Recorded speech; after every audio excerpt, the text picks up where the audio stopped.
I've told y'all about playing on this internet. I've warned you about that.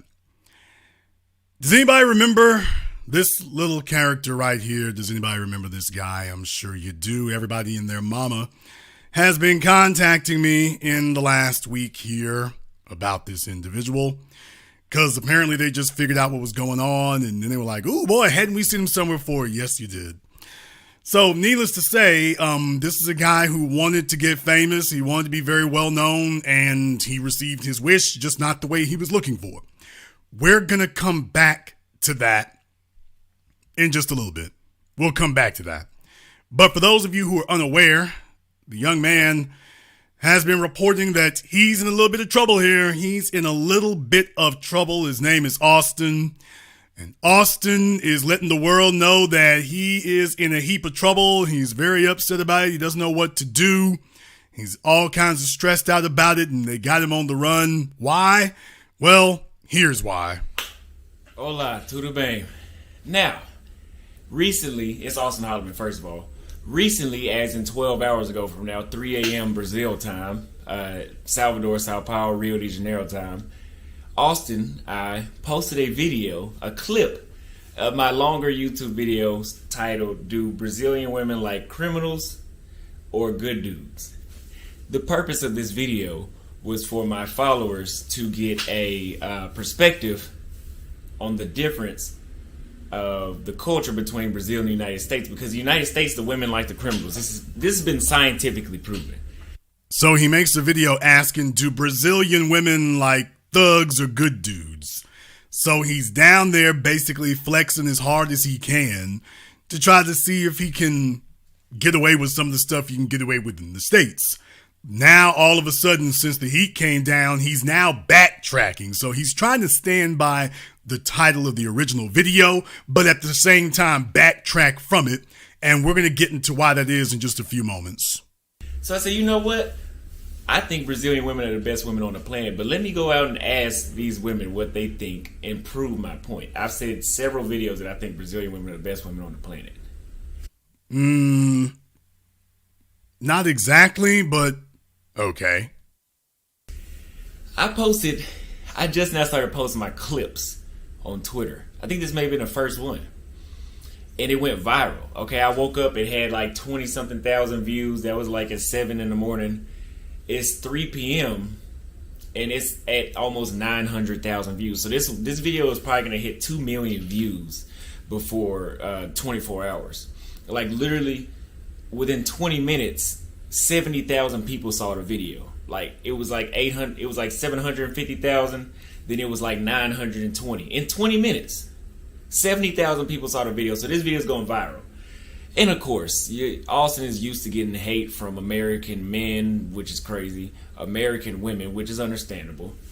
But the crazy part is, I did not shit on anybody. I didn't say anything negative about anybody. I didn't bring up American women. I didn't say anything bad about Brazilian women. I never say anything bad about Brazilian women. I came to Brazil to be with Brazilian women because I love Brazilian women. But I make content about this, and I'm traveling around the cities in different parts of the world to show people. I don't say negative things. By the way, he's so proud of his video that he's removed it. He's so proud of the video and so happy about it that it's not on Twitter. About Brazilian women. Surprisingly, these must be Brazilian feminists. By the way, do you see how hard he's going? I love Brazil. I love everything about Brazil. Love Brazil. Did I tell you I love Brazil? I sure do love Brazil. I love Brazil. I appreciate everything about Brazil. I love Brazil. And then you hear this. To show people. I don't say negative things about Brazilian women. Surprisingly, these must be Brazilian feminist women. One of them, and I'm going to post a comment here. I'm going to show you, and I'm going to show you. Now, I thought that was very interesting right there that he's pointing the finger and saying, one of these women in Brazil, not America. He loves Brazil so much, Brazil wanted to show some love back. About Brazilian women. Surprisingly, these must be Brazilian feminist women. One of them, and I'm going to post a comment here. Yeah, all of a sudden now it's, all this talk about Brazilian women and how much he loves them and everything. And it's like, oh boy, the feeling wasn't mutual. And I had that little discussion with him before about that. Kind of makes you wonder, how in the hell can somebody be so naive about this? Because I had this discussion with him before. As a matter of fact, when I talked to him, conversation was a little bit different when I spoke to him. Well, Jason, what happened when you spoke to him? Well, the conversation went a little bit like this. Common sense would tell you that 20% is way too low. We're talking about marriage rates between Brazil and America. Sir, we're not. Common sense would tell you that 20% is too low. Feminism is teaching women to not get married. And feminism is the worst in the United States. Well, that didn't age very well now, did it? That didn't age very well at all, did it? To show people, I don't say negative things about Brazilian women. Surprisingly, these must be Brazilian feminist women. One of them, and I'm gonna post a comment here. I'm gonna show you. Yeah, see, because America is that hotbed of feminism, and that's why he's got to go to Brazil, because America is infested with feminism. But yeah, that didn't age very well at all now, did it? And I'm gonna show you. These women say that they have went to the local women's police station. I didn't even know those existed, but the women's police station to report me. Now, what I'm not understanding is, what are you going to tell the police? Because you're going to have to lie for me to be breaking the law. You know what I mean? All I said in the video was, how soon would you kiss me? Because in Brazil, kissing is different than it is in the United States. That's one thing I love about it. Okay, now he's going to start trying to water down what he was saying to those women. And I think she said right away, if she likes me.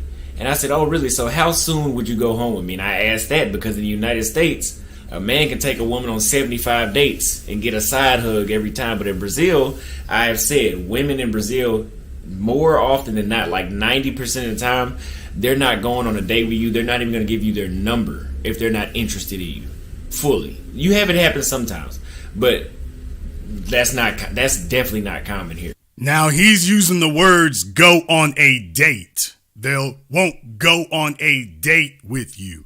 He's talking about the women, how easy they are for sex. That's what he was talking about. That's what the whole Passport Bros protest is all about, is finding places where women are quote unquote easy for sex, even if you gotta drop some dollars for it. Now all of a sudden he's trying to reword it and massage the language and water it down and switch it up a little bit. And, oh, well, they won't date you. But he didn't talk about dating her. He talked about kissing her and going home. Back it up one time. In Brazil, more often than not, I think she said right away. The video was, how soon would you kiss me? Because in Brazil, kissing is different than it is in the United States. That's one thing I love about it. And I think she said right away, if she likes me. And I said, oh, really? So how soon would you go home with me? And I asked that because in the United States, a man can take a woman on 75 dates and get a side hug every time. But in Brazil, I have said women in Brazil, more often than not, like 90% of the time, they're not going on a date with you. They're not even going to give you their number if they're not interested in you. All right, do you notice the deceptive language he just used? He said, first I asked her, would you kiss me? She said right away. Then I asked her, would you go home with me? And then he says, because women in the United States will go on a bunch of dates, and women in Brazil, they won't go on a date. But that wasn't what he said. He said, I asked her if she would go home with me. But when he tries to defend himself, he doesn't talk about the go home aspect of what he just said. Well, they would go on a date. You didn't say go on a date, dude. You said go home with you. Every time, but in Brazil, I have said women in Brazil, more often than not, like 90% of the time, they're not going on a date with you. They're not even going to give you their number if they're not interested in you fully. You have it happen sometimes, but That's definitely not common here. And I've always admired that about Brazilian women. I love it because I don't like to waste time. And then I said after that, after she was like, I wouldn't waste any time, I would go home with you the same day if I had time. I said, that's all I needed to know. Get your passport. Because that was proving my point that, hey, these women value time. They have clarity. What? Well, yeah, I would go home with you right away. See, these women value their time. Fellas, get your passports. These women value their time. See, this is what happens when you're very young. This is what happens when you're very young and you just think you're slick. You don't actually know you're not slick at all. This is what happens when you really, really young, you're really, really lame, and you just think you're slick. He thought that switch up of the language, he thought nobody caught it, and he thinks that by switching up the language now, that this is going to confuse everybody about what he said. You just told us what you said. Would you go home with me? Now you're trying to switch it up to, well, they value their time. What about going on a date? Well, unfortunately for him, things got real. They know what they want. That proves that. Because the United States is different. But this isn't about the United States right now. There's a woman, or I don't know, that says, I hope that you catch a bullet in your head, you effing gringo, or something like that. And I'm like, oh, that had to break his little soul right there, didn't it? I hope that you catch a bullet in your head, you effing gringo, or something like that. And I'm like, bullet in the head. For what? You know what it's for, dude. You down there trying to lay up on the females, and then you taking victory laps. You know what it's for. He already knows. He's like, hey, I thought it was sweet. I thought it was sweet. He had to limit. I hope you catch a bullet in the head, you effing gringo. He's like, wait a minute, y'all can't call the black men gringos. Isn't that supposed to be for the white dudes? What do you mean? How you gonna give us the work?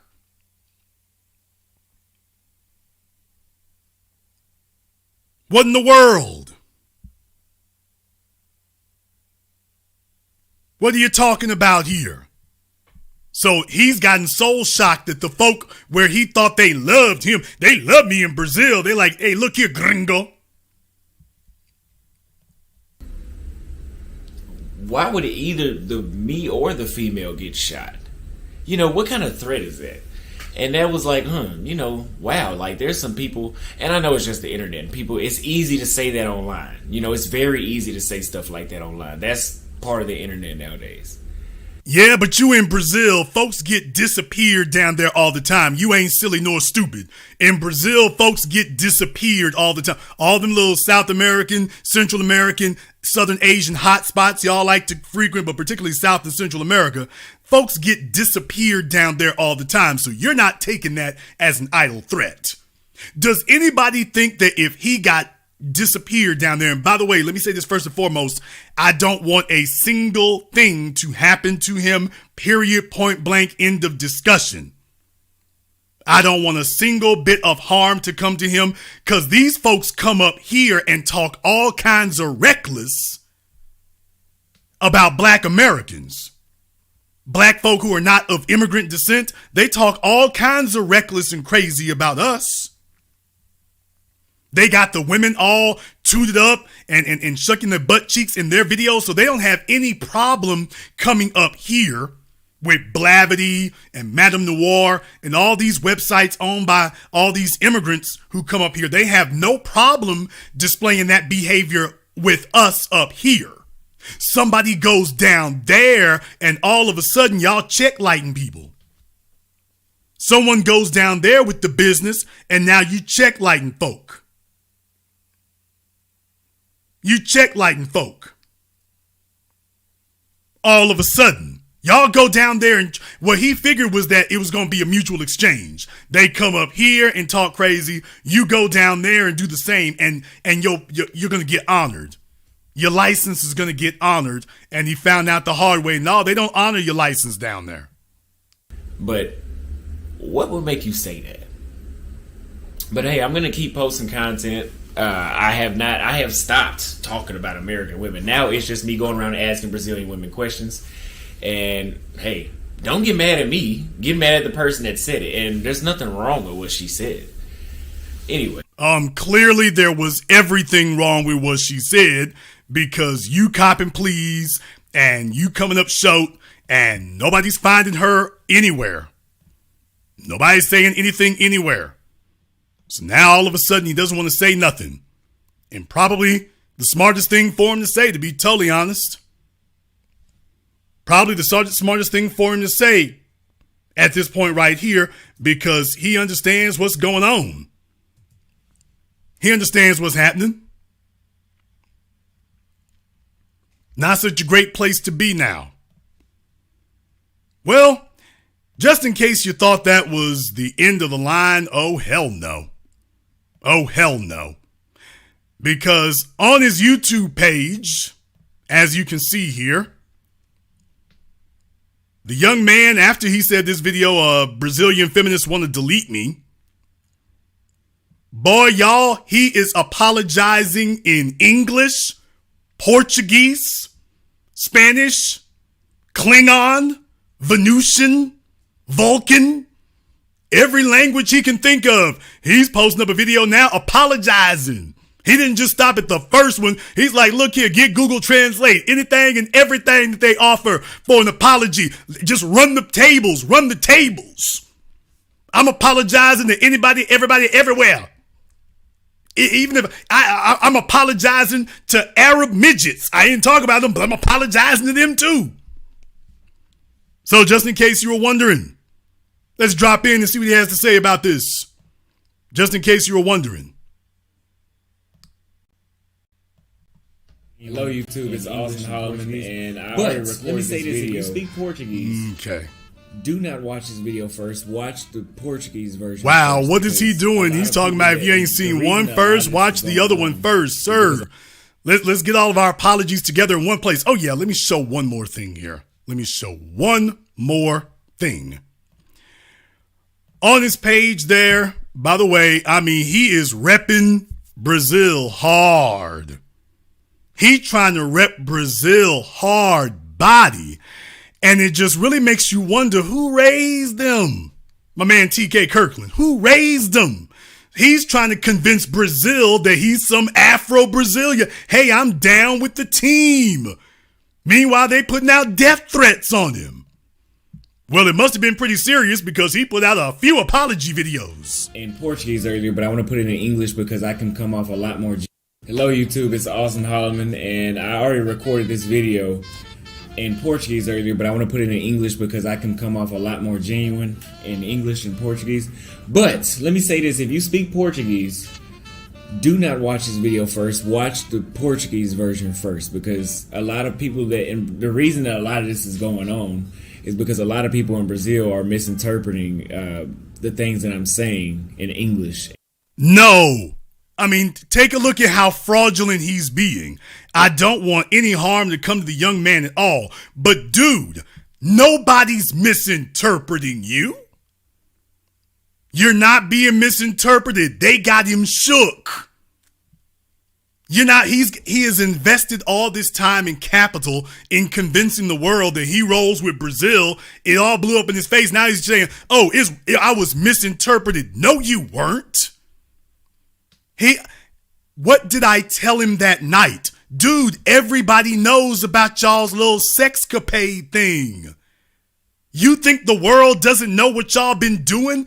Because the white men were doing it for 100 years and y'all just got your passports to clear in the last 15 and you think you're doing something slick? You thought them folks were stupid or blind or didn't know what was going on all this time? He got his wake-up call last week. He got his wake-up call that, dude, they know what all of y'all are doing. No one down there is fooled or confused about what y'all doing. They see your YouTube videos. They're all bilingual. Anybody who has been to Mexico, Colombia, Brazil, stand up. Man, when you go down there, everybody speaks English. This garbage up here in America where you catch the folks outside of Home Depot talking about me no speaking English, housekeeping at the resorts, speaking all in Spanish. But when you go where they come from, everybody speaks English. They wouldn't come to America on a damn gamble. Everybody's bilingual down there. He didn't know it. All that flexing about being in Brazil, and he didn't know it. He got his wake-up call last week. He damn sure got his late notice last week, didn't he? Now he's talking about, well, y'all, I think a bunch of y'all, you just misinterpreted it. Then them chicks bust out in English. No, gringo, we heard exactly what you said. You don't talk about debt, you talk about go home. Now all of a sudden, well, see, Chicky Baby, I can explain. He's trying to be slick. Dude, you're too young, too naive, and too uninformed to be slick. It ain't gonna work for you. And they don't really know how to speak English that well, and they're misinterpreting a lot of things because I don't say anything negative about Brazilians, so that's why it's so shocking to me to have this going on. But if you guys haven't known me, he was telling the world how much easier for sex Brazilian women are. They don't give you a hard time. It's on and popping. All you got to do is introduce yourself and away it goes. That's what he been saying forever. All they sent him was his receipts. They sent him his receipts and he said, oh hell, can I change up my order? He's a new man. I'm Austin Holloman. I want to say that first.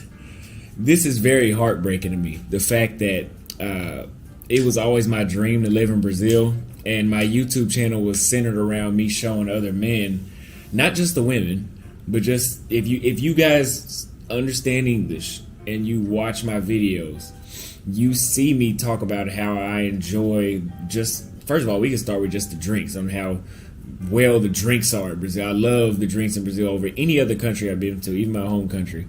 The food is a lot more healthy. I have a lot more energy. My skin glows a lot better in Brazil. Everything about me is better in Brazil. The weather, the beaches, the people are so social. I can be myself in Brazil. Do you see how long he's going on with this? He isn't just saying it and moving on. I mean, he is pleading. Y'all, he is Keith Sweating. He's Keith Sweating. I mean, that's what he's doing, man. He is Keith Sweating through here. Man. Now, let's go ahead and take a look at something else that he just said here, because let me go ahead and back this up to what he just said. Make sure that he cannot say he was taken out of context. This is a teaching moment, young man. Because you see, when you called me up before, it was a different type of situation. And I absolutely, don't you all touch a hair on his head for doing what he do. Don't touch a hair on his head for doing what he do. However, when I talked to the young man, he had a different attitude about it then. We're going to come back to that in a minute. Don't worry, we're going to come back to it. But when I talked to him at the time, it was a whole different kind of situation back then. It was a different situation. And I was trying to warn him then of exactly what you would be up against. He didn't see it that way. Now he's got a wake-up call about it. And fortunately, it looks like he was able to get out the country and go somewhere else. But I want to go ahead and touch on that. First of all, he's got this video here. I ate a bug in Bangkok. This was 5 hours ago. The description of the video says there are no women in this video. They got him so shook he doesn't have women in the video. They got him just that shook. But remember what he said? I actually feel I can be myself and not be judged by everybody. Energy, my skin glows a lot better in Brazil. Everything about me is better in Brazil. The weather, the beaches, the people are so social. I can be myself in Brazil. I actually feel I can be myself and not be judged by everybody I run into. And that's why I made this video. Okay, that's the wrong part. I want to go back to what he said about what he does. Talk about how I enjoy. There it is. And you watch my videos.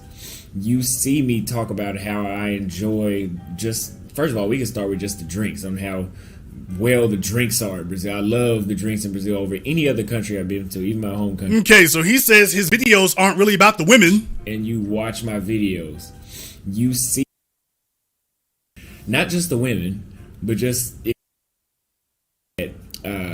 it was always my dream to live in Brazil, and my YouTube channel was centered around me showing other men, not just the women, but just if you guys understand English and you watch my videos, you see me talk about how I enjoy just, first of all, we can start with just the drinks. Okay, well, he said if you understand English, then you would, if you understand it. Well, sir, I understand English, and I've got your YouTube channel right here, young man. I ate bugs in Bangkok. Okay, my apology to the people of Brazil. I think he means the women of Brazil. Can I see this to you in Portuguese? Okay, let's take a look. I received death threats. Now, what did he post right before that? Should you block women? So one video about women. Passport Bros, follow this to stay fit overseas.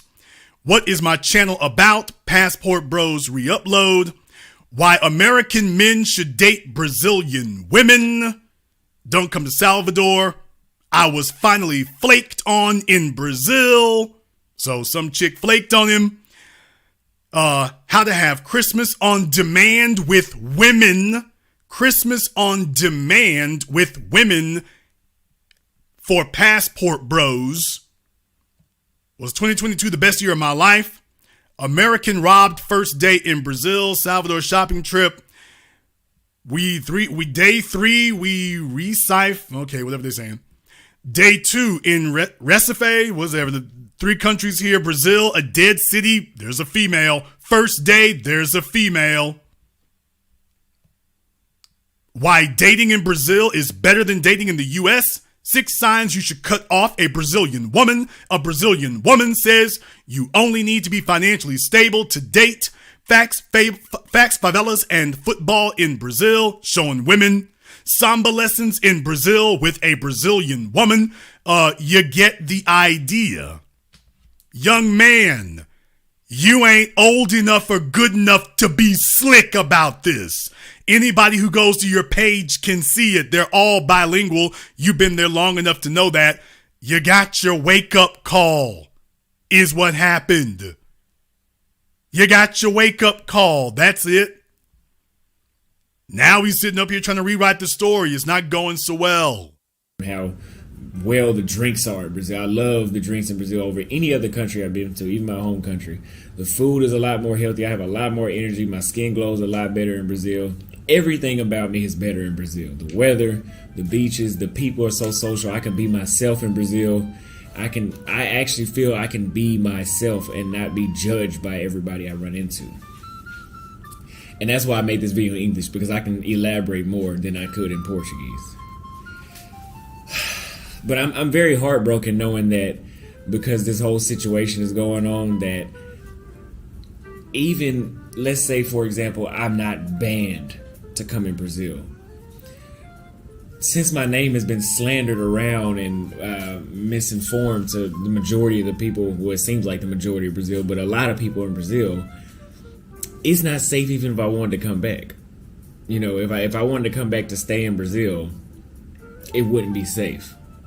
So in other words, everything I was trying to warn you about the last time I spoke to you, everything I was warning him about back in September, when I was trying to sit up here and game the young man up, when I was trying to warn him, understand what he's done now. Because there's some chick over there, and we're going to get to her in just a moment. We're going to get to her in just a moment. This Afro-Latina, we're going to come back to her. But everything I was warning the young man about that he was trying to argue with me over, he understood it way better. You don't know nothing. I live down here. Man, the block ain't hot. The block is scorching. And he's like, my name is the situation is so treacherous, I don't even feel like I can safely come back down here. I don't even feel like I can safely come back down here. And let me be very, very clear with you all. Understand something. I'm not worried about it. Doesn't really bother me. I have no ego to inflate or offend. I'm trying to do you a favor. Young fella, I'm trying to do you a favor. I've been there, seen it, done that, and I'm back alive to tell the tale. So I know what it's like to be some young dude and you think you know every damn thing. So when he had a chance to talk to me and I was trying to warn him, he was sitting up trying to tell me what he knew, and he was sitting up here smarting off and calling names and this, that, and the other. And y'all saw I just flaked it off of me. Jason, how do you feel about the whole situation now? Let my man WC tell you how I feel about it. Disrespectful ass groupie new nigga. Can't do shit but shut the fuck up and salute you, nigga. Jason, how do you feel about it? He can't do nothing but shut up and salute me. That's all a little disrespectful ass groupie new nigga can do. I didn't have to show him nothing. He was telling me about how sweet it was and how good it was, and he knew this, that, and the other. Brazil is teaching him now. I ain't got to say nothing. Brazil is teaching him now. What you say now? I ain't worried about it. I got no ego to inflate or offend, but disrespectful ass groupie new nigga, all them dudes you had down there, none of them got his back now. Next question. Where are all his buddies down there to come running to his rescue? You know where they at? They all laying low too. They laying low down there too, cause he done made the block hot for everybody. Everybody on the block, he done made it hot for everyone now.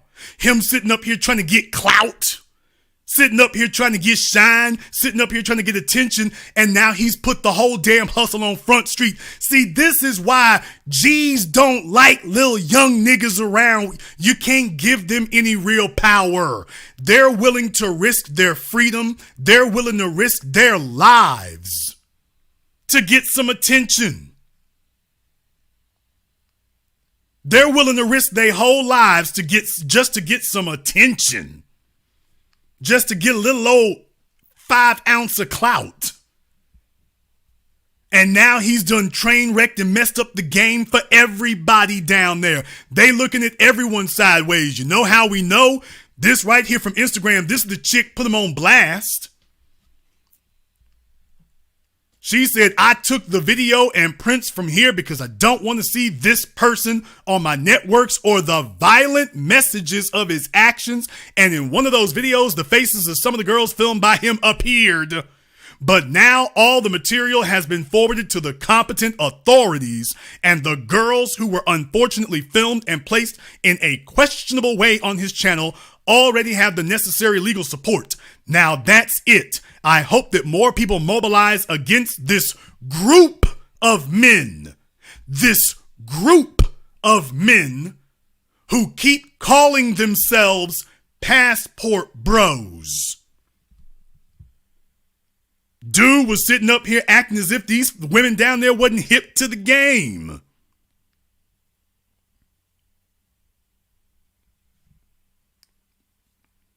You're going to sit up here and act like these females weren't hip to the game. I told you all. He said, do you think that the women in America, remember when he said that to me? Do you think the women in America are more feminine? Do you think the women in America are more feminine? I said, no, the women in America are women. Women around the world are the same. I told him the women in Brazil are no different than the women in America.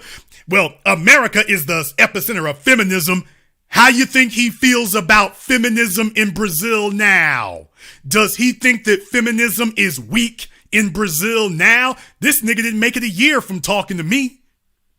He made it 4 months from talking to me. Do you think he thinks that feminism is a weak force in Brazil today? Or do you think that he thinks that feminism is stronger in Brazil than it is in America? Because you know what? Ain't no American women, particularly black American women, ain't no black American women put a hit out on your ass, dude.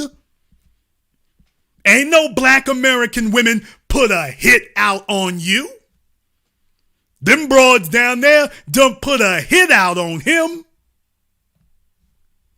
While he was sitting up here trying to tell us about how strong feminism is.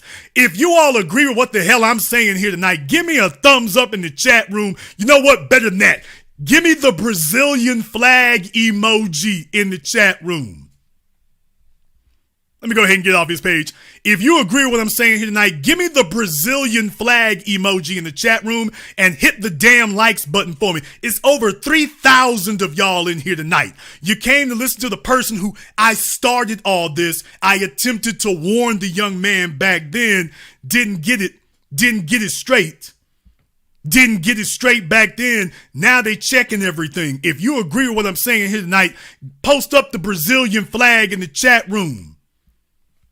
And hit the damn likes button. It's over 3,000 people. What, we got 2,000 Brazilian feminists in here? Is that what's going on? Is 2,000 Brazilian feminists? Come on now. We got to do better than that. Got to do better than that. Shout out in the chat room here to my man Grind Time, always on time. We appreciate that. Ozzy Edwards, thank you very much for your support. But yeah, he found out the hard damn way. He got down there and they said, I hope that more people mobilize against this group of men who keep calling themselves passport bros and who keep encouraging trips to countries like, now here's where things get dangerous. She said to countries like Brazil, the Philippines, Puerto Rico, Colombia, for sexual purposes. We need to denounce these channels and practices that create misogynistic stereotypes that fall on all of us. Now, listen to what she says next. Brazilian and or Latino women. Now, she's not talking about black women. She said Brazilian and or Latino women. So you see, he thought he was going to get away from black women and, oh, we'll find some Afro-Latinas because that Latinaness will neutralize their blackness. Man, them broads done squatted up on him. They done squatted up on him. Now listen to what else she says. She said, but foreign men do need, I want to remind you that not every American man condones such practices. So she's holding out a fig leaf for Zaddy. She's holding out a fig leaf for Zaddy. That's for the white men. She says, I want to remind you that not every American man condones such practices, but foreign men do need to understand the imperialist nuances of some sexist actions they have in relation to women from countries like Brazil. So, this is not a conversation that dies here. Let's talk more about it. Let's think about campaigns. Now, listen to what this hypocritical heifer says next. Carnival is here, and we know that many foreigners come to Brazil to enjoy this party. Carnival is where these hoes get all the way down, draws in the streets, thongs snapping, breasts hanging out. What they show you in America ain't nothing compared to what happens in Brazil. Hell, it ain't nothing compared to what happens in New York City. Them chicks, when they do the carnival parades up there in New York City, they are topless. New York, stand up. New York, stand up if I'm lying. When they do the carnival parades in New York, nudity is a given. I ain't telling you about what I've heard. I'm telling you about what I've seen. Nudity is a given at Carnival in New York, not in Brazil, in New York City. And she's sitting up here telling you that they want to have the right to exercise their femininity and exercise their sexuality, but only if they get to leverage the power themselves. They do not appreciate or condone a man coming down, particularly a black man, coming down there and exercising it. They don't want that. So she's telling you, we want to be the ones who capitalize on our sexuality, on our wholeness, on our looseness, on our sexual promiscuity. We want to be the ones who capitalize. We don't want you to be the one who capitalizes. We want to control it. So if we throw our drawers in the street, if we are topless, if we let 3 white men stretch us across a pool table, well, that's our choice because we get in the bag. But if you come down here bragging about exploiting it, we gonna call that sex trafficking, which is where they keep using the word sex tourism, but what they're really trying to do is conflate it to sex trafficking. So in other words, she is attempting to endorse basically an international version of the Mann Act and miscegenation laws, that you're crossing international boundaries for immoral purposes, and we want to criminalize that. Now, the white men been doing it for a century. That's not a crime. You show up as a black male saying, hey, I can do what the white dudes do, and they sent an Afro-Latina to come check your ass. They didn't even send a white Latina. They sent an Afro-Latina to check him. They sent an Afro-Latina to check this. They letting you know your money ain't good here. Your money ain't good here. I want you all to recognize the differences. And in the comment section, she's got a whole bunch of white Latinas cheering, egging her on. Now, them white Latinas ain't said a damn thing about the white men. These white men have YouTube channels about Brazil, Colombia, Russia, the Philippines. That's their big thing right there, is Filipinas. The white men on YouTube, there's about 24 channels strictly devoted to being an expatriate who lives in the Philippines. How to have dual citizenship or how to change your citizenship from America to the Philippines. And they talk about Thailand, but the Philippines is really the white boys' bag right now. The white dudes, the Philippines is their bag right now. They heavy, super heavy about the Philippines. These women ain't saying nothing about that. These women ain't saying nothing about that. Nothing at all. They've been letting that slide. Your black ass shows up talking about, hey, passport bros, party over here, and I'll be damned. They lock the gates on your ass. They lock the gates on your ass. So the young man shook. The young man is shook.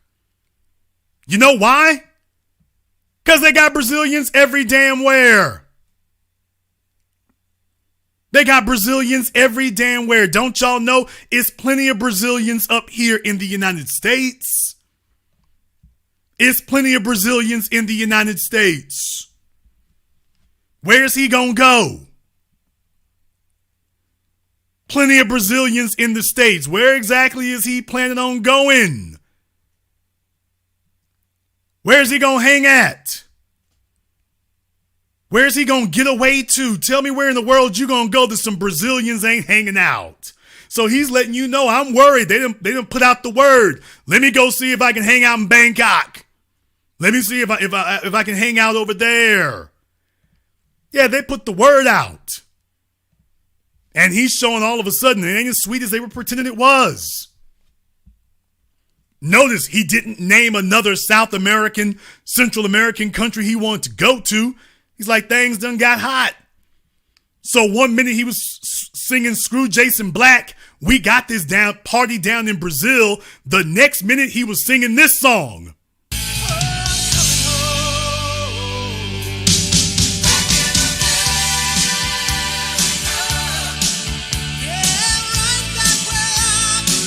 That was him.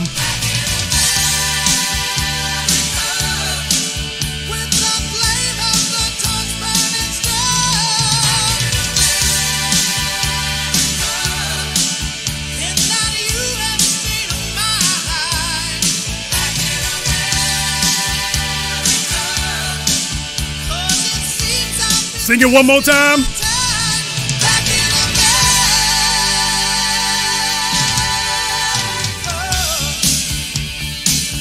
I'm going to get copyright struck to hell tonight, but it is what it is. It is what it is. Yeah, boy, I'm telling you, ain't no Brazilian flag anymore. He's like, look here, I'm back in America. I'm back in the States. What you mean, Brazil? What you mean, Brazil? I'm back in the States. We doing this. I ain't worried about no Brazil. I'm back in the States. You know, you all know what the real problem was. The real issue here is that, number one, let me explain to you what you said wrong, young man. Since the first time I tried to give you the game, you weren't listening. Now that them Brazilian women done got your ears open for you. Now that they got your ears open for you, let me go ahead and explain to you what the mistakes were you made, young man. Mistake number one. He thinks that talking down about American women and black women in particular, he thinks talking down about them is scoring points with Brazilian women. He thought talking down about the women where he's from, he thought he was scoring points. He thought that he was gaining some special dispensation or some privileged status. He didn't understand for time immemorial, you are seen as a traitor. You don't like the women where you were born? And so you come to Brazil and you think that they think you got more pure motives with them? He doesn't get it. He's too young, and them old idiots he'd been listening to didn't tell him any of this. Those people down there, they just see you as a traitor to your own people, while you sitting up here breaking your neck to convince the world that you're one of them. Hell, that he loves Brazil more than Brazilians do. That's what he's saying. I love Brazil more than the Brazilians do. So first and foremost, you are summarily untrustworthy. Because they can see that you trying to raise the value of women you don't know over the women you've been raised around. Nobody trusts somebody like that. Next, he's totally forgotten that he's American. And the people and the women of Brazil, they don't see you as a fellow Brazilian. He's trying to be some South American coon, and it ain't working.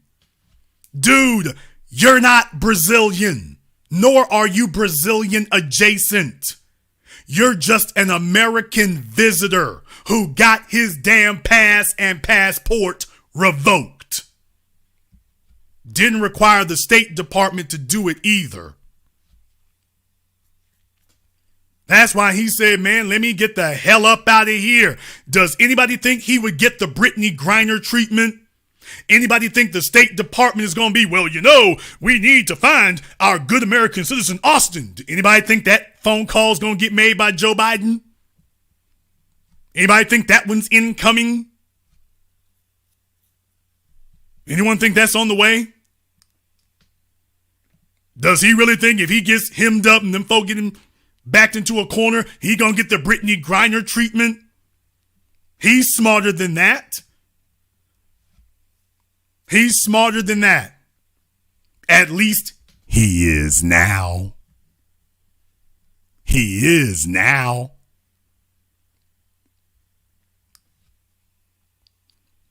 In the words of the American gangster Mickey Cohen, dude owed him money. One of his associates saw him beat this dude to within an inch of his life because he owed him money. He thought the man was dead. Left Mickey Cohen's apartment, came back the next day. Mickey Cohen was sitting there in the living room with the fella he beat the hell out of. The guy is black and blue, eyes swollen, sitting there laughing and joking with Mickey. And Mickey told the fella, don't go thinking I'm going soft. He's a lot smarter than he was 24 hours ago. I want y'all to understand the young man is a lot wiser now than he was 4 months ago. He's a new man now, ain't he? Y'all know I'm a changed man. He's a whole new dude today. Now, let me go ahead and give the other side of this coin. First of all, I think he's 23 now. I think they say he's 23 now. When he called me before, he said he was 22 when he called me the first time. Now he's a year older. He's a little bit wiser now, I should hope. But first and foremost, he's only 23 years old. I wouldn't want anybody holding against me. Hell, I wouldn't want him holding against me something I did when I was 33, much less when I was 23. So that's the first thing. I don't want him being held to a different standard than you hold all these white kids or anybody else. I don't want him being held to a different standard. He should get held to the same standard. That's in a world of justice. We don't live in a world of justice. But for my part, first and foremost, he's 23 years old. He's talking stupid. Jason, are you mortally offended at all the insults he threw at you? No, I am not. I have no ego to inflate or offend. It doesn't bother me one way or the other. I'm too damn old to sit up here and be worried about anything like that. I'm much bigger than that. I'm much bigger than the side hating. It bothers me none. So first and foremost, yeah, I got to come play his defense attorney because he's not smart enough to. First of all, he's only 23 years old.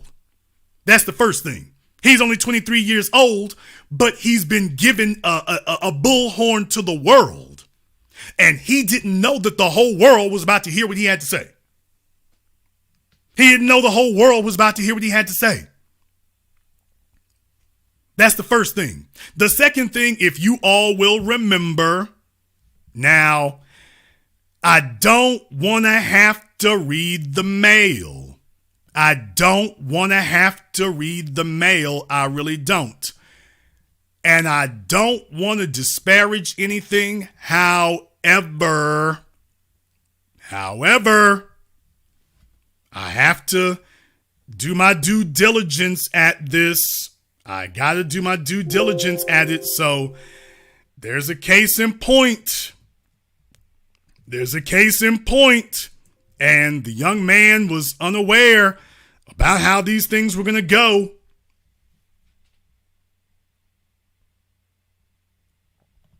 He was unaware about how it was going to go. If you'll all remember, when he talked to me before, and I want to put this in its proper context, only because this highlights his naivete. And take a look at what being naive got him. Naive got him into a whole damn situation. Let me make this a little bit bigger. Being naive got him into a whole damn mess. When he talked to me, do you all remember him saying this? Dude, the naive, impressionable dude in his early 20s. Did I call it? Or did I call it? No, sir, you didn't call it. I've been wanting to go to Brazil since I was 6 years old. Okay. Why on earth would a black male want to go to Brazil since, quote, 6 years old? Where are you people from? Well, my mother's from New Orleans. Okay, where's your dad from? He's from Fort Worth, Texas. I'm born and raised in Louisiana, lived in Dallas, Texas. There's none of us who ever wanted to go to South America at 6 years old. What you trying to pull? What did you even know about South America? What is that proof? What did you know about South America at 6 years old from a mother from New Orleans? I'm very intelligent, so I guess maybe I just know about the geography. Okay, that's not an answer, sir. What did you know about Brazil at 6 years old, sir? At 6 years old, we had the internet, so I had access. I've always liked the light-skinned, curly-haired women that they have down there. Okay, you might be too old. So what you knew about Brazil at 6 years old was they had light-skinned women's.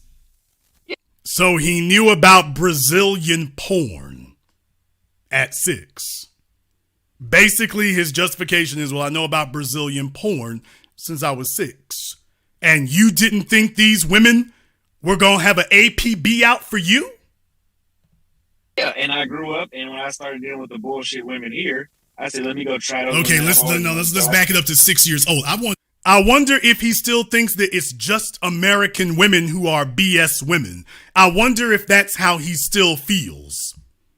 You know, now that he's ducking and dodging and worried about everything, I wonder if he still feels that this is an American female problem, but the women in Brazil are chill as hell.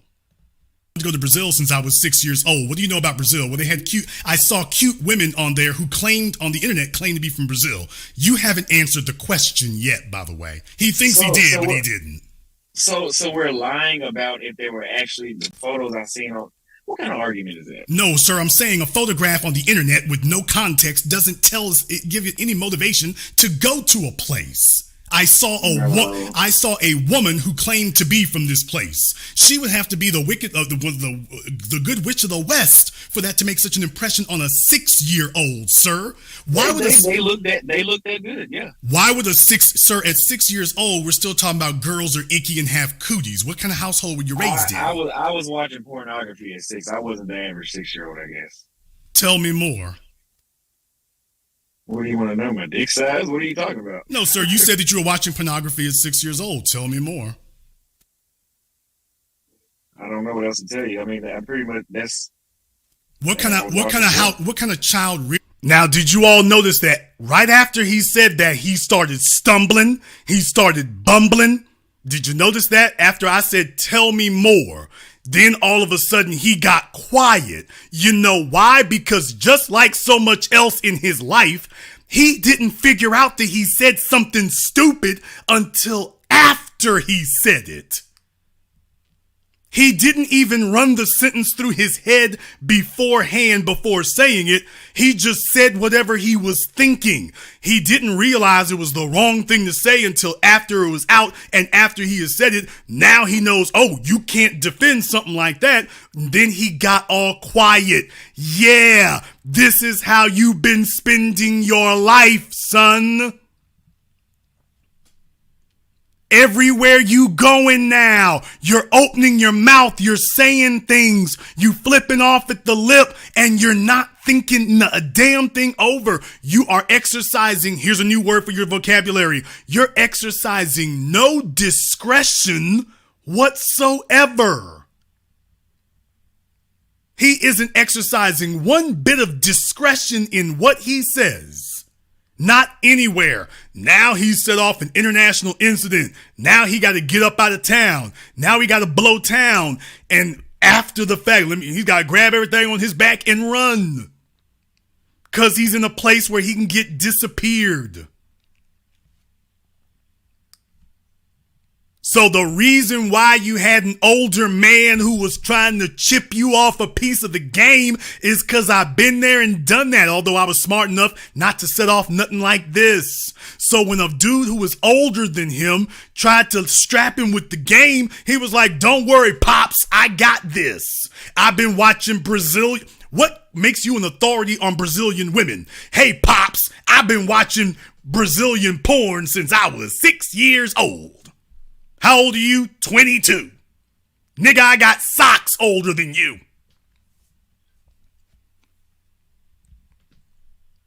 I got socks older than you.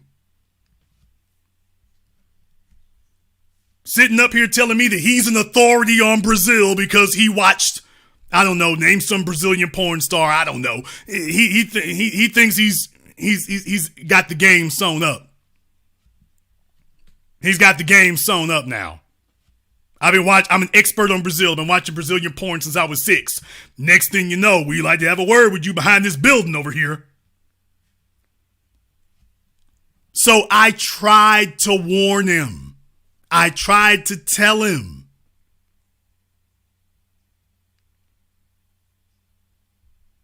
I tried to tell him.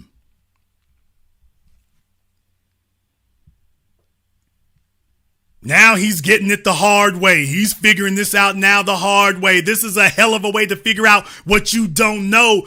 They got the word out on him in the whole damn country. And if this heifer gets her way, because you see, there's a reason why he's worried. I'm going to say the 2 words that got everybody on notice right now. Andrew Tate. Yes, I'm going to go ahead and say it. Andrew Tate has shown the whole damn world that if you are, I'm not even going to say a black male, if you just could pass for black and you just talking too reckless, they going to let you know, oh, we're going to nip this in the bud. I don't know if Andrew is black, mixed, or whatever he is, but I do know that to a lot of white folk, he could pass. And they shut him down quick, fast, and in a hurry. And where did they shut him down? Did they shut him down in America? What was that? He did a video with just pearly things. A week or two later, handcuffs. Okay, Andrew's dad is black. Like I say, he's real high. He's real octoroon, but all right. In any case, Andrew is black enough.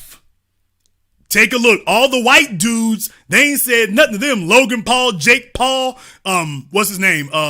Spencer Cornelia. They can globetrot as they please. Stack up the chicks in a steamer trunk. Nobody got nothing to say. Yo ass tries it. And they're like, oh, you didn't get the memo. We just finished making an example out of Andrew Tate. And they didn't do it to him in America. They waited until he went overseas, where he doesn't have little things like the Bill of Rights to protect him. So old boy here can see the parallels. I'll be damned. They hemmed Andrew up overseas. They got him outside of America. And even though Andrew, I don't think he's an American citizen. I think he's from like Norway or whatever, wherever his people are from. I want to say like he's from Norway or Scandinavia or whatever he is. He would have had more protection in the States. He would have had more protection in the States. He went overseas, and just as soon as his feet touched ground, all right, rah, gotcha.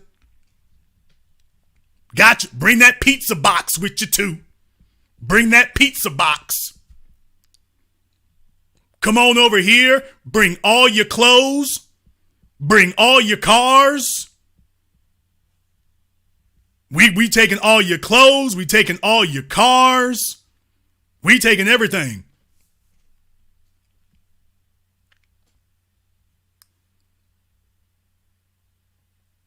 We taking everything you got.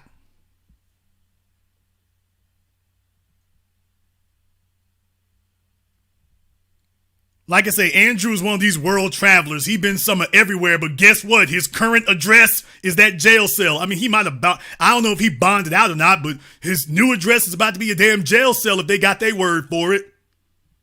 So yeah, all you dudes with all this sexual globe trotting, they putting y'all on notice. We're locking it down for the black males. The white men, they clearing the yard. By the way, I would not be surprised if it's the white dudes who've been behind this, because they gonna clear the yard. You know why? You talking too damn much. You doing too much. Young goofy niggas and the old niggas behind them, y'all doing too much. Y'all are doing too much. I wouldn't be surprised if it's the white dudes and these folks who work at the State Department. These are all, sexual deviants. They want that game locked down for them. So like, oh, wait a minute. No, it's too many of y'all out here. You moving too wide. It's too many of you out here and you moving too wide now. We're going to have to narrow that up. We're not going to get all of you, but what we're going to do is narrow you up some. We're going to narrow you up. You talking too much. You talking too reckless. You're being too flagrant. You making yourselves the face of sexual dominance in a white-run country. Let me say that again for the little bug-eyed goofy dudes who don't understand. You are black males trying to make yourselves the face of sexual dominance in a white-run country. I do not care what the so-called black population of Brazil is, being the largest outside of Africa. The white folk run Brazil. And they run all these other places, the Philippines, Colombia, Puerto Rico, Kansas. And you gonna run up here trying to make yourselves the face of that? You saw how quickly they reclaimed their territory. It took one little old chick on Instagram and everybody got the damn notice. That tells you she got somebody behind her. And they're letting you all know, oh no, we locking this back down quick, fast, and in a hurry. He understands if he goes down there, as soon as he gets off the plane, the federales, and I know it's not there, you get the point. The federales gonna grab his ass as soon as he hops off the plane. Come with us. But I ain't committed the crime. Come with us. Man, I've been loving Brazilian women since I was 6. Yeah. Well, now you're a little bit older, so you old enough. We couldn't lock you up at 6, but we can lock you up at 22. What did I do? You doing too much. But what did I do? You did too much. That's what you did. You did too much. You did too much. Let's be very, very clear about one more thing. Folks, all it takes, see, these little goofy ass cornballs don't understand it. All it takes is one female. All it takes is one of these chicks that you sitting up here calling yourself interviewing, calling yourself talking to. Oh, take a look at this one. Ain't that a dime right there, by the way? I'm talking about there in the middle. There's a dime. All it takes is just one of these chicks to sit up here and say you did something. These dudes are too damn stupid to realize that. They're so desperate for sex and desperate for access and desperate for shine. He didn't think this through. All it takes is one of them little old gals down there to flip and say, actually, I didn't do this under my own permission. They threatened me. I felt intimidated. These gringos, these negro gringos, these gringo negros came down here and there was a group of them. It was 5 or 6 of them. And they were questioning me about my sexual habits. I felt cornered. I felt threatened. I felt hemmed in. I felt trapped. And I was just saying whatever I needed to say to get them away from me. So all of a sudden it goes from mutual consent to basically her saying you was on your way to sexual assault. Or they'll tell them that you did. These clowns sitting up here taking all kinds of pictures and whatnot, and these chicks gonna be down with it, but you spend so much time talking to the Brazilian women, you haven't talked to the Brazilian men. You haven't talked to the Brazilian men. And the Brazilian men have let you know, we ain't going for this. Take that back up to the States. We ain't going for this. You can't be this flagrant with it. You can't be this flagrant with it. All it takes is one of them chicks down there that you got on video to flip. All it takes is one to flip and say that it was without her consent. You gonna find out that it's illegal. What law did I break? What was the law I broke? Let one of them chicks sit up here and say that it was without her consent, and they gonna find the law to hang on you. Let them say it was without their consent, and they're gonna find the law. And that if they can't find one, they'll make one. That's why he said, man, let me get the hell up out of here. As a matter of fact, boy, over the next couple of days, he kind of trimmed his beard up a little bit and said, hey, let me shave this a little bit, make it look a little bit different. This is a hell of a hard way to find out how the damn world works. This is a hell of a hard way to find out how the world works. I'm not dumping on the young man. And by the way, I do not endorse what these lame ass clowns do. I don't endorse it. But if the white men have the right to do it, I'll be damned if I'm going to sit up here and tell the world that the white men should have a right that you don't, or they should have a privilege or ability that you don't. But by the same token, dude, you can't move like this. You can't move like this. You can't move this way. And they sent a 22-year-old out here to talk reckless and to take all the slings and arrows and to take all the risks. He's the one taking all the risks and doesn't understand, bruh, this is going to follow you for the rest of your damn days. You see, if you was really going to be about that tourism life like that, you supposed to be low key. You're supposed to be low key. You supposed to be underground, strictly underground. While you were sitting up here running your damn mouth, telling me about, I can't take you seriously because you don't show your face. Guess what you got for showing yours? International threats. That's what you got for showing yours. How smart are you now, kid? How smart was this of you now? Yet a little anonymity would help your life a whole lot. If you were going to be about that life, you should have just kept that strictly underground. This is Fight Club. This is Fight Club. You do not talk about Fight Club. You do not discuss it. Hey, can you tell us about Passport Bros? Ain't no Passport Bros. Nigga, back up off me. Back up off me. Passport Bros? What is that? Ain't no Passport Bros. We don't know nothing about that. Get on, man. See, that's how you would act if you a real grown-ass man. Grown-ass men don't tell everybody everything they know, everything they doing, so they can intercept you where the hell you going. Hey, I'm going to hip y'all up to some game right now. Remember when this dumbass asked me, how many times you been outside the country? Look here, nigga, don't ask me no Fed questions. I'm not sitting up here giving you no damn Fed answers. You trying to be DJ Vlad? I was trying to hip you up about how the hell the way you move. I'm not sitting up here giving you no damn list of places. I'm not giving you no list of places. Y'all ask me about Dallas, I'll tell you about Dallas. I have been all over the United States in the last 12 months. I ain't sitting up here running down no damn itinerary. This fella sitting up here, well, tell us where you been. No. Birdman, details I don't discuss. Details I don't discuss. I'm from Louisiana, from the smart part of it. Details we don't discuss. I know Birdman's in the South. You get the point. He's sitting up here telling every damn body everything he knows. He ain't really had a real man in his life to tell him when to shut the hell up.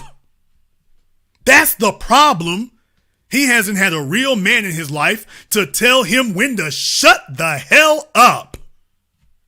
You sitting up here thinking you impressing everybody. I'm going to impress them. Hey, look, I speak 2 or 3 languages. Take a look at all these non-black chicks or Afro-Latinas. Take a look. I'm booed up all over the place. Take a look. I'm great. The world's my oyster. Took one Instagram post, shut it down. One Instagram post and it's shut down. Not understanding.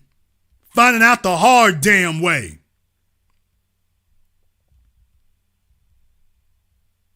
Finding out the hard damn way.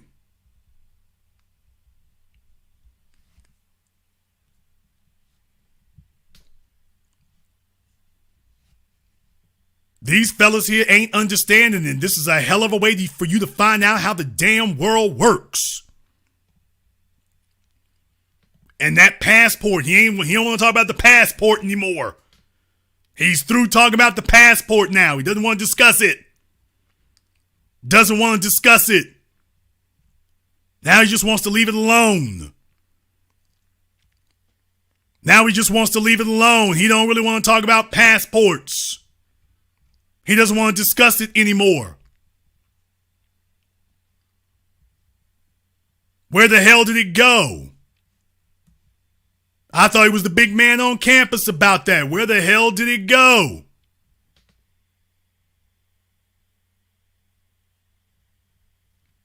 Dudes are finding out the hard damn way how the hell this works. This is a hell of a way for you to find out something, dude. Hell of a way. He's going to sit up here and try to do this the hard damn way. Well, let me go ahead and run my damn mouth here first and show everybody what the hell's going on second. That's why dudes need to be gamed up about this. Y'all got young fellas out here moving not just reckless, but moving stupid. Now, what I want to do next, I want to go ahead and introduce you to somebody here. I want to introduce you to someone. Let me go ahead and introduce you to this female that he just became acquainted with in the last 7 days. Let me go ahead and show you this female here, this U-Fish. On her Instagram profile, it says her name is Stephanie Ribeiro. Whether she's kin to Alfonso, I don't know. You start going down her Instagram. Oh, she's showing pictures. She loves the statue of David. Are you Brazilian? Oh, I love Brazilian women. I wonder how this story goes. Maybe he was one of the people who saw that and said, hey, what could possibly go wrong here? What could possibly go wrong here? I'll show you what the hell could go wrong. Here's an idea. Here's what she thinks when you say, I love Brazilian women. Listen very carefully, Austin, because I was attempting to teach you about this when I spoke to you before. You weren't listening then. Maybe you'll be eyes wide open now. She said that post from somebody criticized the absurdity of foreign men who think they see an object in Brazilian women. An object in Brazilian women. Are you Brazilian? Oh, I love Brazilian women. Alludes to the eroticization of these bodies in the international male imagination. This is the chick saying that. This is the chick saying it. She's the one saying it. There's other pictures. We'll get to that in a moment. She's sitting up here telling you that you simply saying, I love Brazilian women, and she's weaponized it. She's saying that you love Brazilian women is a slur. And he didn't know it. While he was trying to tell me what he knew, he didn't know this. I was trying to tell him and he didn't know it. He figured he's just a guy in Brazil. Found out he wasn't. You're not dating Brazilian women, dude. You are dating Brazilian culture. And he just found out what Brazilian culture is. So she's letting you know she don't like that. I don't like it. It alludes to the eroticization of these bodies in the international male imagination, something that has colonial roots, since the body of the, quote, other is a territory to be dominated. Now, she doesn't have any problem with women sitting up here performing all kinds of sex acts at Carnival. She just wants to make sure that they lock the game down so that you, Mr. Black Male, don't get to sit up here and call no hands on it. He didn't know. He just found out last week that you live in a system of white supremacy and it's global. He just figured it out last week. Just figured it out. That's a hell of a time for you to figure out how to get smart about life.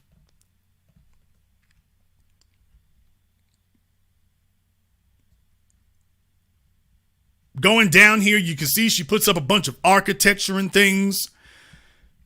You can see they're standing around in front of this European art and stuff and all these structures and things. And they're posting about this stuff. There she is right there in France at the Eiffel Tower. So she's letting you know she sees herself as a European.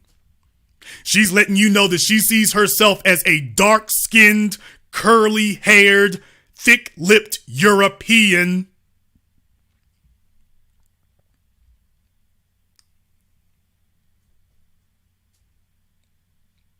Letting you know that she sees herself that way. There she is here again, boys. She's letting you know she sees herself as a European. Women, life, freedom.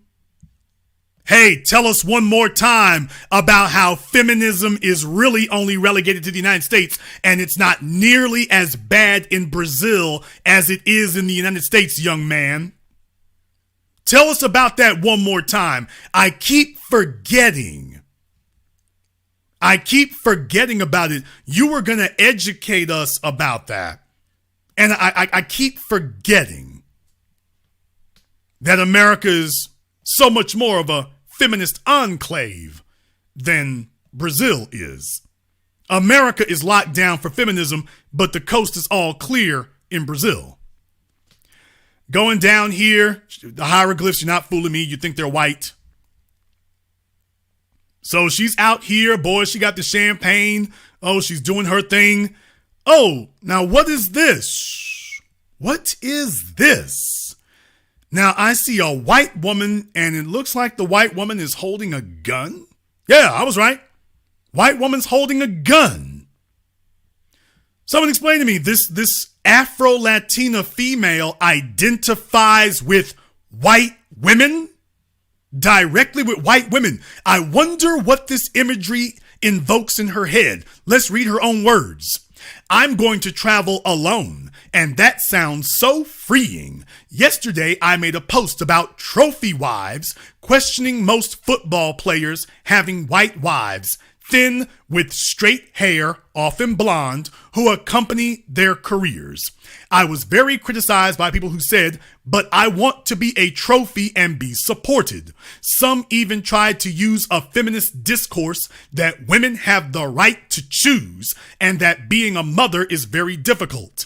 Yes, being a mother is difficult. Even more so when we ignore that when a mother is born, so is another responsible for the care of the child that we usually call father. And choosing what you want for yourself is every woman's right. Now, you know, what she's saying is that women don't have a right to choose anything except her interpretation of feminism. In other words, what she's saying is that a woman does not have the ability to consent. So when she says, I'm calling the authorities about this goes back to what I said before. What she's saying is we're going to call the authorities and tell them that these women you were talking to didn't have the right or the ability to consent. That they can't choose to be that. No, they can't choose to be in your company. They can't choose to have a one-night stand. They can't choose to have an orgy or a threesome. No, that a woman can't choose that. She can only choose what I say she can choose. And since she's trying to be the loudest voice in the room and the white powers see how they can use this against black men, yeah, they're going to go ahead and support this because they can see how they can use this against black men. Now, when she goes around white men, she's just a little old loud. Actually, she's probably the biggest bedwench in Brazil, but she's just a little loud nigress around white men. But they don't give her words power until she targets a black person, a black male. Now they're going to give her words power.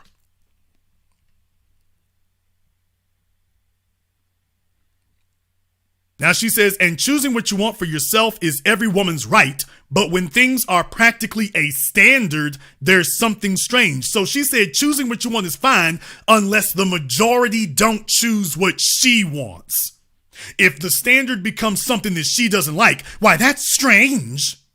She goes on to say that most rich, famous, successful men seek women who can, quote, accompany their careers and represent all their power, thus being a status.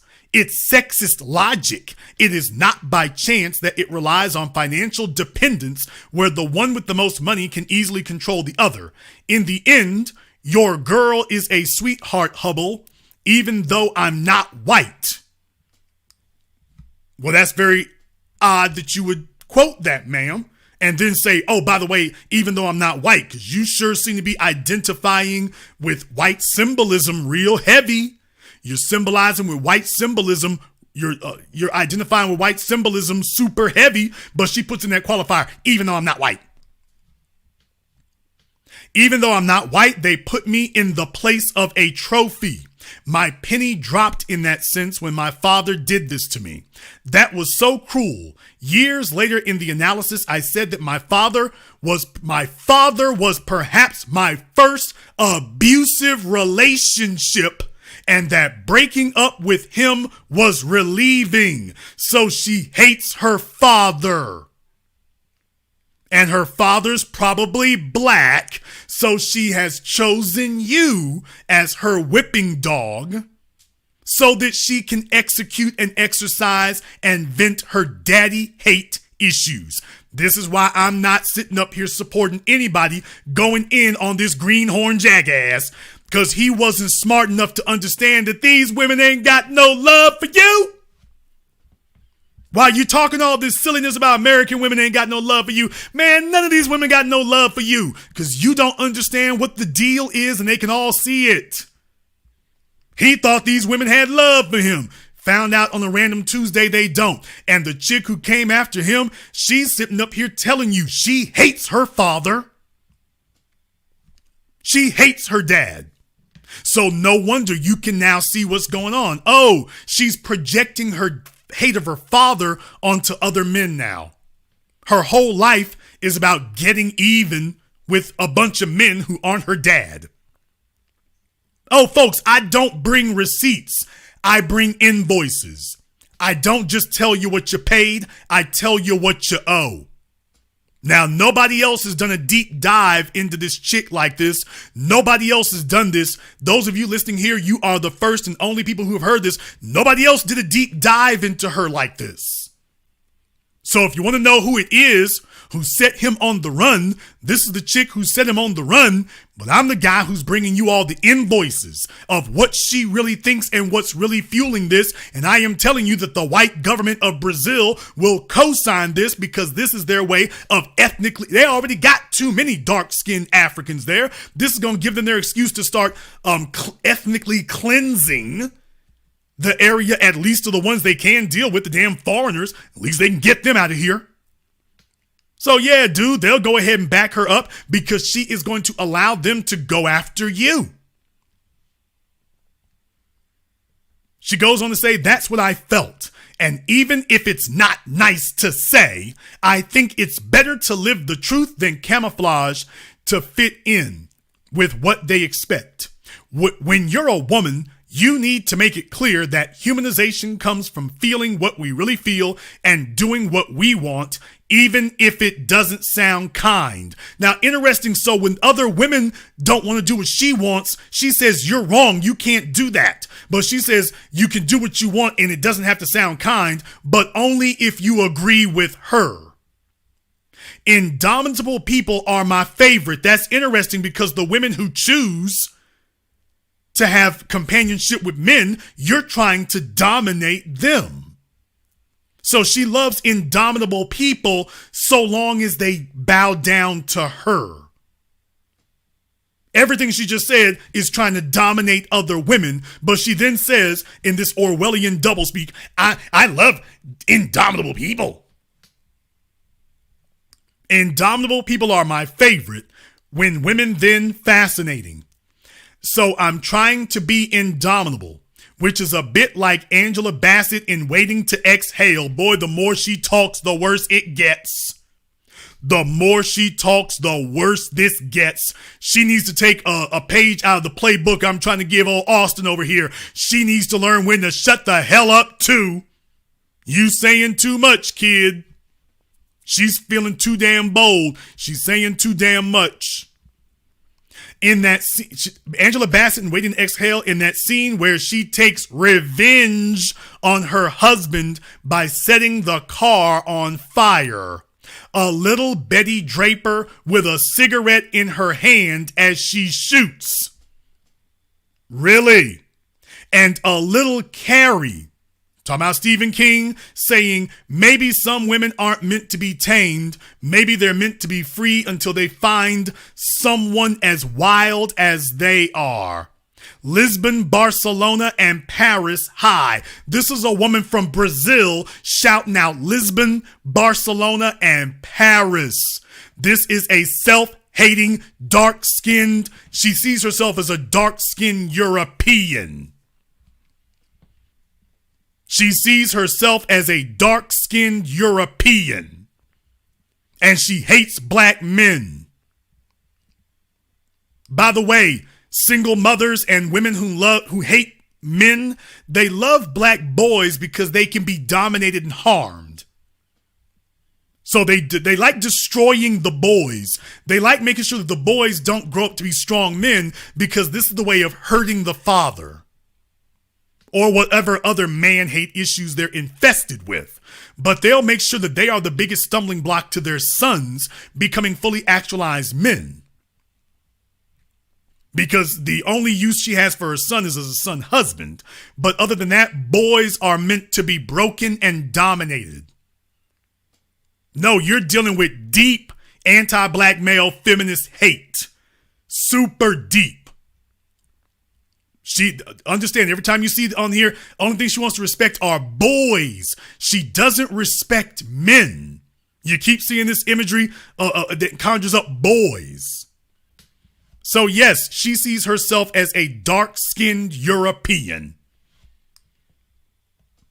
And she is upholding and defending the European culture. And this goofy goober didn't see it coming.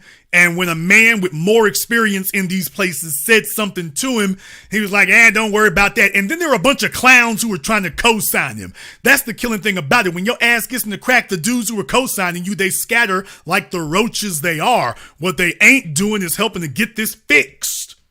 Because it can't be fixed. She got you on blast. She got you on Front Street. Pardon the expression. She got you on Front Street. And she's not playing. By the way, I want y'all to understand something. This chick ain't playing. This gun imagery, she's not kidding. That's not a joke. She's not joking. Listen to me, little old cornball dude. She's not joking about that. She's serious. She's serious as hell. Everything she's saying reinforces that. She's serious as hell. She is talking about violence toward men, and she specifically mentions about black men. She is serious as hell about violence toward men. She ain't playing. So what she's doing is like the Emmett Till murder. She's sitting up here trying to clutch her pearls and pull a Carolyn Bryant. Oh, look at the big black brutes. Those big black brutes are all coming down here in scores and scores. Why, it's not just one of them coming down here. Why, there's thousands, millions. Yeah, there's millions of them coming down here in their big black hordes. They're coming down here in their big black hordes with their tattoos and their goatees and their little old extra money. And they're sitting up here doing this. Oh, they're coming down here. Oh man, they're showing up in these big hordes and throngs, whole gangs of them. And they're coming down here to take your women. Y'all thought that was just relegated to the white eugenicists, white feminists? Hell no. The black feminists are lockstep with them. They're not targeting black men. They are part and parcel of the same thing. They're sitting up here screaming, why? The Negro threat. The Negro threat. Take a look at all these black males. I'm going to go to the appropriate authorities.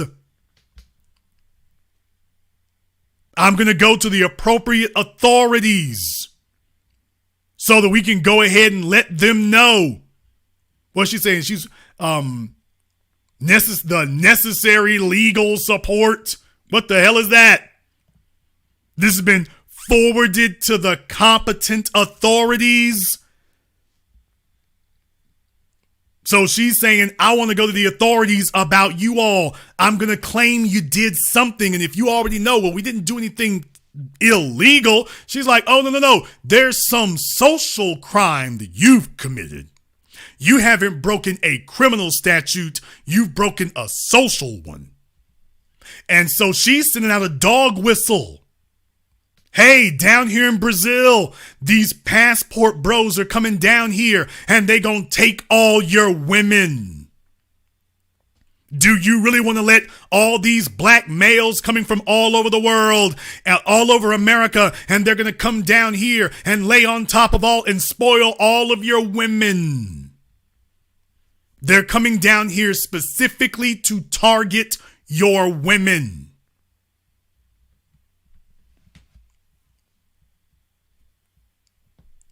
And the young, naive kid didn't get it, didn't understand. Now he's in a bind. Yeah, by the way, everyone, what no one can say is that I didn't warn him. Nobody can say I didn't warn him. I tried to warn the young kid. I tried to tell him he was going to tell me what he knew.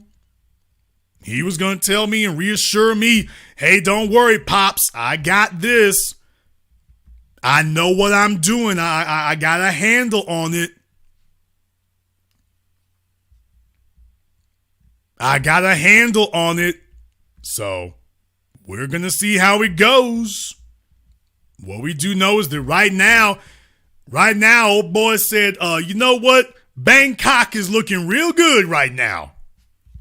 Yeah, damn Brazil. How about Bangkok? I traded in the B for Brazil for B in Bangkok. Let me go ahead and get on out of town. He's on the first thing with wings. Let me go ahead and move on. Dude, that's it. You went viral for the worst damn thing. Now he acting like Will Smith. He's like, look here, if I eat some roaches and lower myself to the level of a bug, will that please y'all? Hell no, it won't please them.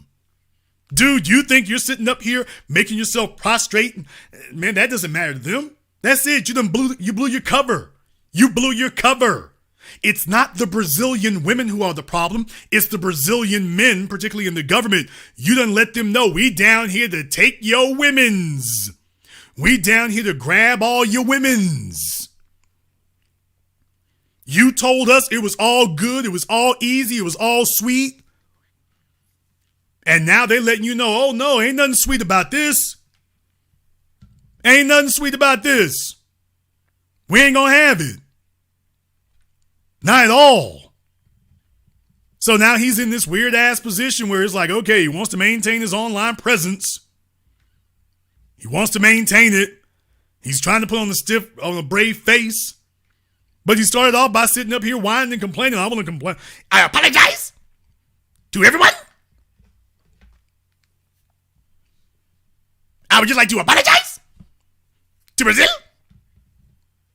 I apologize to Puerto Rico. I apologize to Colombia. And then, in case you missed that one, he was like, by the way, just in case you didn't get it in the right language, look at this. This video apologizing in Portuguese. So he wouldn't just do it in English. He's like, just in case y'all don't speak English, let me put this in Portuguese for you. He's probably working on the Mandarin Chinese interpretation next. He's letting them know, I'll be damned. All my stuff's here. All my stuff's here. However, you might disagree. You might see it differently. Therefore, the telephone lines are now open. The number is 646-787-1933. That's 646-787-1933. Your personal access code to the program that all your favorite YouTubers love to hate watch. All of them dudes from last week and this week, they're all watching right now, as a matter of fact. They're all sitting there right now, and they're like, I'll be damned, why didn't we catch on to this before? All you fellas who were repping it and big upping it and defending it before, it's looking real rough for you. Looking real rough. Now they want to go ahead and weigh in. But we're going to go ahead and get the phone lines popping. Matter of fact, I'm going to go ahead and open up Zoom. Go ahead and open up Zoom. And by the way, Austin is invited to call in again if he wants to. Him or Veneers, either one of y'all can call in. It doesn't matter. I have no ego to inflate or offend about it. I don't want anybody doing a damn thing to him. Not at all.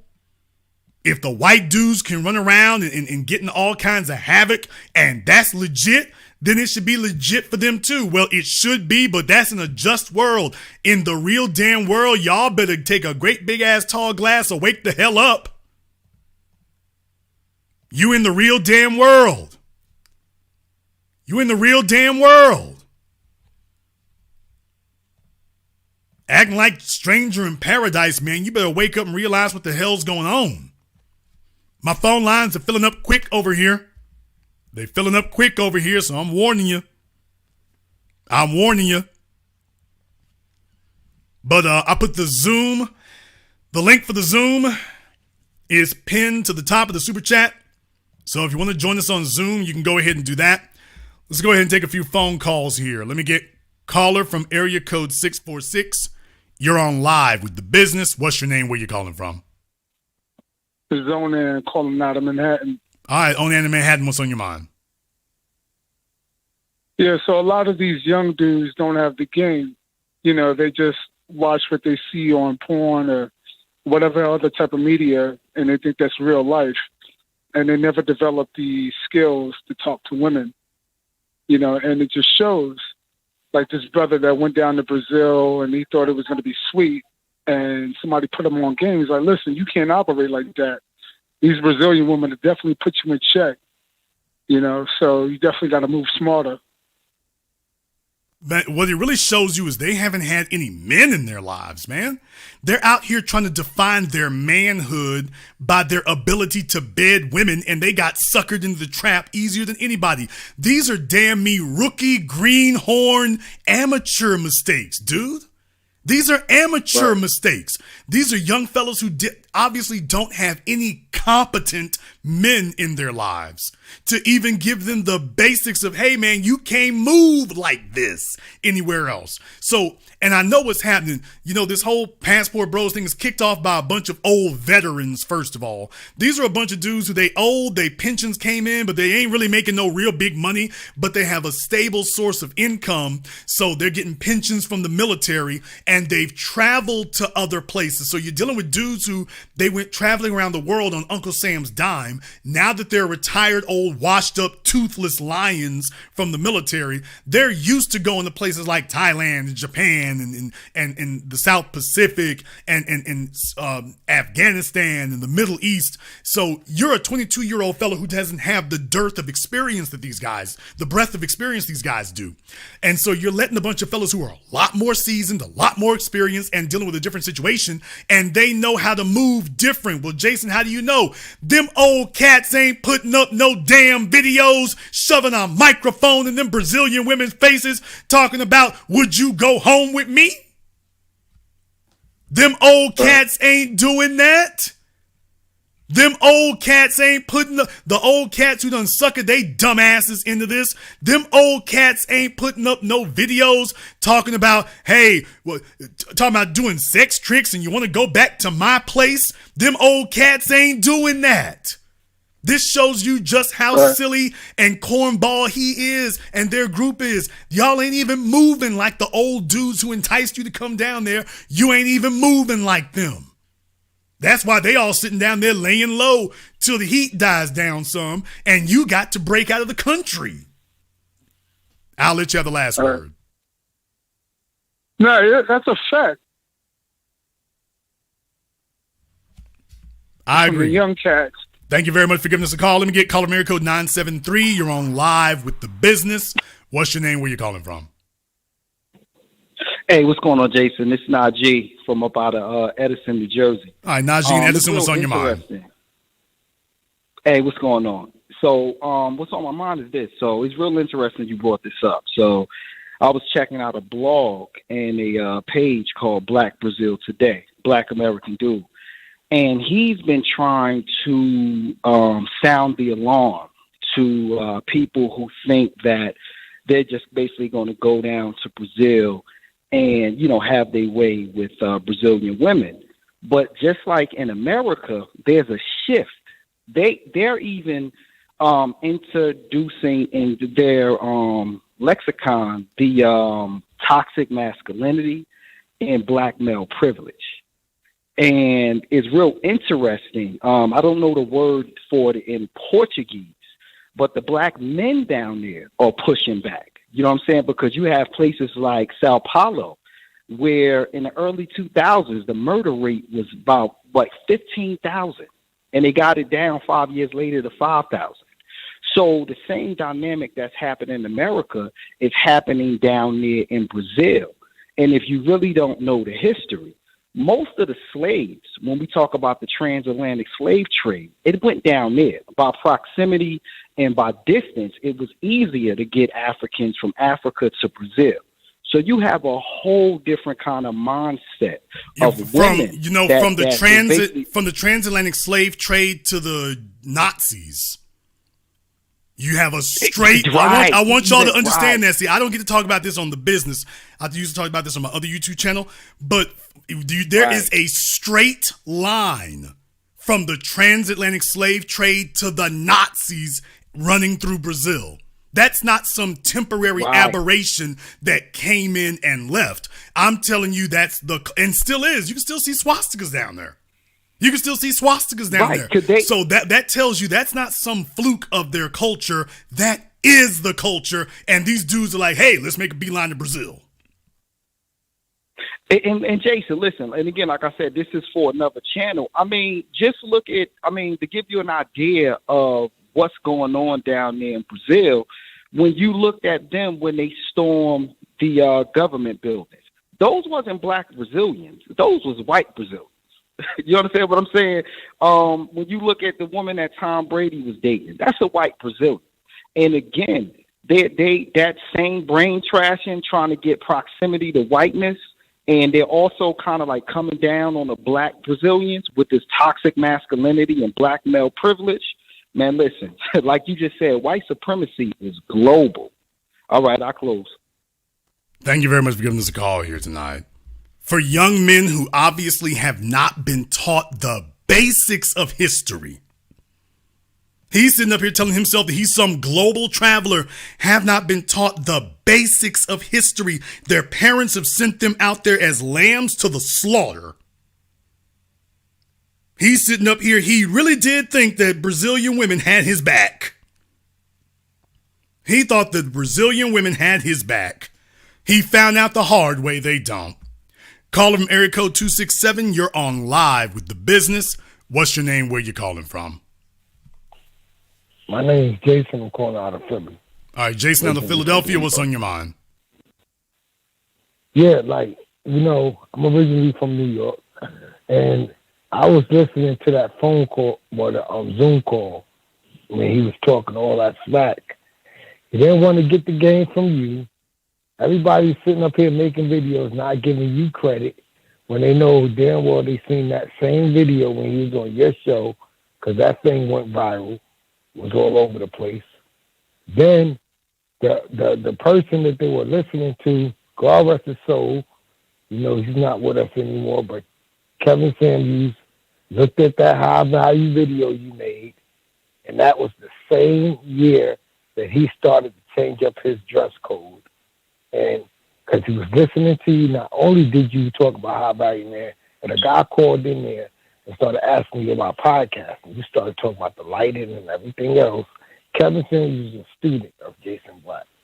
And all these guys out there, they don't understand that everything they're listening to is part of the game. But because they envy what you have and don't want to give you credit, that they can't get the full game. They're not giving out the full information. And in the process, what they're doing here, brother, you can't co-sign everything that these fellas want to do. You can't do that. This is the problem with trying to be some anti-Oprah Winfrey. You can't co-sign everything these fellas are trying to do. You can't just say, well, if the men are out here trying to do it, we need to give it the thumbs up. That's not moving wise. That's not moving wise. We can't move like this. And the real problem is putting the damn spotlight on ourselves.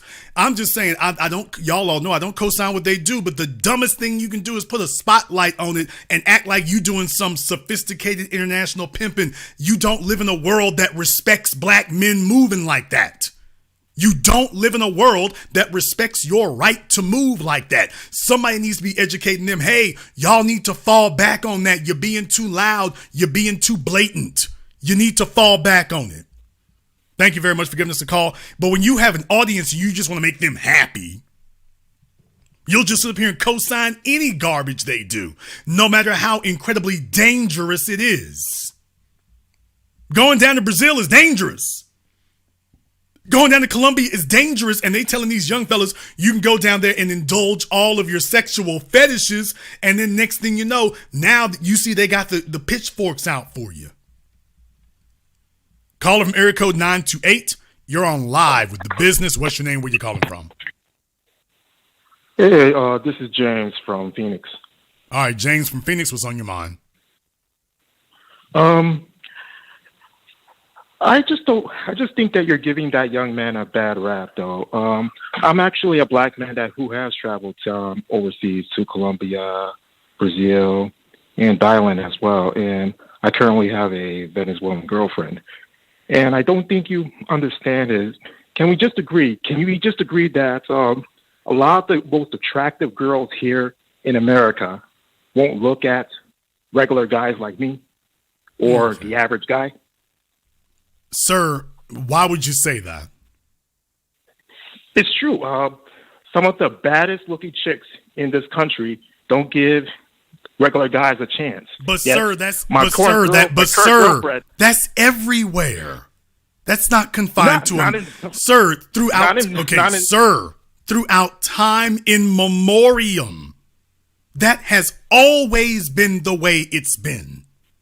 That's all. The prettiest females have always been reserved. Beauty is currency.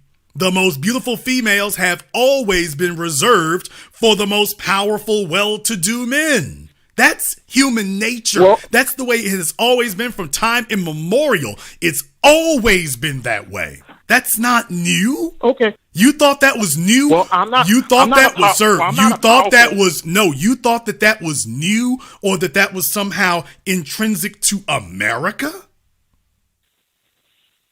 Well, here's the thing. My current girlfriend, sir. One more time. Like okay, sir. One more time. That's the way it's been for time immemorial. You thought that was somehow confined to America, that's only existed as a nation for 240 something years. You thought that was something confined to America. That's been in human societies since man left the caves. What? You didn't know that? You thought that was something that was created and came out of America in just the last 240 years? Well, here's the thing, though. My current girlfriend, she was hit on by very well-known celebrities in this country. One more time. I'm just a powerful guy. Sir. I'm not a power. Sir. What? One more time. You think that beautiful females being reserved for the most powerful, rich men, you thought that was something new that just showed up in America? That's not something that has existed for thousands of years before America was even a place? You didn't know that? No, I knew that, but I'm just stating that basically regular guys like me have an opportunity to date some of the most beautiful women in the world. Wrong. Travel overseas. Wrong. I'm a regular average guy. Wrong. I'm not. You're wrong. No, sir, that is wrong. Let me go ahead and blow the lid off of that garbage there, too, by the way. Let's be very, very clear. These fellas, what y'all consider to be, quote, the most beautiful women in the world, dude, these are a bunch of average-ass chicks. You're spotting them points because they're lighter skinned. If their skin was darker, you'd be calling them mud ducks in America. Y'all ain't pulling baddies like that over there. Y'all are just pulling average chicks. Now, the only difference, the only difference is that the females over there are not obese like they are in America. I will spot that one. But other than that, the only thing you all are doing is saying, well, she's lighter skinned. If she were darker skinned, she would just be an average chick from Houston. All I'm saying is that my current girlfriend I saw her previous DMs on her Instagram. She was hit out by a bunch of celebrities, and now she's my girlfriend. There's a bunch of average guys. Sir, average chicks get hit on by celebrities and ball players all the time, not because she's exceptionally beautiful, but because they think she's gonna be an easy knockdown. You didn't know that? This is news to you? These young dudes out here are killing me. Y'all thought these fellas thought your chick was a baddie? They were just like, hey, I want ease of access. Take a look at the Arnold Schwarzenegger's side chick. This is one of the most richest, most powerful people since the 1970s. His side chick looked like a old shoe. But I'm just stating that the quality of women that a man can get is much better than here in America. That's why I basically encourage a lot of young sir, black it dads isn't. overseas. No, y'all just say that Yes, because they are. no, that's because you all grade light-skinned chicks on a curve, and there are more light-skinned chicks over there. Those chicks are not better looking. They're just more light-skinned. They're more feminine. They're more fit. They have much better character. Like this Stephanie Ribeiro chick who was accusing y'all of being sex traffickers. You mean like her character, like hers? There's always exceptions to the rules. She's not. Clearly, she's not. Clearly, she is not an exception. Very clearly, she isn't. Old boy had to break camp and leave town. He wouldn't have done that if he had just gotten one or two nasty emails. That isn't why he did that. You don't get up and break out because you got one or two messed off emails. That goes with the territory of making any video. For him to be there as long as he's been and to say, hey, I got to get up out of here. I feel in danger. For somebody who's been there as long as he claims to have been, that means he got more than just an email or a message. They let him know, hey, it's about to get real. It's about to get real. Y'all fellas grade these chicks on a curve. If she's not black, if she's Filipino, y'all sit up here and get an average looking Filipino, and I ain't talking down on them, but she's just an average chick. It's just she's different. She's not more beautiful. She's not prettier. She's just different. And y'all are putting a high premium, and I understand it because that's the definition of exotic. Exotic doesn't mean better. Exotic simply means different. That's all exotic means. It's just different from your norm. I understand that, but y'all are acting like these chicks over there that it's dimes just on every corner, and it ain't. It isn't. It never has been. I'm not sure. I think you're delusional, man, because I mean the women there are just much more attractive. Okay, sir, are you saying that your girlfriend is a 10? She's a baddie. She's a 10. Let me try this one more time. Sir, are you saying that your girlfriend is a 10? Yeah. Okay, are you saying that your girlfriend would be recognized as a 10 by men in general? Yes. Oh, I'm so glad you said that. I think that's a wonderful thing. I just sent you a text message. And again, I just sent you a text message. I want you to send me a picture of you and her together. I'm not going to put this up for the world to see. I'm not going to show the world, but I want to see a picture of you and her together. Since you claim you got a 10, I would like to see this 10 myself. He just hung up the phone. He just hung up the phone. He just hung up the phone. I didn't do anything to him. He just hung up the phone. What's going on here? What's the deal? I wasn't going to put her on Front Street. What's going on? Folks, what's happening here? I don't get it. What's he doing?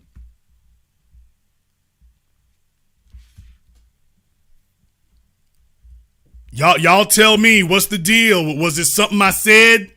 He hung up the damn phone.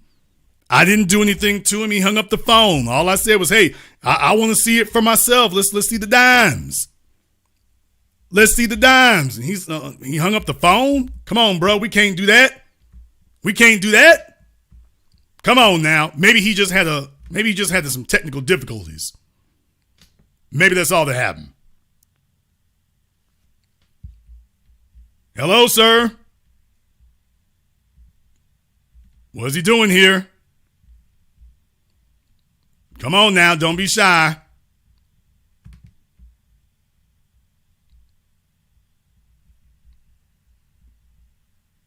Come on now. Don't do that. Okay, everybody, I tried to give him a call back here. Tried to give him a call back. I don't know what's going on. Don't be shy with it now, man. What's he doing, y'all? I'm trying to help the young man out. trying to help the young man out here. I'm not putting him on Front Street, but I mean, if he's going to say something like that, I'm like, okay, well, let's go ahead and check the ballistics. Let's check the ballistics. I'd like to see what's happening to my damn self, personally. I'd like to see what's happening. So all he has to do is just go ahead and send me a picture. He's got my number for it. Let's go ahead and see if we can check that out. All right, let's try again. Where you at? Where they at? Come on now.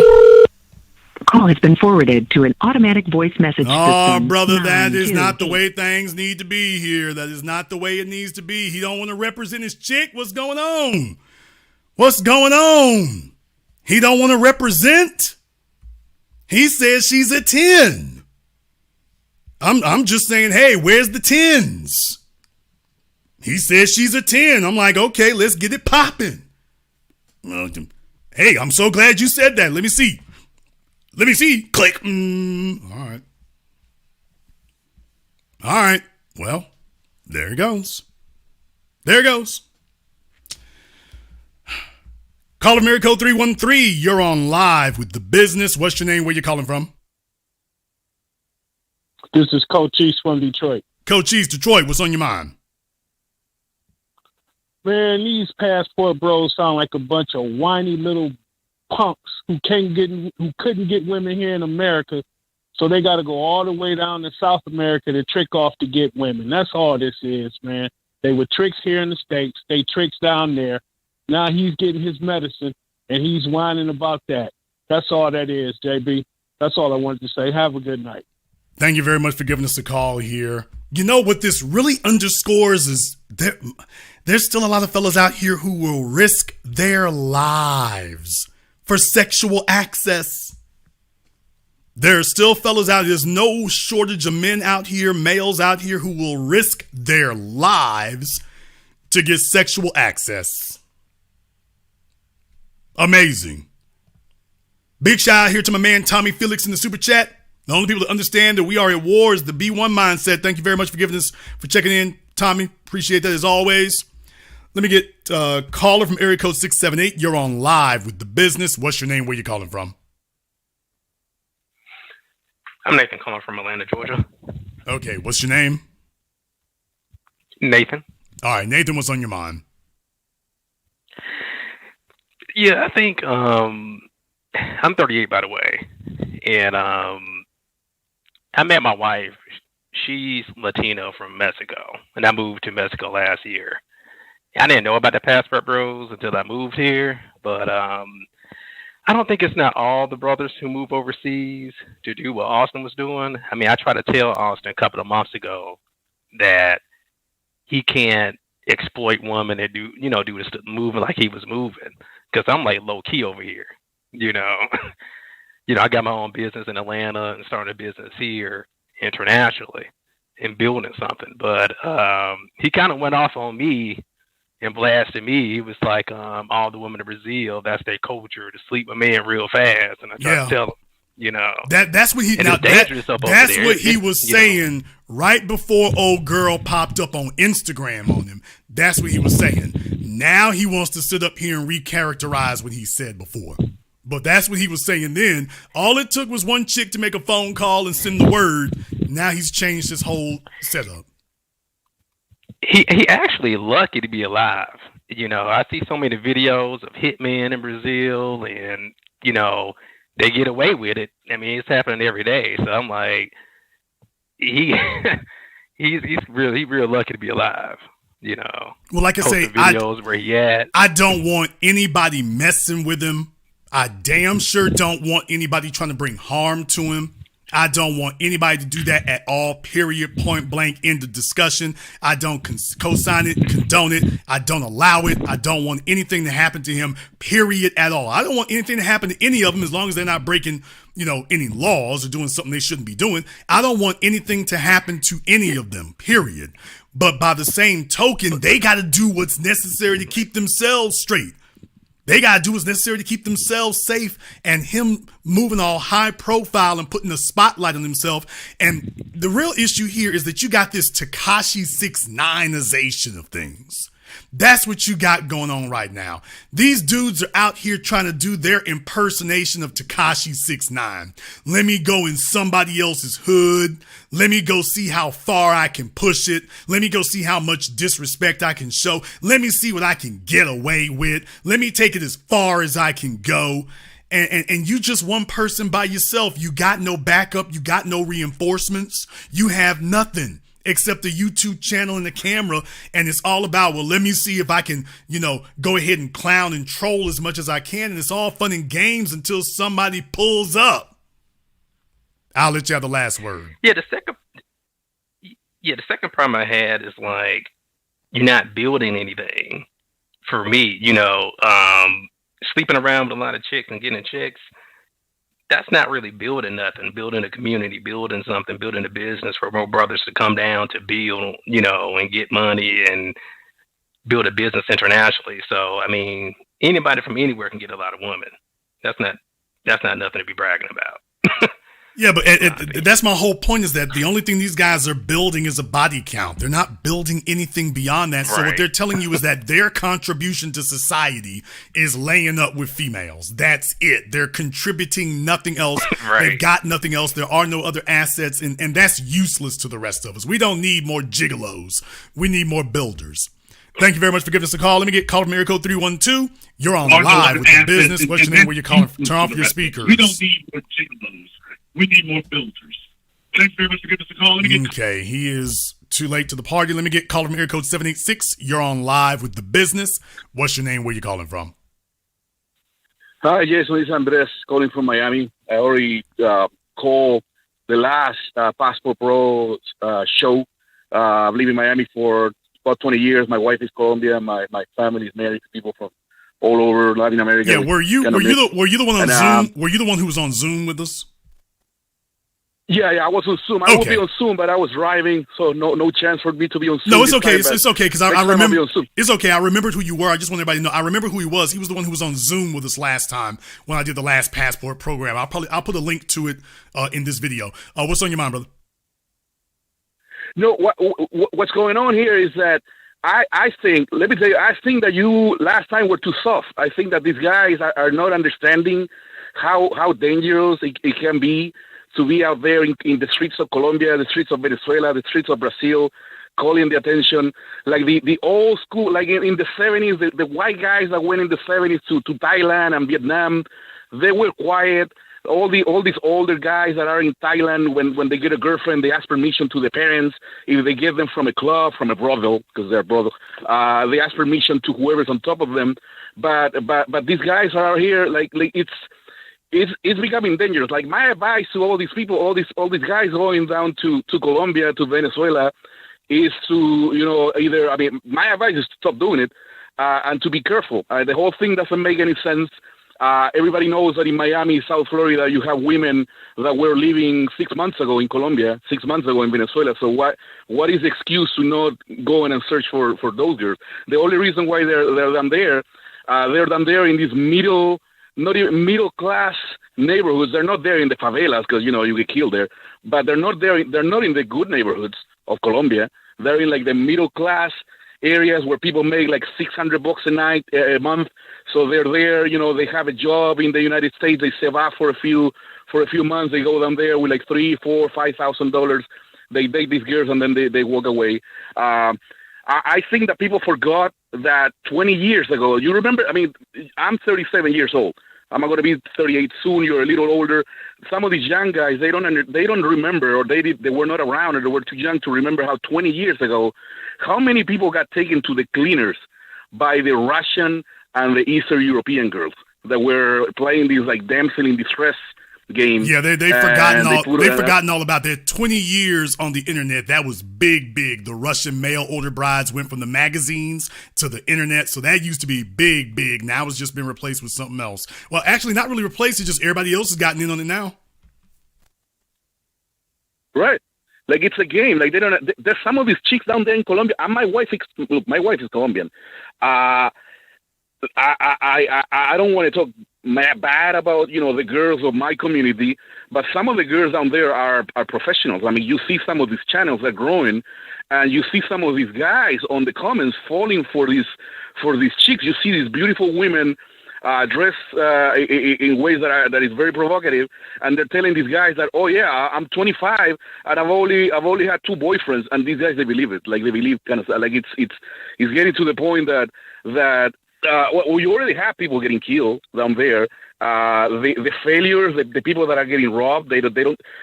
For every guy that admits that he got robbed down there in Colombia or in Brazil, you have like 20 more that don't say anything. I mean, no, what it really is, though. The point that you make. One more thing, I'll let you finish that in a moment. But the other thing is, these guys are doing anything and everything they can just to take a picture, so they can come back up here and just say, hey, I've been there, done that.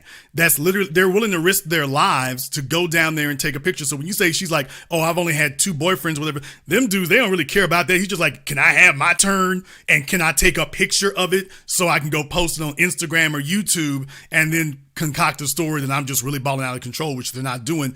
And they're willing to risk their lives for it. Go ahead. Yeah, I mean, if you look at the list of the 50 most dangerous cities in the world, most of them are in Mexico, Colombia, Venezuela, and Brazil. Like, you're looking at some very dangerous places. They're walking around these like okay neighborhoods. The bad neighborhoods are right there.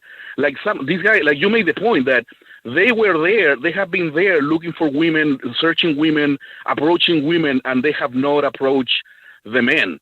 The whole thing doesn't make any sense. The whole story about these like magical creatures in Latin America, in South America, the continent that I'm from, being these like pure. For some reason, they look super hot, but they're super pure, and they're super like submissive. And they're not materialistic, but how about the men? Like, there's not even a mention of the men. They don't understand what they're messing with. Like, Brazilian men are, I mean, what's going to happen when like a Brazilian boyfriend shows up? One of these guys, like an MMA fighter who has like, credibility in the streets. What's going to happen when Brazil? They don't understand how dangerous places in Brazil are. Like, I don't have family members that are Brazilian.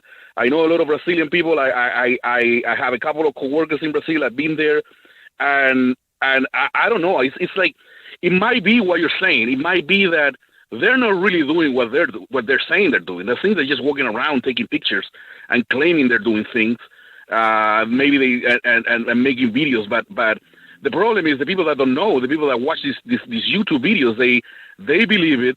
They think that, let me go down there and approach women, and you don't know. They have no idea how dangerous it is. And in Venezuela, let's hope they don't go to Venezuela. Venezuela is a country that, for reasons that we're not going to get into, the country is completely bankrupt. There's like no money whatsoever. There's a lot of turmoil going on in Venezuela. But for example, one of the things that blew my mind is dudes on the internet telling folk, hey, you need to come to Medellin.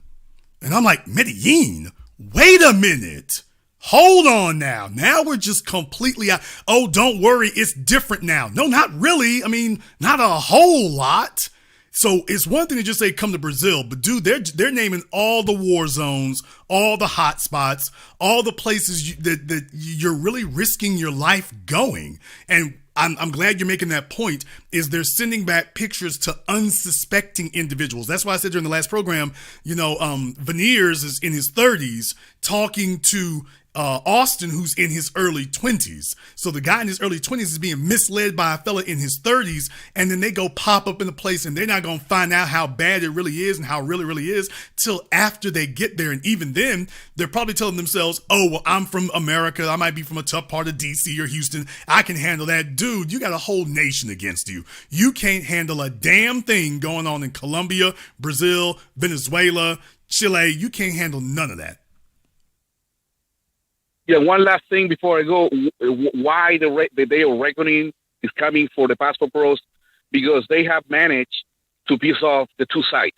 You have like the nationalist, more conservative side, very angry that foreigners are coming, and yes, foreigners are black.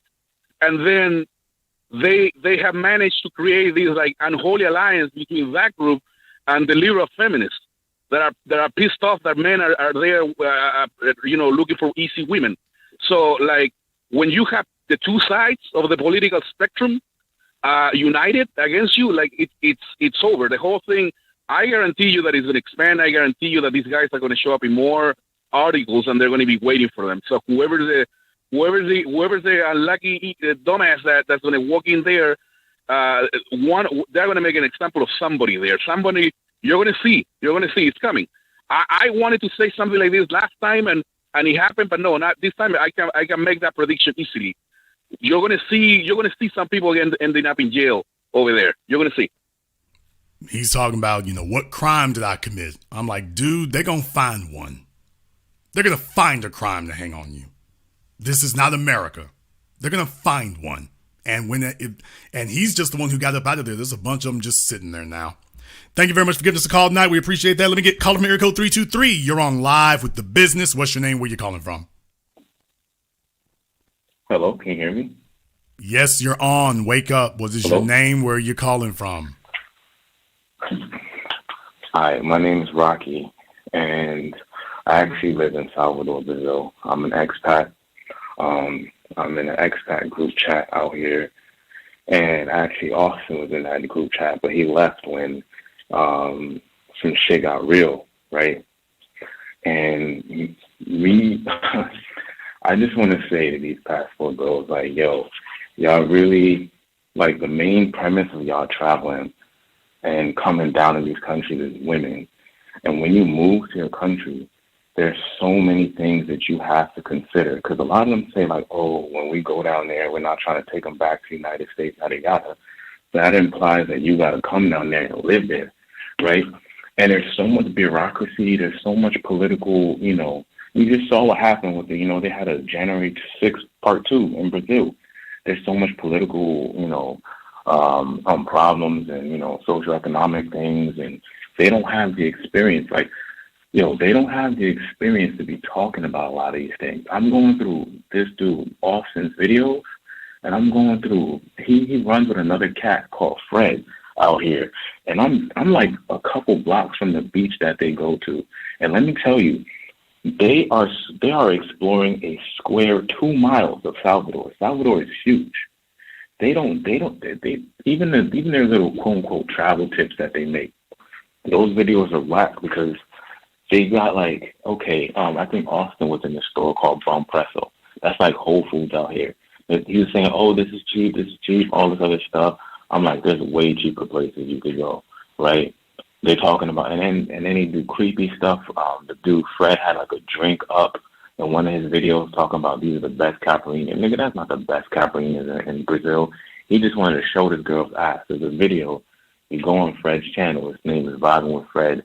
There's a video, very creepy ass video where he's like holding a drink up, and it's like, I think the title of the video is "Brazil got the best drinks" or something like that. And he literally just showing this girl's butt, obviously without her consent. It's just some girl on the beach, like thong. Well, the real thing here is, are they really aware of the fact that they're dealing with some very dangerous areas, and they are giving everyone the impression that these places have been completely. Let me tell you the real down here, though. Slow down. Let me tell you the slow down. I'm hosting my program. Are they giving people the accurate representation of where they're going? Because it would be different if everybody visited these places once in their life. But for those who've been there and things, are they giving an accurate representation? Because the impression that they're giving is that it's wide open and all you got to do is get your passports, make it to the airport, and it's free and clear. Are they really fleshing out exactly the fact that it's really isolated to a few areas when you get there? Yeah, they're in these touristy areas, and they're not even. I mean, the state they're in right now, Bahia, that state is bigger. The state is bigger than California. It's huge. Like, there's so many cities, and there's so many angles you could take the content, but they're just coming from, the getting girls' perspective and whatnot. And a lot of these girls, Brazil got a huge machismo, huge, very machismo culture, in which there's a lot of violence out here against women too. You know what I mean? The whole reason this went viral is because Austin put up a tweet, right? He put up a tweet in which he said there's no sexually frustrated men in Brazil. Brazil is one of the countries in Latin America that has the highest femicide rates, yo. Right behind Honduras, highest femicide rate. You go on his Instagram, there was a couple comments that there's a store in like, you know, Shopping Bahia or somewhere, this shopping mall. And they were like, you know, hey, very polite and very polite and respectful. They're like, hey, you came in and you took some videos of some girls and you put it on your TikTok. You know, the girls are feeling very exposed. Can you take the videos down? He didn't take them down. He was like, yo, what videos and all this other stuff. And, you know, they are, like I said, even their Portuguese that they're speaking, very grammatically incorrect. They're mistranslating things in videos. A lot of things that these girls are saying, they're just mistranslating, right? Mine isn't perfect, right? But I know what correct Portuguese sounds like. I've been out here for like almost 2 years, right? Going on 2 years. And you know what correct, because you go into rural areas and the shit, you won't even be able to understand shit. Like, and you go to where the proper, you know what I mean? You go into like the richer, more affluent neighborhoods where people have more education, and you hear them speak totally different. He sounds like he's been on, you know, Rosetta Stone or, you know, Duolingo for a couple of months, you know. He gets enough. You know how you in Times Square, right? I'm from New York. You know how you in Times Square, you got a tourist that could scrape together an English sentence. You know, okay, they're trying to say, oh, you know, they're going to get to 42nd Street. So you point them in the right direction. You know that they're doing you know, just enough to be able to pass off what they're doing enough so they can go ahead and take some videos. And I'm sure that's a pretty cool way to build a social media platform. But with you playing with his life and death, this is for real, because you got fellas who are going to listen to you and say, well, hey, he's down there and he's alive. And then when he sees 2 or 3 other fellas co-signing it and they don't really realize that this is really just like Tekashi 6ix9ine, these guys know where to go and not to go, but they're telling you, hey, we got it wide open because they want to look like they're the kings of Brazil. And in reality, they're just some tourists. Thank you very much for giving us a call here tonight. I just hung up on another line I didn't mean to here. I got a bunch of folk on the phone line here calling in, so everyone please keep your comments brief. I want to try to get everybody in here as much as I can. I want to get as many people on the line here as I can. Let me get caller from area code 929. You're on live with The Business. What's your name? Where you calling from? Hello, my name is Terrence from New York. Okay, Terrence, from where at in New York? I'm in the city of Bronx right now. Okay, what's on your mind? It's my name. Say again? What's on your mind? I was told to call in. I guess I was told to defend the statement that I had. I don't know. I made numerous statements, but which one it was. I made a comment saying that this convo sounds divisive. This whole convo is divisive. I was saying that he should be defended regardless. Okay, like what sounds divisive about it? Because everybody here is of the same race, but we all picking a side when we should just be defending him against whatever's attacking him. Sir, nobody, I said again, apparently you don't hear very well or you don't comprehend very well. I came in the middle. Okay. I came in the middle. It doesn't matter when you came in. I said it at the beginning and the middle and recently. I have already said no one has said, co-signed, suggested, or anything that any harm of any kind should come to him. Nothing at all should be done to him. I don't care what's going on. Okay, sir, I'm hosting my program. Nobody said, we already clearly stated, you missed it, you ain't listening, you're not paying attention. We clearly stated no harm whatsoever should come to him. However, that's in a just world.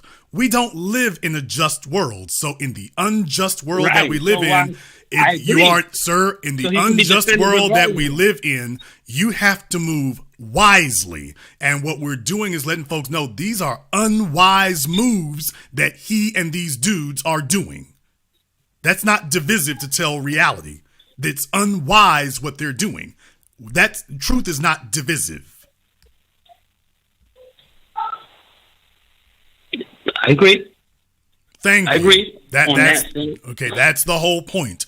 Truth is not divisive. What he's doing is unwise and reckless, and we just saw how it was. So no, sir.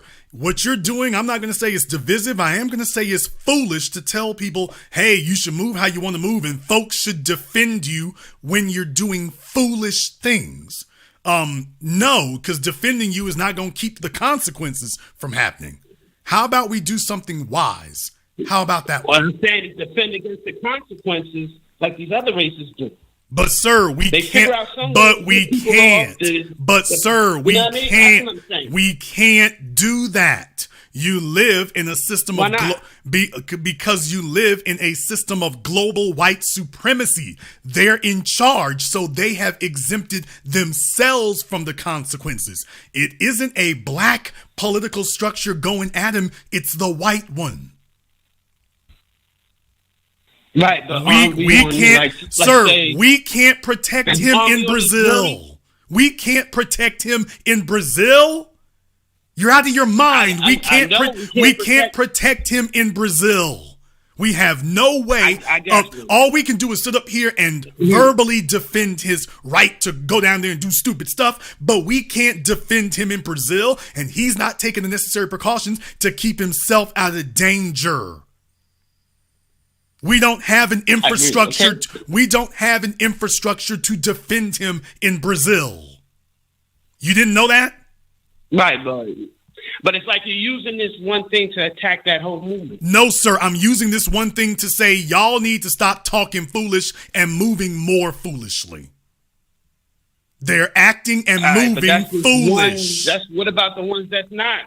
Sir, not moving okay, you sir, having these success stories. Sir, they're getting robbed down there all the damn time. They're getting hemmed up. They're getting shot. They're getting in the messes all the time, and they're not saying anything. Okay, but sir, first of all, it doesn't. Sir, first of all, it doesn't happen to nearly that magnitude here. But second of all, you've got a Bill of Rights to defend you here. You don't have that down there. Right. You have your own census. Sir, you have a Bill of Rights here to defend you. You don't have anything comparable in Brazil. You are just a visitor. That's it. Right. You're talking as if we've got some global power to defend any idiot who does anything. I get what you're saying. But I'm saying if you want a woman down there, go down there, bring her ass back. Okay, sir, that's not what they're saying. Okay, but sir, here's the real issue. The real issue is the moment you set foot on their soil, trying to move like these are your women, you're taking your chances. And I'm saying don't be stupid and foolish moving in a foreign country like you moving around Queens.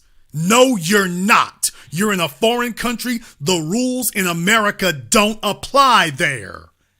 So us sitting up here, I don't agree with moving like that here. You're trying to make a moral argument. The same thing happened to you here. Sir, no, sir, no. No, sir, the same thing can't happen. No, sir, the same thing cannot happen to you here. There's nobody who is, sir, there is nobody who is going to say, you shouldn't be talking to these women, you're a foreigner. Yeah, but that's not being said over here. Thank you, sir. Nobody over here is saying you can't talk to the Brazilian women in America because you're a foreigner. What I'm saying is we should be the same way. But we can't be how they are. All we can do that is here. Like with our women up here. Because they may come up that's here. But sir, that's here. He didn't get in trouble. That is here, sir. He didn't get in trouble in America. He got in trouble there. That's the problem. But everybody's using this to highlight yes, sir. You're supposed to teach people how to not make dumb.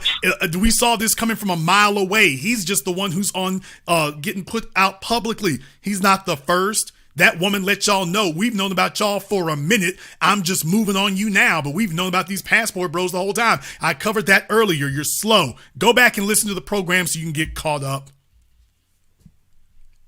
Why don't we go ahead and defend them? Okay, How much defense do you expect us to give him from Louisiana?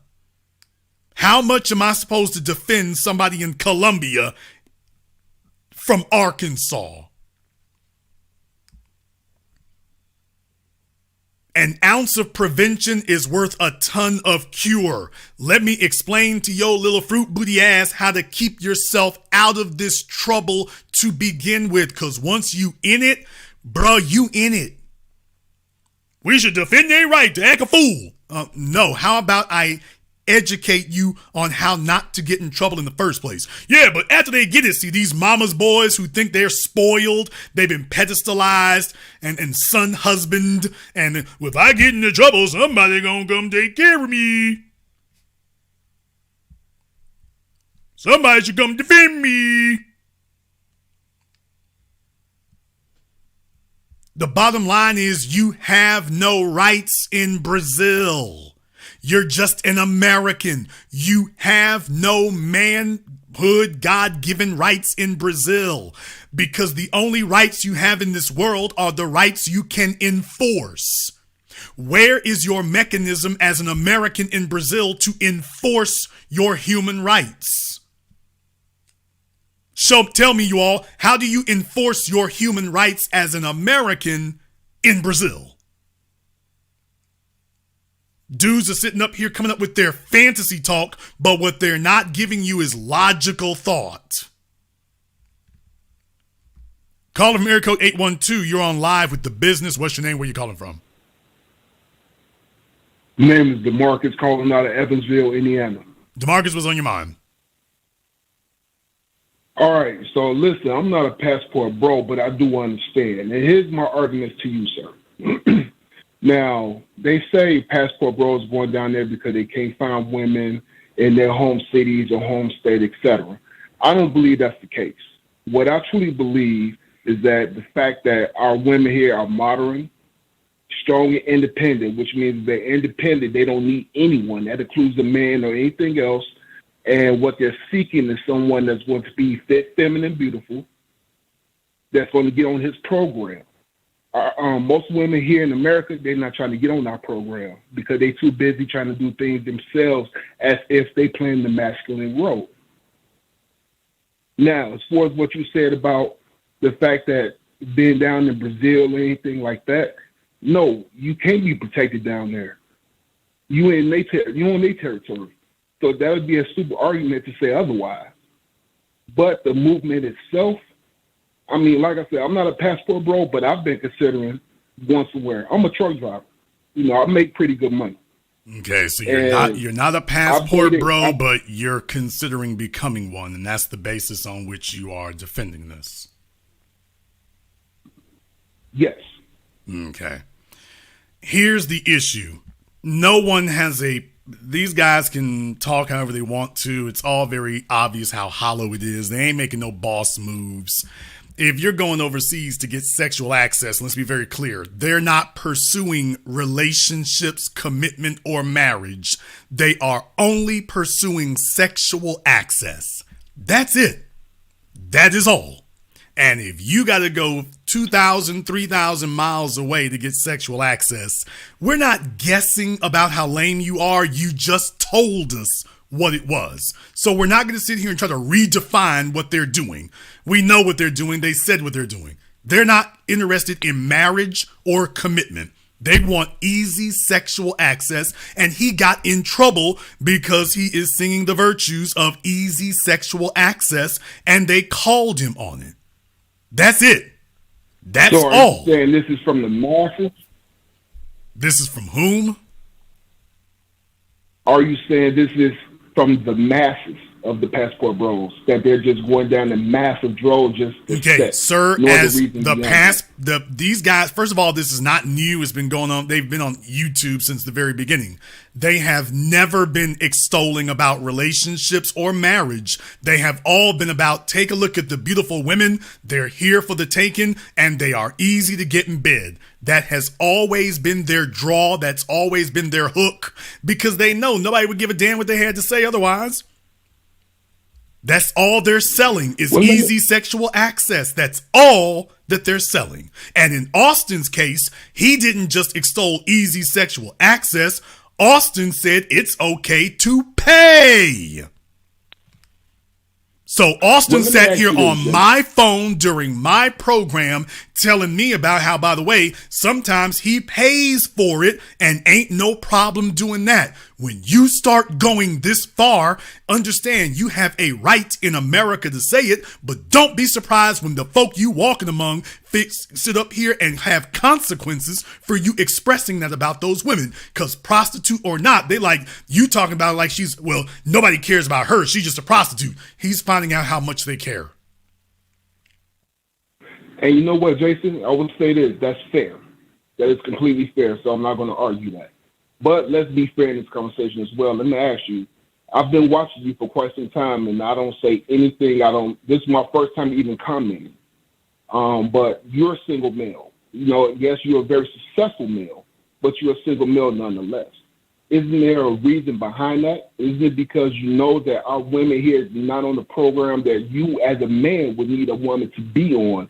Thus, again, is what my argument comes from, is why they're going. I'm not going to say all of them, obviously, from what you explained. Okay, well, since you're trying to speak for me for the umpteenth time, yes, you're correct. I'm in a position that a lot of men wish they were in.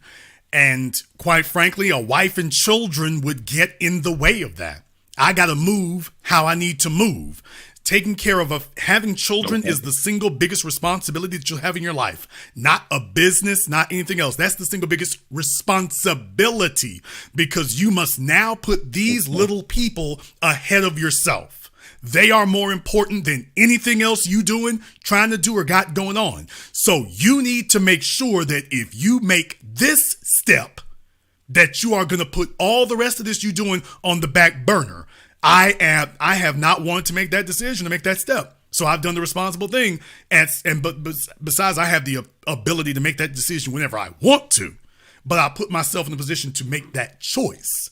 So that's the reason for it. Fair. And there's no reason to get married if there isn't going to be procreation. It is silly as hell for a 25-year-old man to marry a 50-year-old woman. If y'all are not going to have children, what are you going to get marrying her that you're not going to be able to do single? You can leave your stuff to her without ever marrying her. It makes no sense to marry a woman who can't bear your children. You can do it for some ideological principle, but you're not doing it for a practical purpose. So until I'm ready to make that step, it makes no sense for me to be married. I could do it symbolically, but it literally makes no sense. That's fair. And that's fair. And with the fact that it is fair, I'm going to move on. Whoa. Not done yet, because now we got to isolate this, what I told Austin before. The big fallacy in what you're saying is that you are trying to make the fallacious, flawed argument that Austin and the rest of them made, and Austin's now finding this out the hard way. Hey, Austin, I told you women are the same all over the world. You tried to argue with me that the women of Brazil are different. Feminism is an American issue, not nearly as bad in Brazil. The women down here ain't with that. They changed his life and flipped it on his ear in 1 week. The women around the world are the same. This is not an American issue. They are the same everywhere. Let me be fair, sir. Brazil, I'm not familiar with it. Yes, I know about Brazil, and I know about a lot of the guys that's going down to Brazil, but that's not my focus. My focus has been more or less the Philippines. And yes, there are some ratchetness going on down there, but you cannot say that it's at that level. We cannot say that. Okay, sir, as far as that's concerned, it depends on if that's what you want. You don't really want to get into questions of marriage rates and illegitimacy rates. You don't want to get into that either. But you're also dealing with a cultural dynamic. Now, if you're just looking for a simple female, those are everywhere, including America. Here's the difference. These dudes don't want a simple female. They all trying to get what they consider to be a dime. And by the way, old boys tried to text me a picture here a little while ago claiming this is his girlfriend. It's just a picture of a white woman in a shower by herself, dude. I said, send me a picture of the woman with you. So that's strike one. See if you can get your life together. Sir, they're the same everywhere, period. And what they're doing is grading these average Filipinas on a curve for only one reason. Well, she's not what you would average find in America unless you're in California. And that's it. But it isn't because they bring something exceptional to the table. Because here's the problem, sir. If that were the truth, then there would be a hell of a lot more marriages going on over there. And that's what's not happening. But if you want to hear some real horror stories, put your YouTube to work. There's a bunch of white dudes on YouTube who made videos warning American expats about the dangers of trying to marry these chicks in the Philippines. If I wanted to, I could show you about 5 or 6 videos now right off the top of my head. So the situation's not different. It's just bureaucratically different. These women expect something. Y'all ain't gonna get away from that. These women expect something. Now let's be clear about something else here too. Okay, let's be clear about something else here now. Where are you from originally? Originally, I'm from Chicago originally. Okay, you're from Chicago originally. A bunch of folk from Louisiana moved their way up to Chicago over the last 40, 50 years. So your people are probably not from Chicago originally. They're probably from the South. Let me tell you something. No, yeah, my people's from Biloxi, Mississippi. There you go. Originally. I'm not guessing my way through this. Brother, you ain't gonna get a Filipina chick to cook no soul food for you. I don't know what the hell you think Thanksgiving looks like at their house. It don't look like that. It looks like Kamala Harris's. So there are things, when you talk about these women are feminine, this, that, and the other, okay, feminine how? Will they cook and clean? What does she cook exactly? Well, she cooks what they eat over there. Oh, really? All right. Might want to think that over. They're used to. They're not going to cook what I'm used to. Okay, you're going to have to give that up off the bat. So what I'm saying is this idea that you've got some Filipina chick who's going to come ready-made to accommodate what you're used to in the States, that's just a lie.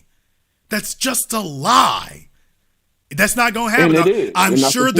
I'm sure they're all very fine women, very upstanding citizens, very nice human beings. I'm sure of that. But to try to imprint that they're going to be ready to satisfy an American male's expectations fresh out of the box, that's not true. It just isn't. I would agree with you on that, Jason. And I'm not going to argue that. You make a compelling point when it comes to that. But we also have to understand one thing. They say when you constantly keep doing something, expecting different results, that's the definition of insanity. So if you say, for example, you're here in America and you constantly keep trying to date women, I'm not going to put no color to it. You're trying to date women, it's not working out. It's not working out. You've been a provider. You've been a protector. You've been a person of means and resources. And you keep seeing that it's not working, wouldn't you want to go and try to do something else somewhere else where it might work out for you versus constantly keep failing in one particular place? Okay, let's take a look at that there. And shout out to Black Mzungu. He's giving me 100,000 Ugandan pesos. I'm not sure what that is, but shout out to you, brother. I appreciate that as always. YouTube put you in the red, but he sent me about 100,000 Ugandan pesos. I appreciate that. Okay, brother, here's the 2 things that knocked down the passport bros. I want all y'all to remember these 2 questions. These are the 2 things that knocked them down. Number 1, after 20 years of passport pimping, where's the hot spot where these fellas are collecting their wives at? From a mass, they're not collecting wives. Okay, so after 2 decades of popularizing this sexual international globetrotting, at no time have they told you, by the way, American women are not wife material, but after 20 years, we found a haven of women who are wife material, not even in the Philippines, not in Brazil, not in Colombia. So first of all, they're meeting women and not making wives of them. Well, I'll be damned. So they don't want to make wives of the women in America because they're not wife material. Got it. The women are much better in South America. Got it. Are you making wives of those better, more feminine women? Oh, hell no. So in other words, they're doing the same thing down there they're doing up here, but claiming they're doing it for a different reason. All right, next question. How long are these guys in their relationships with these South American, Southern Asian women? How long do those relationships last on average, sir?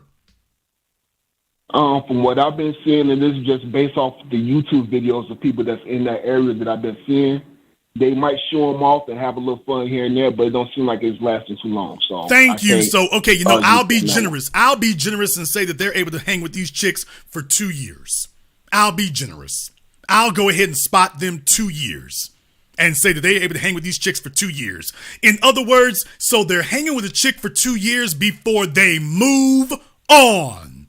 Oh, in other words, the exact same thing that they're doing and complaining about in the States. So these women in South America and Southern Asian who are so allegedly better and more feminine and easier to get along with, and they take care of you, and the relationships last the same amount of time and have the same outcome. Well, I'll be damned. Some of the guys I've been watching us down in like Medellin, every, let's say 3 weeks to a month, you'll see them with a different chick that they're claiming that's their girlfriend. So I can't argue with you on that. That's a TKO for me. That makes nothing but common sense to me. So with that being said, sir, Passport Bros, I tried to help y'all. Seems like when y'all try to come on here and debate against Jax, Mr. Black, that y'all just do a piss poor job at it. I try to come with a little bit more intellectual points to it, and he still defeated it. So I tried, guys. Nothing more else I can do. Thank you very much for giving us a call. Y'all just keep those 2 questions in mind. Where's the enclave of wives the Passport Bros have built since American women are not fit to be wives? Oh, there isn't one. Okay, well, how long are your relationships with these women in Brazil lasting? Oh, a year or 2. Well, that's the same thing in America. So a year or 2 before it fizzles out and you move on to the next one. Well, okay, well, if your goal isn't to get married and you leaving after a year or 2, how is it America is any different? How is America one bit different? You got the same results, but claiming it's different. Caller from area code 415. You're on live with The Business. What's your name? Where you calling from? This is Don P. calling from San Francisco. Don from San Francisco. What's on your mind? Man, Jason, I'm going to tell you something. This individual that's unable to grow a full beard should have listened to his uncle. He wouldn't be running right now. He'd be running game. See, because you and I, we pretty much come from the same era. And when I was in the 3rd grade, my teacher told me, Don P., if you want to learn how to spell better, you need to read. So guess what I did, Jason? I picked up Donald Goins. I read El Dorado Red. And then I read the rest of the series. See, it's about game, which he was trying to impart to this young man that he didn't understand. Game, like the game you got and the game Don P got, don't require us to have a passport, even though I have held a passport for over 20 years, and the reason I got my passport was to get my MBA overseas. It wasn't chasing nothing. But game is like this. You can pull whatever you want here in the United States. America's the greatest mixing pot in the world. And I have pulled everything, except for an Arab. But I pulled everything, man. Brazilian, I had this one Brazilian chick, and they running in rotation, baby. Pulled this Brazilian chick, messing with her for like 4 years. She like, listen, I love the sessions, but I need to make some other moves. So here's this. I'm going to break you off 10 bands if you give me your last name. But see, I couldn't do that, because I had a Russian chick in Moscow. 10 bands. Come on, man. So the thing is this. You ain't got to be no passport, bro. You just got to be game. You got to have game.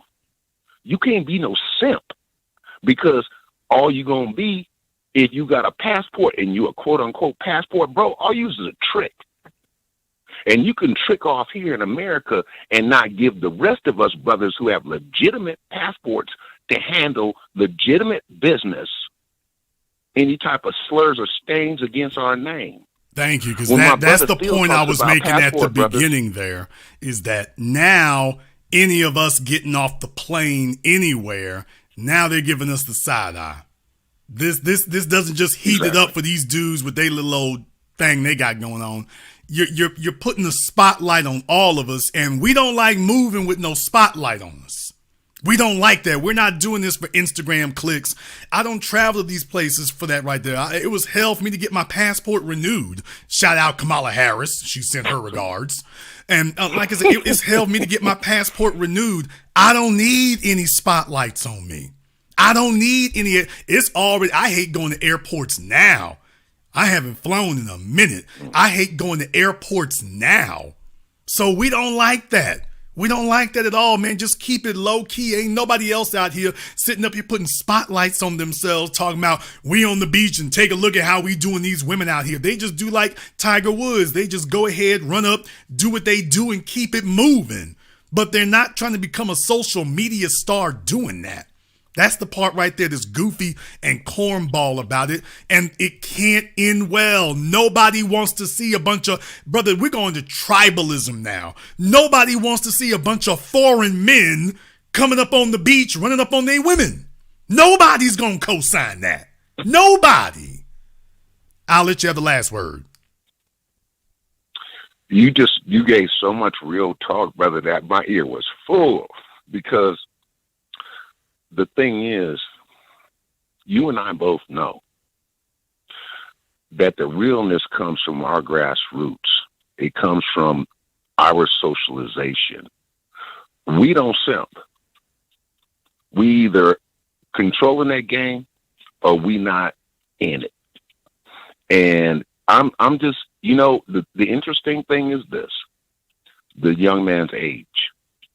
That falls right into the category of 80% of our young men not being raised with the guidance that you and I could give, because they would respect our sisters and we wouldn't have this problem. A real man can control his situation and also evaluate the situation he's getting himself into. I hate that they ruined this, man. But I tell you what, if I travel, I'm going to the continent and I'm looking for something real. You feel me? I'm not going to one of these Dwight adjacent type situations where they have rule, because that's going to be a problem. Well, so anything you do, man, you got to move the right way. These fellas ain't moving the right way about it. That's the real problem with it. Thank you very much for giving us a call tonight, Don. We appreciate that. It's always here. And like I say, with these fellas here, they need somebody. What they needed was somebody to explain to them. There has to be a purpose for it. There has to be a purpose for it. You don't just sit up here and jump out there and do everything. And one more thing.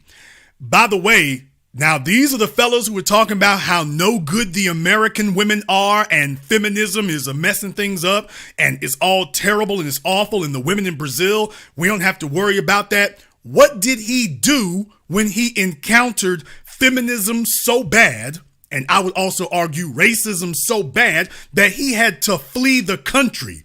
Did he call it out for what it was? No! He started making excuses, apologizing, and copping pleas. This is what I mean. So when the American women do it, they're no good. They're just bad. They're just bad seeds. They're all just ruined. When the Brazilian women do it, he apologizes to them. He's giving them a pass. So all the stuff he's complaining about with the American women, he's giving the Brazilian women a pass, and they just ran him clean, slapped the hell out the country. But that gets a pass. He's never been anywhere in America where American women, much less black women, ran him clean off the continent. Where he's talking about, I'm afraid to go back. That ain't never happened. So your whole damn little movement here looks hella suspect when we all knew that was going to happen. If these white Brazilian women did the same thing to you that these American women do, you give them a pass. Oh, well, they didn't mean it. That's just the exception to the rule. But you don't see no large group of these Brazilian women coming to your rescue. Where are all these Brazilian women floating in and saying, hey, that's our dude, Austin. Y'all need to back off. That's our dude, Austin. Y'all need to fall back. They ain't doing that. Nobody's coming with the capes on. But he's handing them hall passes. Caller from area code 248. You're on live with The Business. What's your name? Where you calling from? Hello? Okay, caller from 248 is asleep. Caller from area code 214. You're on live with The Business. What's your name? Where you calling from?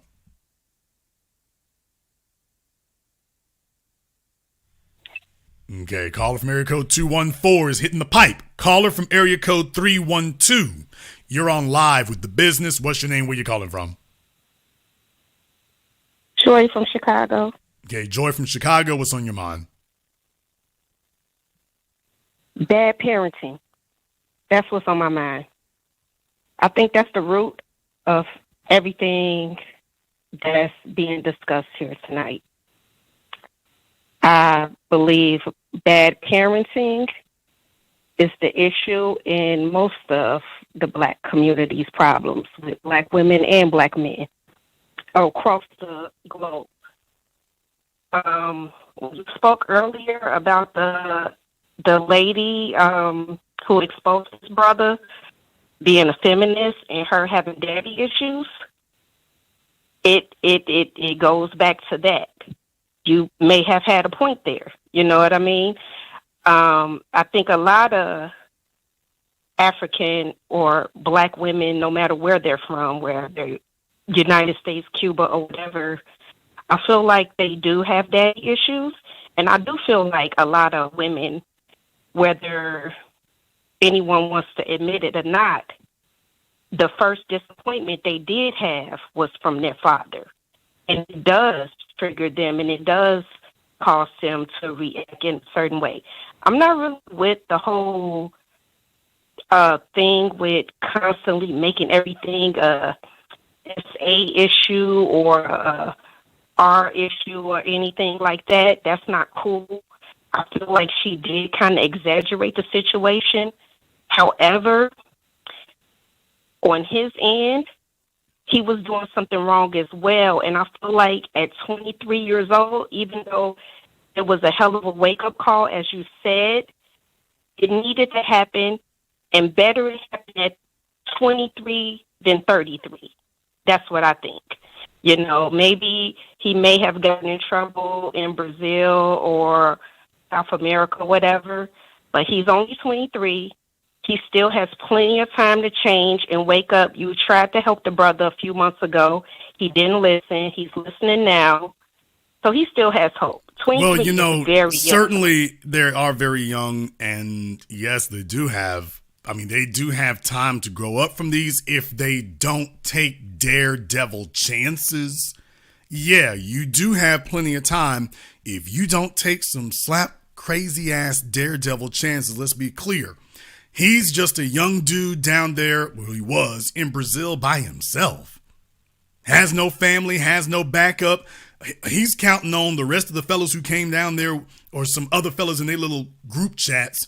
He's counting on them as his backup against an entire nation where he's too young to understand it.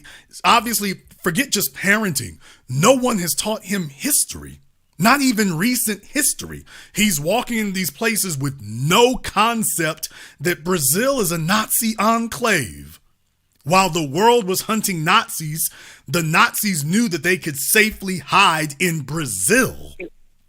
That Brazil supported the Third Reich for the entirety of World War II. Brazil supported the Third Reich for the entirety of the war and then after. You all remember there was a movie put out, I think, with Gregory Peck, The Boys from Brazil. The movie The Running Man with Dustin Hoffman, I think it was. The Running Man. I can't make it any more plain to you if you don't know your damn history. If you don't know your history, and he's sitting there in the middle of it in 2023 with no one giving him any sort of insight into where he is, all he wants to know is where the hoes at, with no concept of, by the way, what type of government is this? What type of societal history? How do they see black men and black people historically? Well, yeah, I know you have the largest black population outside of Africa, technically, but what is your historical relationship to us? How do you treat us? No, it's just a bunch of tourists and ex-military guys saying, well, if you go here and if you stay over there, and it's all fun and games, and you say, well, don't go looking for trouble. Yeah, that's a sound piece of advice, but what if trouble comes looking for you? Now what? Thank you very much for giving us a call. Let me get caller from area code 630. You're on live with The Business. What's your name? Where you calling from? Hi, Jason. This is Nick from Chicago by way of Houston. Nick from Chicago. What's on your mind? Yeah, so I'm glad you did a follow-up to this topic, and hopefully he learns from this situation. But something that you said earlier had me call in, and I agree with Don P. Who called earlier. They're basically making us look bad because I travel. I like to do business where I go, and I kind of run into people saying certain things. You know, if you want to do something, you do what you're going to do. You don't advertise that because that blows up any spot if we are going to do anything. But I noticed when you said earlier, they don't talk about the men. And essentially what the long short of it is, these guys might be average or slightly above average in the United States. They go somewhere else because the U.S. dollar has stronger power, and then they put themselves in that top 10% roughly, or maybe the top 15% relative to the people around them. So they're getting their heads pumped up because here they might be ignored. Instead of leveling up in the U.S. and then going somewhere and building, they're instead just transporting themselves relative to everybody else in whatever area that they're in, and then they're running into straggle-daggles, or as some people say, and they're running into them. And that's what's happening. Me, I don't care about focusing on somebody that's a 10 or whatever like that. I'm focusing on somebody, if I have a woman around me, she's doing some work, she's doing some business, she's doing whatever. And I'm going to have, if these guys were smart, they would surround themselves with some women and ask those women and get those women to have the network of men. Hey, you got a lawyer here. You got somebody here that's doing this. You got a transport guy. You got this. And they will build up some business in that area, and we will see the fruits of their labor. That's what they should be doing if they're going to do something. And then if they had whatever fun they're going to have in the bedroom, that's what they do. But to me, I'm a business-oriented guy. The worst I'm going to have is maybe a Tiger Woods situation if I get married and somebody catch me with a side chick, and that's about it. But you're not about to see me advertising, doing all of this stuff like this. I think it's well, here's the real thing. The real thing is it's counterintuitive. Because the problem is, if they had a rep for going places and building things, man, the women come along with it. The power structure will bring the women to you. You come in here and you building and you making things happen. The power structure gonna bring it to you. All you're doing here is sitting up here trying to rampage through things. By the way, B. Carter, thank you very much for correcting that. I said the Damn Me Running Man. That's the Arnold Schwarzenegger movie. It's the Marathon Man with Dustin Hoffman. It's an older movie for those of you who ain't over the age of 40. But Marathon Man with Dustin Hoffman and definitely Laurence Olivier, I think it was, who played Mangala in the movie. So definitely, if you haven't seen Marathon Man, The Boys from Brazil, you'll get a real good education. We've always known this about Brazil, and you got young fellas sitting up here turning on their cameras, and let's just call it what it is. They doing the Tekashi 6ix9ine thing. They think they're internet trolling is what they think they're doing.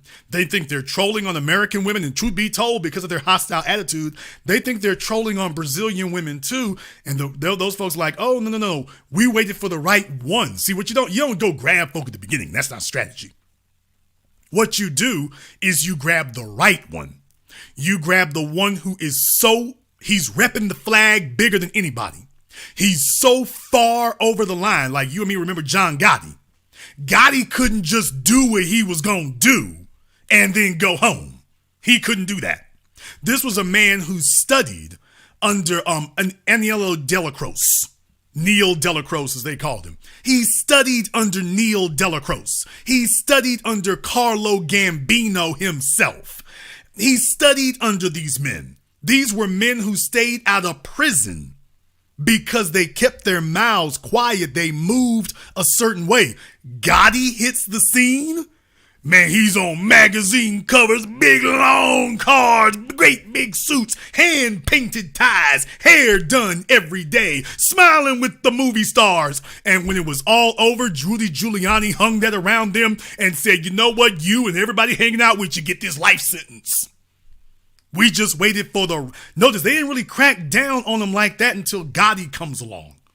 Gotti comes along and they're like, this is the right one. This is the one we can sell the public on. He's so egregious. He's so over the line that the public can't ignore him. And he wanted to be a poster boy. They made him a poster boy. And he single-handedly gave them the ability to take down everybody else. Right, Nicky Barnes, same thing. When you go so far over the line, Frank Lucas, they just waiting on the right one. And that'll be the one they use to hang your whole organization with. And you can see the blueprint here. I'll let you have the last word. Yeah, agree 100%. And the thing that makes me really upset, they're wearing the same skin color that I am. They're wearing the same suit that I am. And so when I go to different places, if I'm going to do whatever I'm going to do, now it's questions about why I'm there or anything like that. If I go to another country, they're already used to other guys from the U.S. coming there and doing something. And I'm just like, what? That's not me. So then we have to go and backtrack and then work backwards from there. So that's the biggest thing that I'm upset about. If these guys were smarter, they would have at least had the network there, or like what you just said, they would have already had themselves built up, or they come there with the intention to build up, because those men are only going to take it so much. That's the next step. The men are only going to take it so much. I make sure that when I go to a place, I'm handling business. I'm talking to the men. If I got what I'm doing, everybody else is getting upgraded around me. If they're not on the upgrade mindset, they're not on the level up mindset of doing some business, I don't have them around me. Yeah, it would be different if you were just there in that place and there was nothing but women. It'd be different if it was the Isle of Lesbos and there's nothing but women. You ignoring the fact there's all them damn men running around there? And when things go down, that's who's going to come around the corner. Not them chicks you on the beach with. All these dudes are what's going to come around the corner. Thank you very much for giving us a call. Let me get caller from area code 415. You're on live with The Business. What's your name? Where you calling from? Hi, Jason. This is Oliver calling from Oakland. How are you doing, sir? Okay, Oliver from Oakland. They said you had a Passport Bros horror story. If you can give it to us in 2 minutes or less. Sure thing. So I have a friend who is a public attorney, public defender in Los Angeles, and he had a girlfriend in Colombia. Now, he is originally from Ecuador, but he is an American citizen. And he went over to Colombia to hang out with his lady. They end up breaking up. He then meets a new lady down there who is from Venezuela, and they start dating. And she said that she needed to get some stuff done to her passport so that they could travel together. So they end up getting into a cab to go to the passport office. Next thing he knows, the cab driver is actually taking him into Venezuela, stops the cab, and tells him that if he doesn't give him $300, he's going to report him to the authorities because he thinks he's a spy, right? So he ends up saying that he doesn't have the money. And as of now, he is still in a Venezuelan prison. We've been negotiating with the Biden administration, trying to get him released, but he's not a rich person. The Biden administration, about 4 or 5 months ago, did do a prisoner exchange with Venezuela that consisted of several oil executives in exchange for the nephew of Maduro, his wife's nephew. So they did an exchange, but he is still there. This has been going on since want to say April of last year was when we found out about it. He had been missing for a month. I thought you were going to say that the guy said, give me the, I mean, we all know we thought, give me the $300 or we're going to kill you. Give me the $300 we're going to rob you. Give me the $300 or what? Give me the $300 or I'm going to take you to the government and tell them you're a spy. I just put the link in the chat for anybody who wants to take a look at it. Well, the links in the chat won't show up, but definitely that is a very good story and a very good reminder to people that there's a whole lot more they can do to you than, I mean, that's a wicked part of the game right there. And I thought you were going to say, give me the $300 or I'm going to leave you here.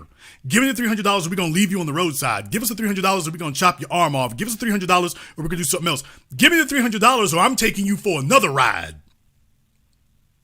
I mean, that's a wicked ended up part happening. of the game. After he said that he didn't have the money, which was a mistake, the cab driver gets out of the cab, yells something out.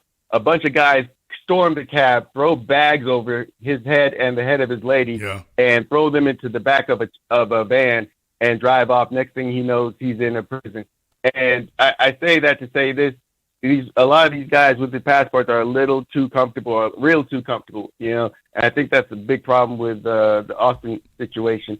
They don't know where you don't realize that American passport opens up a lot of options in a lot of countries, but there's certain countries where it becomes a serious problem. And this guy, my friend, he's from Ecuador, so he already looks the part. Like, he looks like he could blend in, but because he is an American citizen, he is valuable as a pawn in negotiations. Yeah, right? These young fellas are right too now. young to understand. Like, I come from the late 70s, early 80s. So you're talking about Beirut. You're talking about El Salvador. You're talking about the Sandinistas. As children under the Reagan administration, we learned don't go overseas telling people you're Americans. You can do that in Canada, and that was maybe some parts of Europe, and that was pretty much it. But you can't go south of Texas poking out your chest talking about you're American. You got a damn death wish. Thank you very much for giving us a call.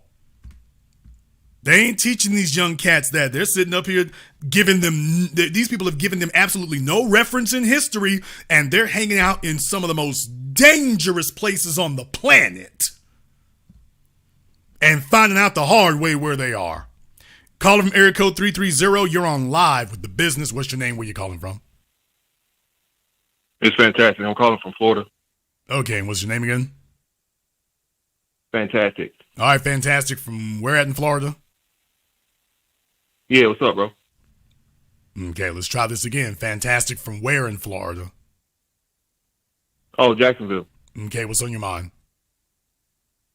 Oh, well, I'm just calling, man, to get some actual pushback to everything you're saying.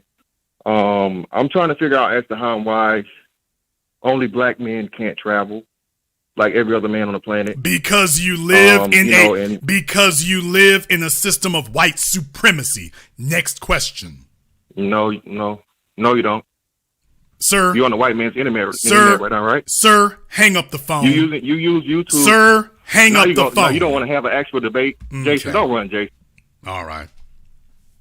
We're not even going to get into this.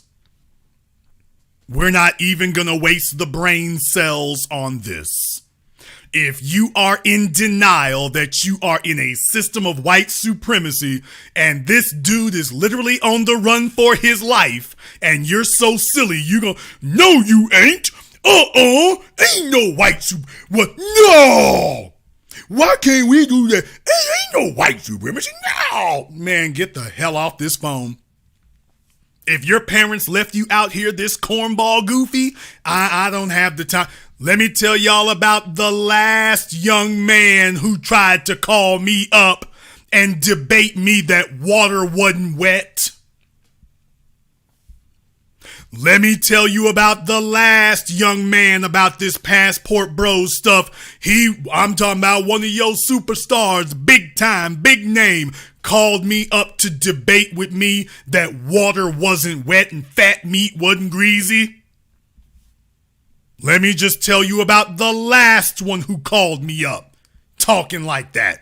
No, sir, we're not even going to entertain foolishness tonight. Let me get caller from country code 551. You're on live with the business. What's your name? Where you calling from? Yeah, man. What's up? How you doing, Jason? My name is Frank, and I'm calling you from Sao Paulo, Brazil. Originally from New York, and been down here for 32 years. So Sao Paulo, where them Negroes is at, where you talking about Rio and Salvador, they are known as sexpats. If you come down here as an expat, you're not going to have any problems, especially in Sao Paulo where I'm at. You only have, Sao Paulo is the only city, only country in Latin America that has a HBCU. I taught English at companies down here, JP Morgan, MasterCard, all of them. So they are started a program here in Sao Paulo for inclusion. I had a student, a brother from Rio, and he was a vice president. So we had classes for a year, so now he's an executive director. So now he's in charge of a program called BOLD, B-O-L-D, Black Organizational Leadership Development. And that's another thing is that, Brazil was not really a haven for Nazis because the Nazis during World War II, like you said, check out the history, and they torpedoed a boat, Brazilian boat up in the northeast of Brazil. And Brazil sent our militaries over to Italy to fight against the Nazis. Yeah. And then you have, they love black music. They love black culture down here in Sao Paulo. Sir, yes, go ahead. You can bring out an anecdotal. You can bring out an anecdotal thing if you wish to. Brazil's racist credentials are platinum plated. So your anecdote. They're getting better, okay. Jason, I've been here for 32 years. Okay, sir. I'm 68 years old. Do you hear yourself? This is these old. I've been here for 32 sir. Years, quote, they're getting. I'm talking about. Sir, you're saying that they're okay. Calm yourself down. I'm not talking about. Okay, Rio and sir. Calm yourself down now. Go ahead. That's not a request. You take some milk and magnesia and calm yourself down now. Well, maybe okay, like sir, like this will be the last time that I tell you to calm yourself down. I'm hosting my program. I'm not here to talk over you. So calm yourself down right this second. Or you'll get disappeared. Now, you just said the silliest thing on the damn planet. Well, Jason, they're getting better. You know, if you had a naughty uncle who came over feeling on the kids, he used to feel on them every other week. Now he's only feeling on them every other month. You wouldn't say, well, he's getting better. Then again, maybe you would. Then again, maybe you would. You got that going on in Africa. You got the same thing going on in Africa. Okay, sir, I don't defend Africa. Sir, I don't defend Africa either, but you cannot dismiss the logical point. Sir, you can't. Sir, and that's the point is we don't say they're getting better in America either. That's the point. Yeah, you said something 10 tons stupid. They're getting better. We don't say they're getting better anywhere here in America. You've been brainwashed from being down there too long. What you just said is foolish on several different levels. It, Jason, get over it. I've been here 37 years. And you're brainwashed. Goddamn years old. And these old niggas are brainwashed. You can't take a debate. You cannot, just like the previous said. I just destroyed your point. I just destroyed your point, The only Brazil is the only fucking country that has a HBCU. He's real Latin emotional. America. He's really emotional. Even the first president. Y'all notice how emotional he is? He's real emotional. By the way, he is real triggered and real emotional. See, this is what happens when these old niggas go somewhere. These are the kind of guys who tricked Austin into going down there. These old niggas who couldn't make it in America, they got run out of the States. They went off to some third world enclave, and they think that their ability to bag third world females, that somehow that's some eccentric privileged thing to be able to do. But take a look at this. Does this sound like a masculine tempered male? You can't take a debate. You can't take it. You said come with history, come with facts. I'm coming with facts. Yeah. Does that sound like a tempered, stoic, logical male to you talking? Does that sound like a tempered masculine figure? Over it. Yeah.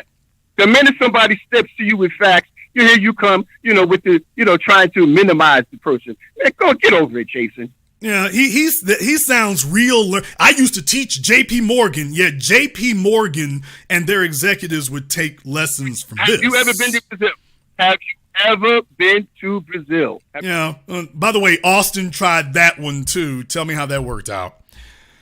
All right. Well, if y'all want to know the caliber of individual they got down there, there it was. Very, very masculine. Well, they getting better. They getting better about their racism and white supremacy. Jason, they getting better now.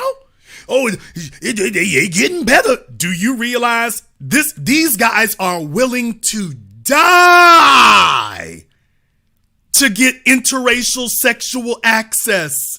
Dudes like, baby, I'm 58 years old. I've been waiting forever to graduate out of blackness. These guys are willing to die. They're willing to get killed. They're willing to be slaughtered for interracial sexual access. Look at how triggered he is. Look at how angry and triggered he is. Take a look at how these guys, they don't care about logic, facts. Oh yeah, and everything those people do down there gets a pass. Sound familiar? Oh, racism is inexcusable in America, but in Brazil, well, they getting better about it. You see, they getting better about it, yeah. I mean, they're willing to die. They're willing to meet their maker to get interracial sexual access, and they gonna give these folks a pass. Don't care about white supremacy, don't care about murder, don't care about anything. You don't understand. We doing it big. Well, about all the racism down there. They getting better at it, Jason. You exaggerating. They getting better. No, they're not. They're the same as everybody else.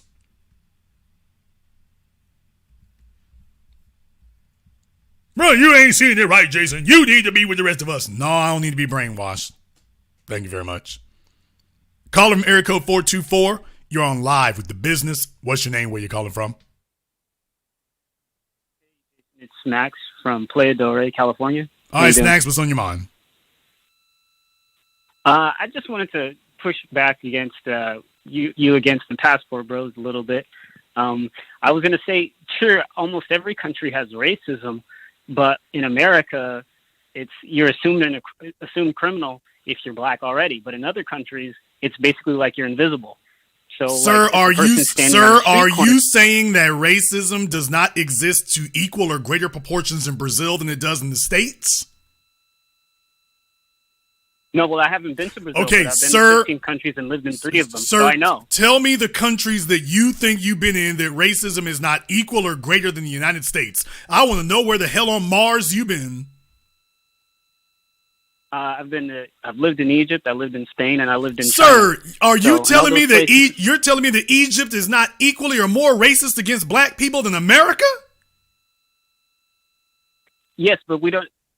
Sir, racism there isn't yes going or to be- yes No, it or isn't no? racist in Egypt. Is Egypt as No, racist no, against it- black people as no, America is? No. Okay, sir. Did you hear what I said? Okay, I said sir, no. sir, if Egypt is not, Can I then, talk? Can I sir, talk? if Can I Egypt talk? is Can I not, talk? sir, I will ask you a question. If Egypt is not as racist as the United States, why in the hell are they up there whitewashing the hieroglyphics and the pyramids for the last 20 years? That's irrelevant, dude. What are you talking about? I'm talking about the everyday Now, person. did walking you all around. know You this? can walk Every around as a time black you person. show these guys No. an incontrovertible piece of evidence, they give the racist country that they're dealing with a pass. Did you notice that? Every time you give them an incontrovertible proof of evidence, they say, that don't matter. Why, that's not a problem. There's no issue there. Can I talk? Can I talk or what? Sir, you've already proven yourself and debunked yourself. Why would I let you speak further? Let me talk. Let me talk. Sir, The United you just States has the most denied. incarcerated people. You just The denied United States has the most empirical. incarcerated Sir, people. the United States has more incarcerated people than any place on earth. Yes, you literally can Exactly. put. So Okay, then what but are you talking anywhere about? on. If you go no, to another sir. country and you're black, it won't matter then. Okay, That's sir. what I'm saying. You don't even know. Sir, you haven't even been there. Sir, the United What do you States. know? So The walking around United as a- States has walking more. around as a Sir, walking around as a calm black yourself person- down. All these Yes, but when are you triggered, gonna let me talk? all these That's the triggered, question. sir, I'm hosting my program. All these triggered whiny males, you said something. All right, so you I'm get to- going you to get to talk all respond. the time. Sir, I'm going to respond to what you said. You made a statement. I'm going to respond to your statement. You're not going to filibuster. I'm trying to Sir, explain I don't myself, and need. you're not letting Sir, me. you've You're all over-talking no. me. You made And I'm a trying to be respectful. you made a I'm trying to be statement. respectful. Okay, sir. Last time for the whiny boys. You made a statement. I'm gonna respond to your statement. You're not gonna get 5 miles down the road, and when you've made a false, fallacious statement that you're trying to mischaracterize. Well, take a look at the United States. The United States has the largest prison system, technically speaking, in the world. But you're not making an argument. Exactly. But that's not an argument that these other places are less racist. That's not an argument. Yes, but who does our criminal justice system target? Exactly. Sir, Silence. any Because nation, other countries no, don't do sir, that. Other sir, countries aren't trying to- any, looking to- sir, other any countries aren't nation, looking to sir, incarcerate be, black people. sir, Other be countries aren't quiet, looking to sir. incarcerate black people like Every America is. country What the on fuck are you talking every about? country on earth has more black people incarcerated per capita than anything else. Every country on earth that gets black people. It doesn't matter if Yes, you're immigrants from America Nigeria or the America Caribbean. has made a fucking Sir, industry out of I'm it. going to America tell has made an you, industry of it. sir, can walk, you well, have okay, said we'll what you're find going it. to say. Go What ahead. I'm going to do is mute Go you. ahead, I wanna If you let you speak. cannot control yourself, you will be muted. If you can't control your temperament and your immature mentality, I will control it for you. No, sir. It doesn't matter where you go on this planet. Go ask Andrew Tate in Romania. If you are black, you will be targeted by the police and their prison system no matter where you are in disproportionate numbers, anywhere you are. The fact that America has made more of an industry, which is what flies over your elementary school educated head, America's made more of an industry. that's what I said. Okay, sir, calm yourself down, boy. Because America has calm. I'm made just waiting an for you to stop industry. filibustering. Just because America's made an industry of it doesn't let the rest of these folks off the hook simply because they use different measures. When you look at black people's socioeconomic condition in Egypt, Brazil, or anywhere else, it is as bad or several times worse than it is in the United States. Is that not a fact that black people in America are the richest black people in the world? Is that a fact or is it not? That is true because of the American dollar, the strength of the dollar. Sir, no, it's not about the strength of the dollar, sir. We have been able to hustle and make our way work here in America than anybody else, even under those conditions that you're describing. In those other places that you claim are not as racist, they ain't been able to make it pop like that. Why is that?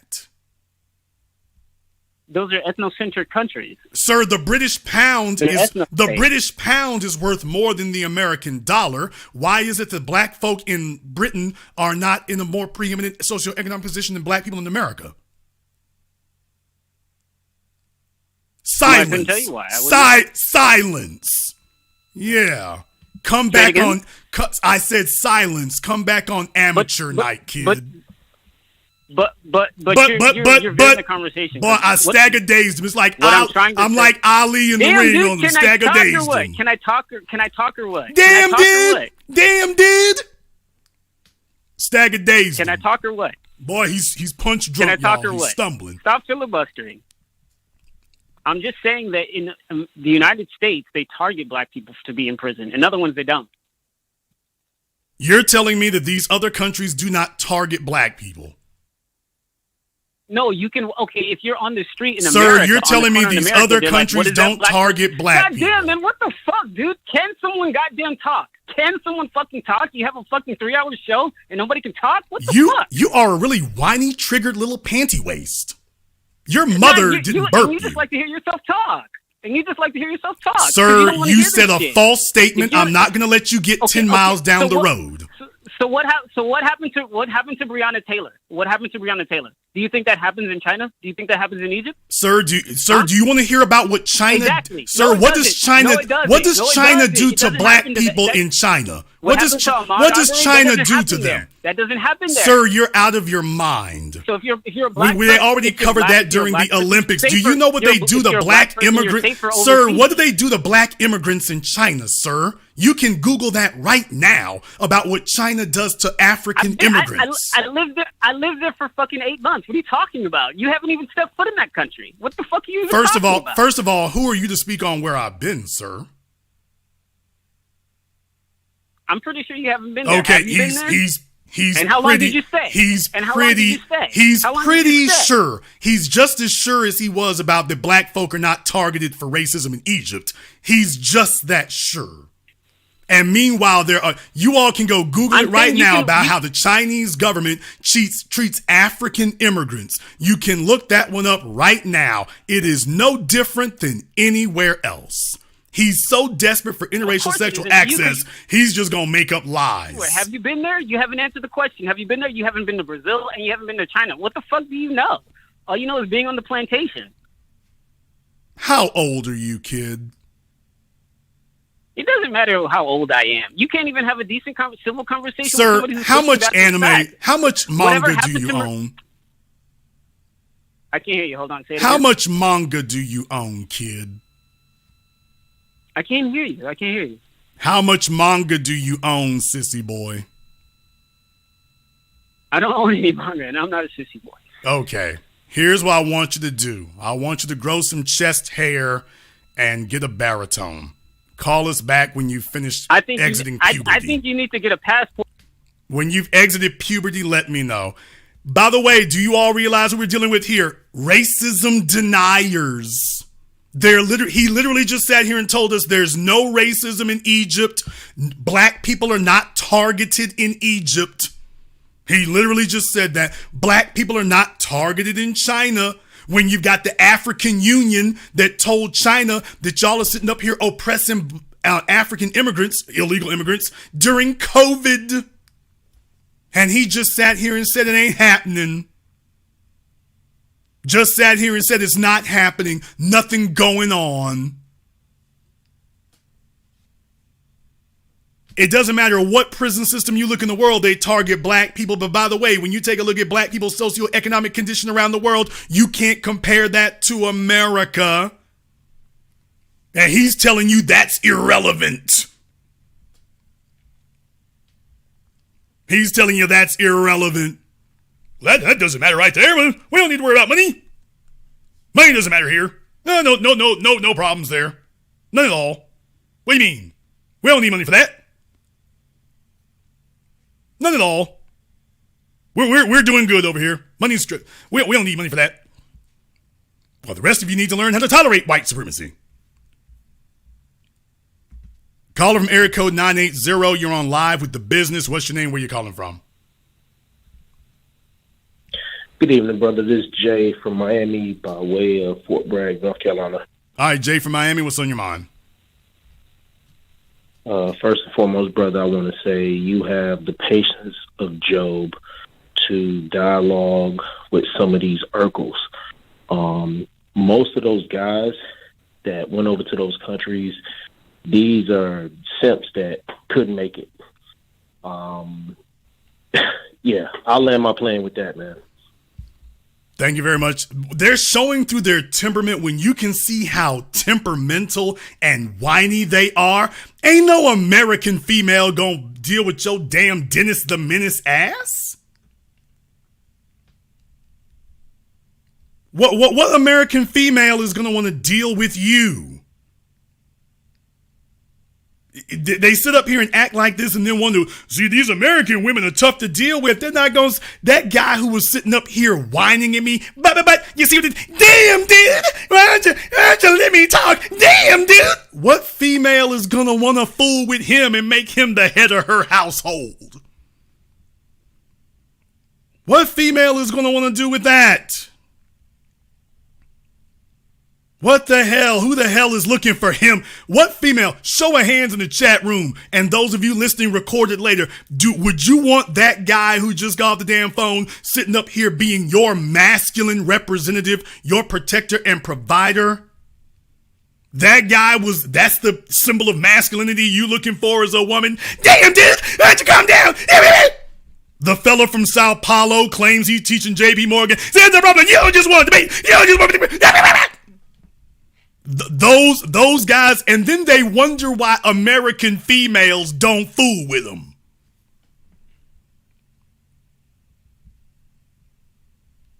Then they wonder why American females don't fool with them. They're sitting up here picking up the phone, demonstrating that there's no way in the world what feminine figure is going to want that to be her protector and provider. How you going to trust him? He's more emotional than you are. No, that's not the problem. Damn, dude. Damn, dude. Why don't you let me talk over here? That's the problem right there. Damn, you F-boy. Bruh. On your cycle? Amazing. 60 seconds. I got as much time as I need, ma'am. You calm yourself. You calm yourself. But yeah, this is the passport bros. And then you want just one after another. They call in, they're whiny, they're petulant. They got screechy voices. Is that a requisite to be a passport bro? Is you got to have a screechy Urkel voice? Is that a requisite? Like, no one with a baritone is allowed? All the dudes with baritones are up here getting it and making it pop off. But I guess to be a passport bro, you gotta, no baritones allowed. Is that what it is? No baritones allowed. I mean, he thought all that whining at me. See, this is what happens when your mama ain't slapped the hell out of you when you was a little kid. You sit up there and whine like that. Your mama and your daddy was supposed to check that. What the hell? Dude, your mama and your daddy were supposed to check that. They weren't supposed to let you make it through middle school and you still doing all that? Now you're a grown-ass man out here talking like Head Start.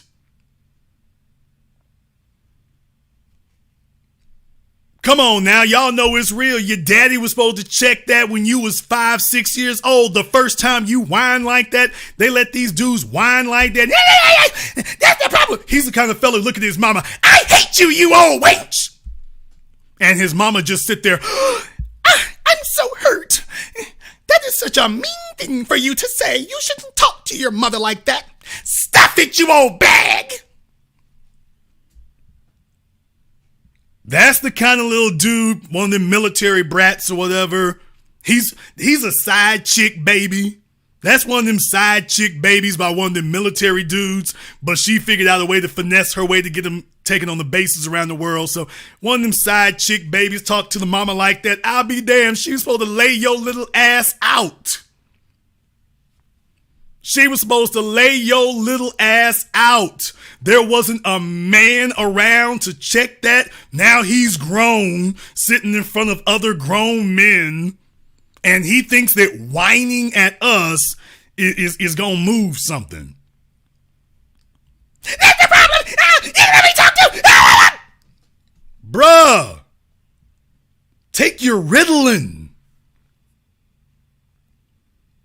Take your Ritalin. I mean, he spazzed out. He spazzed out. He started stumbling and bumbling. Sound like Roland Martin. British pound is worth more than the dollar. Why come they ain't doing better over there in Britain than they are in America? Well, I mean, that don't really matter. The American women don't dig us. I wonder why. I wonder why American females swerve around you and bypass you. I wonder why. I can't figure out why American females would not want to fool with some whiny ass Gerber baby with his pull-ups like that. I wonder why they wouldn't give you the time of day. I wonder. And don't believe me, dude. Just ask the females if you were a masculine representation. Just go ask them if that was going on. Caller from area code 708. You're on live with the business What's your name? Where you calling from? TBA, this is James from Chicago. James from Chicago, what's on your mind? Well, I got a couple of things to say. The first thing I want to say is notice that these people, they're not just whiny simps. They're also coons. I haven't listened to every single call, but the last few calls, all of them have the pattern of denying white supremacy or trying to make some type of justification, trying to say it's better over here than it is in America. They're a bunch of coons. That's the first thing I want to say, and I'm glad that your broadcast is exposing that.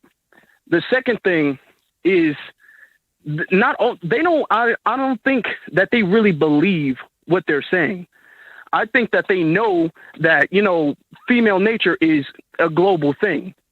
And they know that the females, wherever they are, don't really like them because they're not masculine men. That's why they never talk about going to these places and bringing them back to America. The passport bros never talk about getting a wife. They don't talk about marrying a Brazilian woman or a Chinese woman or whatever these quote unquote feminine women are. They never talk about marrying them or talk about bringing them back to America because they know, because they have a little bit of money, that is their advantage to get the submission and cooperation from them that they don't have over American women. That's the thing.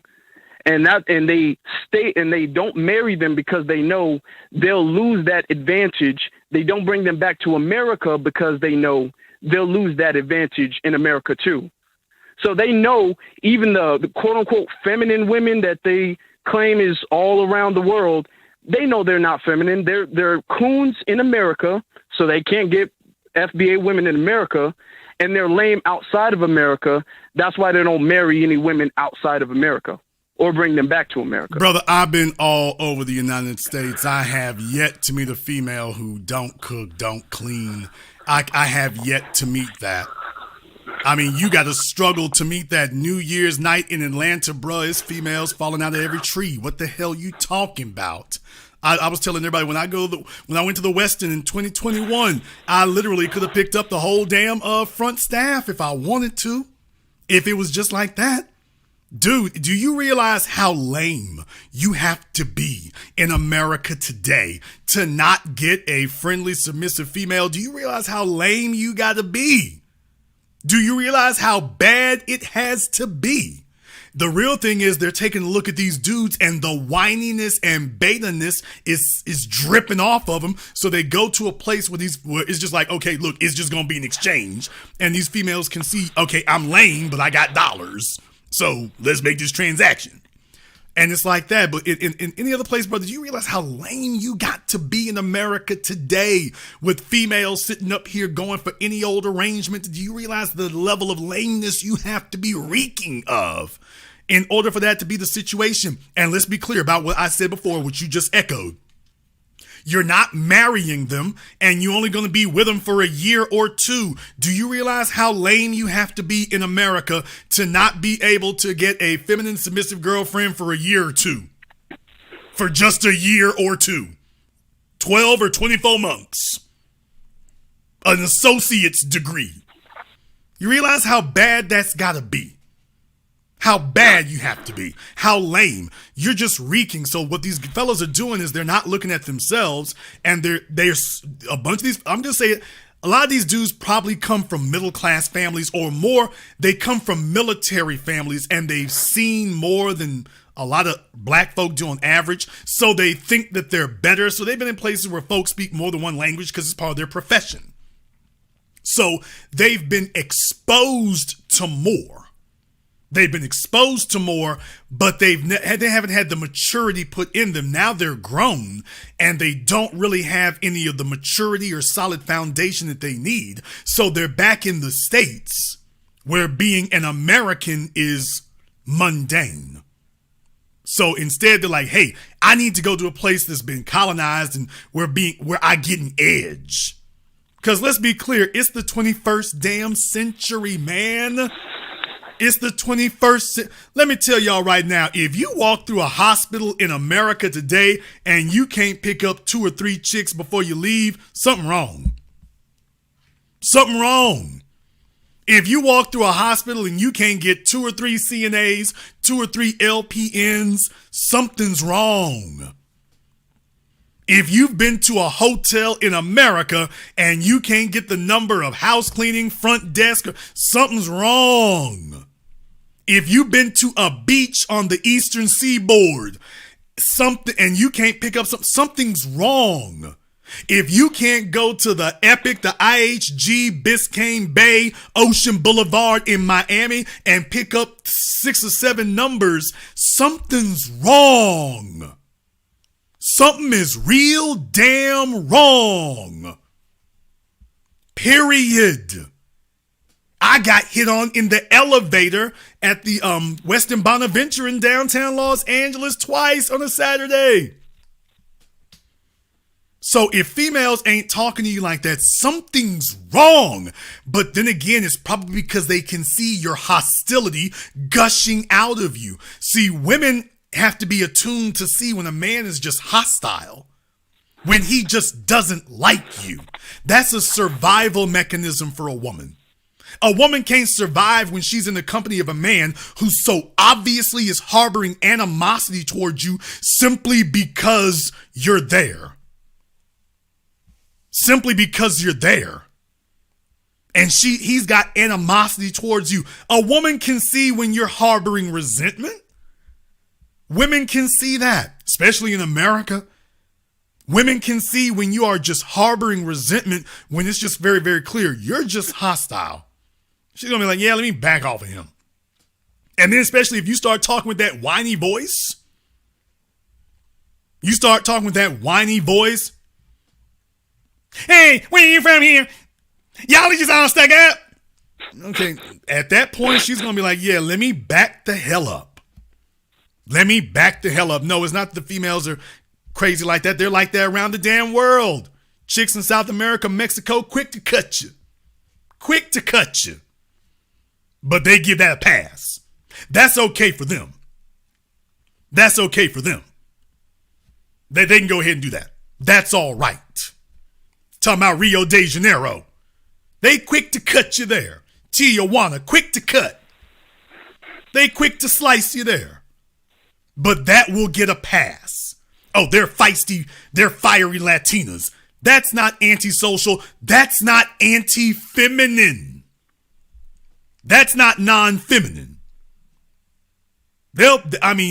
Every chick down south of Mexico got a blade, but that's not non-feminine.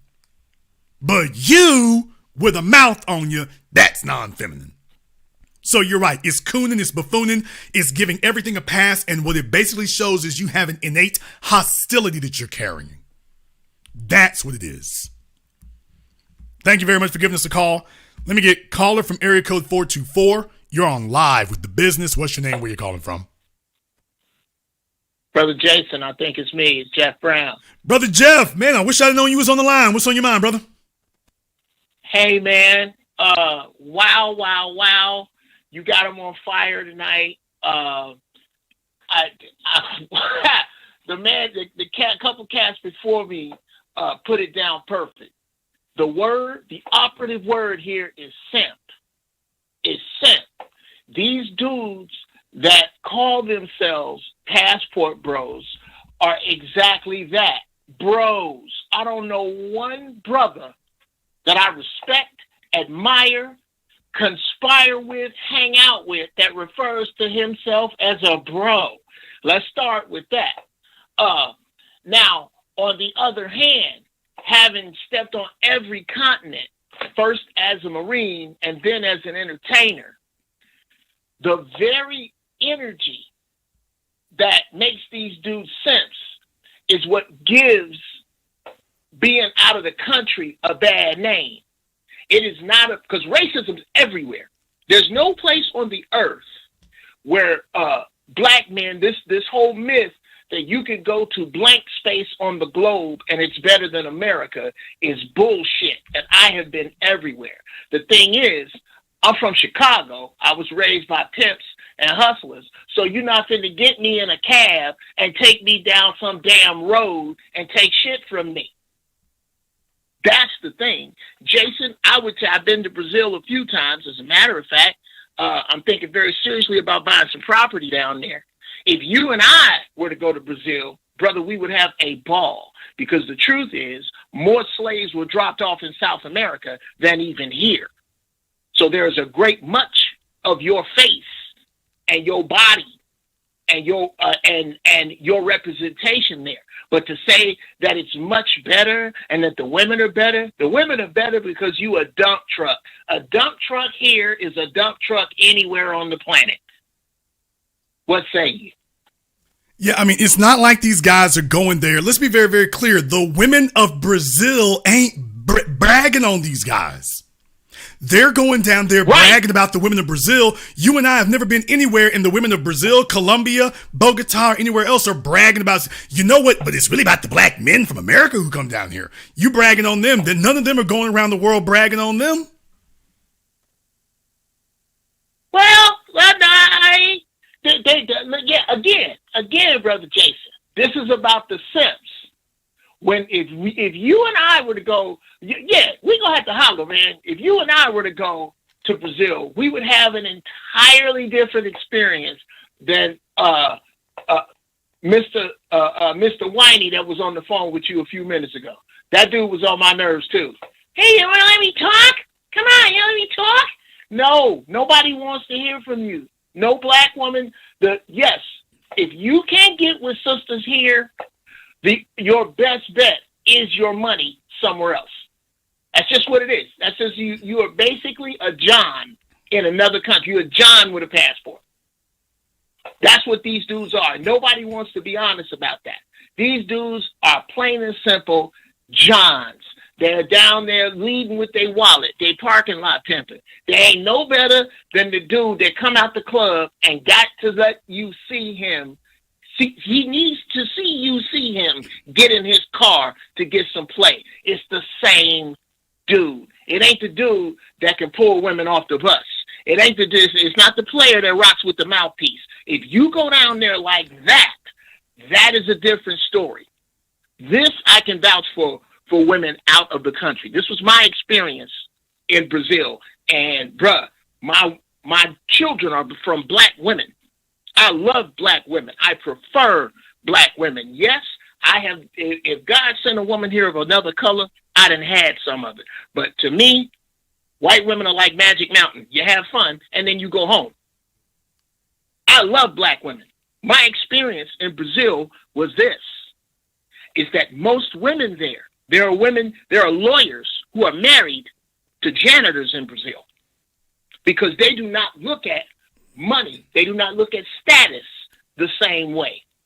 But when these dudes go down there leading with their wallet, that's how they wind up on the run. That's how they wind up getting robbed, because they suckers. And a sucker here is a sucker anywhere. Manhood is respected worldwide. Right. And there you go. Bruh, there you go. That's the real. And manhood. It's about their manhood. When I'm seeing a bunch of dudes as a movement and they're not discussing their accomplishments, ain't nothing getting accomplished as a group. Y'all down there and stuff. It's like, okay, a bunch of fellas and you've all demonstrated and expressed that you are of one mind. I'm going to start looking for, okay, what's getting built? What's getting done? What's getting moved? What's getting popping? Nothing. It's just a big ass vacation. In which case I'm like, okay, well, that's all it is. So don't act like something flies going on here. If you guys disappear tomorrow, whether you leave voluntarily or they run you off, the landscape hasn't changed. So that's why they call them what they are, tourists. You come, you drop your money, and then you leave one way or another. Bruh, I tell you exactly who they are. You ever see these dudes, and I'm going to call them out, because I was in the Marines and the Navy with a gang of them. Usually white boys, but a lot of brothers used to do this. A lot of gameless, no style, can't get abroad with him with money hanging out his mouth, but he got a Filipino wife. Why? Because he bought her. Because she was living in absolute squalor.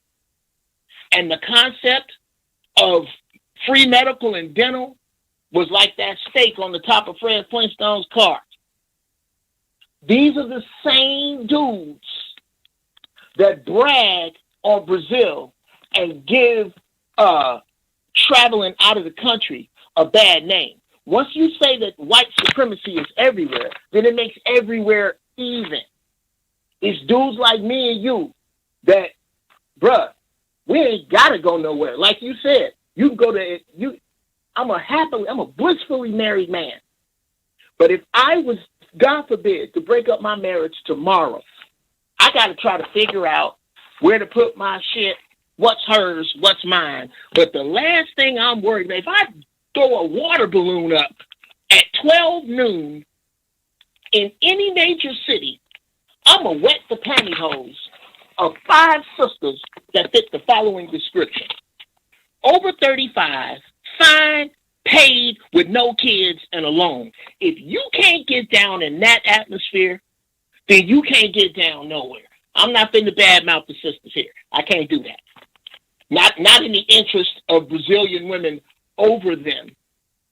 No, I'm not doing that, because that puts me over into this same pile. These dudes are giving traveling out of the country a black eye. Real talk. Well, brother, that's what I was talking about here before, is how in the hell is it you expect Brazilian women to respect you when they see how you talking about the women where you from? How do you expect them to respect? Don't you know they can see something ain't right here? Yeah, exactly. They look for these dudes. All of this is, when you hear these stories about falling into these traps, winding up broke, winding up robbed, winding up in jail, winding up in the bed with a man. These are the same type of dudes that no sister was talking to anyway. But no sister giving you no rhythm anyway. So to have them represent leaving the country is piss poor. That's my whole issue here. Because I've been to Brazil. I was standing in Brazil in the airport, and the only reason I came back is because I had kids here. I had a ball. But then again, I'm not a simp. Simps are who have a hard problem with this. I tell you again, Brother Jason, I pose it to you again, brother. You need to get on a plane and go to Brazil, because you're not going to wind up on a winding road in the back of a car with some fool, because you ain't a simp. That's real talk. I don't really discuss my international travels for security concerns, as you're aware of there. What I will say is that men get accomplished what they want to get accomplished.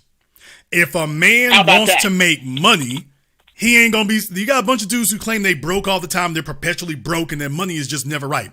If a man wants to make money, he going to make money. And guess what, Jeff? If a man wants a female who's on point, he's going to get a female who is on point right where he is. If he wants to get one who's on point where he is, that's going to happen. A man gets done what he wants to. But if he's not really trying to compete, he's going to start doing weird things. Oh, bruh, here's what it is. Here's what, to co-sign what you're saying, is a man that winds up with a woman on point magnetized that woman to him with nothing more than his manhood. Because a man on his shit, he might be broke, but he ain't gonna stay broke. I've seen that happen over and over. What these dudes are doing is fighting the laws of magnetism with their passport and their wallet. And this is how this dude on the video, I caught the show a little late, so I went back in the video and I see I saw the young man that you're talking about, and I too wish him nothing but the best. But that dude, I tell you who that dude is. He's Will Smith in the first 10 minutes of Hitch. Yeah. He outside the library crying in the rain. That's these dudes. That's these same dudes, and that's my issue. Because bruh, if God sent some here, I done had some. I've been everywhere except China, everywhere, and I had a ball everywhere, and I didn't get robbed nowhere because I ain't a simp. Because stop talking for the rest of us. Well, because you didn't go there with draws on your mind. You tunnel vision. Not just they got draws on their mind, they got tunnel vision for it. Like they're completely oblivious to everything else that's happening. And if they can survive the first 24 hours, then like, oh, I'm winning. And it goes from there. So like I say, I don't wish ill on anybody in this regard for these fellas here. I wish ill on some people, not these guys. He's young and he's silly. And you and me both been there, Jeff. We was young. We was silly. All of it. We done took some chances that we should have got killed 2 or 3 times over. I know I have. I done took some chances. I should have got killed 3 or 4 times over. But I'm still here to tell the tale. So I know what that is. So that's why when I see a young man taking graveyard cemetery chances, I'm like, hey, bruh, this is not the move. Oh, I know what I'm doing. Look here. You and me didn't get to our age by being stupid. Not to the places we've been. We didn't get to this age by being dumb. Here's what it is, brother. Here's I say this, and I get the hell out your face. What happens is when you get to a certain point, and if you're from a certain place, the big head does more of the thinking than the little head. The big head, when coming from, and I used to see it in the Marines. Dudes from New York, Philly, Chicago, Dallas, Cleveland, big city dudes wasn't the dudes getting caught out like this unless they were simps from big cities. Simping, bruh, that's the name of the game with simping. It's just when you simp out the country, you are simping without the minimal bullshit rules you have to save you here. You don't have shit to save you. Messing around outside this country, you will wind up in some weeds with your throat slit, making somebody's roses grow better. Out there chasing your dick. If your dick, I'll say this, I'm gone. If your dick is the general manager of the team, you'll win a few games, but you ain't gonna never make it to the playoffs. Can't add nothing to it, can't take nothing away from it. Brother Jeff, thank you very much for weighing in tonight. We appreciate that. Like I say, and that's what I'm saying. I'm not condemning them on the matter of, hey, you chasing them hoes and you shouldn't be XYZ. It's like, that's not my issue. I'm like, dude, I was taking cemetery chances before this kid was born. I'm talking about in middle school and high school, and it wasn't chasing skirts either, by the way. I'm from Louisiana. Back during the days when Shreveport, Louisiana was the murder capital of America before we handed the crown to New Orleans. Shreveport was the murder capital of America back in the early 90s. We handed the crown to New Orleans. We just let it go down the Red River. Handed the crown to New Orleans. I've been in situations, I'm talking about 3 or 4. I shouldn't be here. I shouldn't be here. I know what it's like to be a young man in reckless situations. I know what that's like. And that's why I'm like, hey, let me pull your coat because I'm in America and I got a house and some parents to go run to. You overseas. I'm like, oh no, the odds are against you. The odds are against you. But I'm not wishing ill on them. I know what it's like to be a young man. You feel invincible. You're trying to prove something. But what I'm saying is you trying to prove something against the whole nation. You're outnumbered, you're outgunned, and they're not playing fair. You outnumbered, you outgunned, and if they put you in the scope, they're not playing fairly with you at all. Not at all.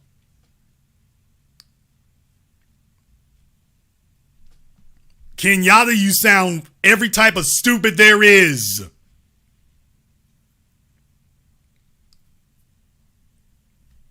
There's no place in America where the feminists can literally run you out the country. You guys need to stop smoking that old Snoop Dogg gumball weed. Y'all need to quit that. You guys sound stupid as hell saying that. There is no place in America where a feminist can sit up here and make an Instagram post and you're on the run for your life. Some of you dudes sitting up here, you're lacing your damn weed with some of that formaldehyde. You need to back off of that. You need to back off of that. You sound stupid as hell. No, he doesn't need to zoom up anything. We've had enough low IQ people talking. And that's what I mean. These are these Tekashi 6ix9ine niggas online talking stupid. Because he thinks there's no consequences for talking stupid. That's what these little sissy-fied boys do today. They jump online and they trolling and they talk crazy because they think there's no consequences. And as soon as they get caught up in a situation, then it all turns to boo-hooing and crying. And all of a sudden, he's got a different damn tune. So yeah, they talk stupid and deny reality when they think they can get away with it. And when he thinks he's not going to be held accountable for it, what he's saying is stupid. There's nowhere in America, Tarana Burke can't put up an Instagram post and gonna have no niggas on the run. Tarana Burke can't put up a post and have IG post and have niggas on the run. This chick right here put up a post on Instagram and it was curtains. It was curtains. Got fools in the comment section. Keep it real. Y'all got to understand, these are lame ass dudes talking about you, Kenyatta. By the way, take a look at this picture here in the middle. Do you see this picture here in the middle?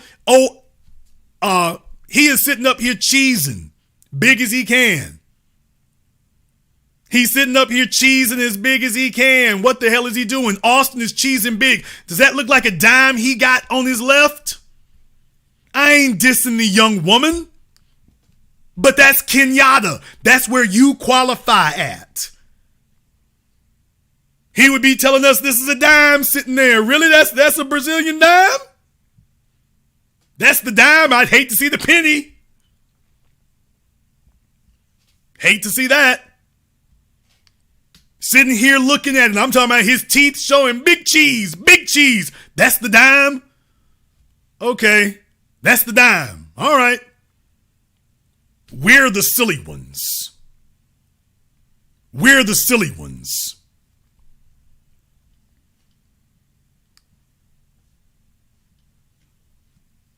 He's willing to take cemetery chances? That's what he's willing to take cemetery chances for. White Brazilian women says, I think even woman says, American men are welcome all over Brazil. That's the white Brazilian woman? That you're willing to throw caution to the wind? He's willing to throw caution to the wind, let it all hang out. This is it. I'm putting it all on the line for this one.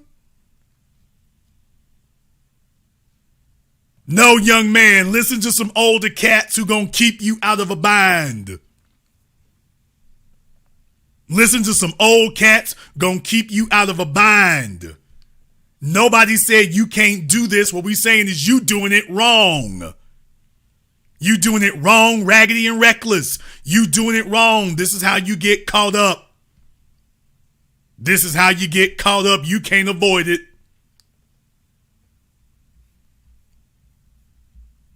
Caller from area code 313. You're on live with The Business. What's your name? Where you calling from? Yeah, Jason, this is Vaughn from Detroit. Vaughn from Detroit, what's on your mind? You are doing a public service announcement because these fools been getting out of control with these videos.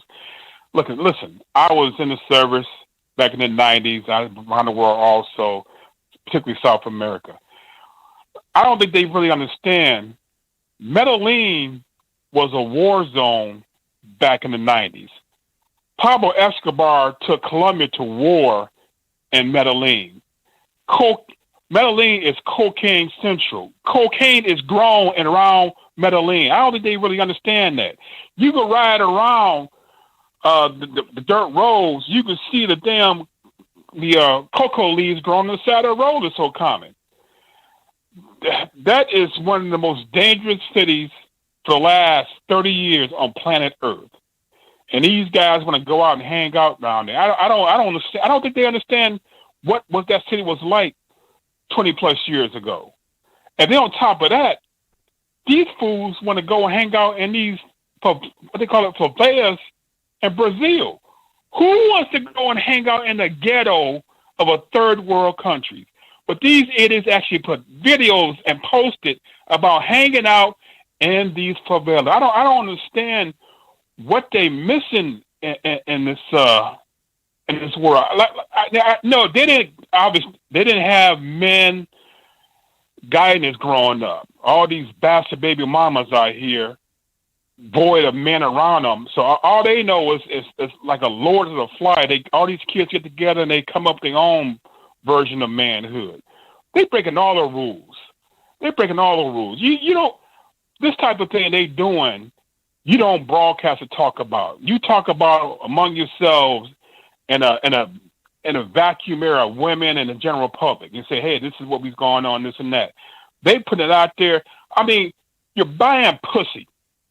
You're going to a place to buy pussy. You wouldn't do that in this country. You wouldn't be, yeah, I'm going to the south end of the city where all these prostitutes that go buy some pussy. You would never admit that and do a video on and post it on YouTube. But yet and still, these guys are doing that and posting there, going out the country doing this. I mean, you know what? Man. That's a very good point that you make right there. Y'all, everybody and their mama, this is what I mean about this Tekashi 6ix9ine thing. The internet is where goofy ass little fellas don't understand. Law enforcement uses social media to set up their RICO charges now. We're sitting up here talking about, Bobby Shmurda, and now you're talking about Gunna and Young Thug, and these dudes are sitting up here documenting their every move. This is a point I can't understand enough. When niggas calling up asking me where I been, nigga, I ain't telling you nothing. I'm not. Y'all know the State Department is after me. You know the files are on me. These folks done talked about it. I'm not saying a damn thing. Cause if I ever figure out a way, let me just stop what I'm saying. I ain't saying a damn thing. Nothing at all. Nothing at all. None. I'm like Bin Laden. You ain't gonna know my moves. I'm not telegraphing my moves to nobody, especially not some groupie new nigga on the internet who can't keep a low enough profile. These guys are documenting what they doing, where they doing, every female they met.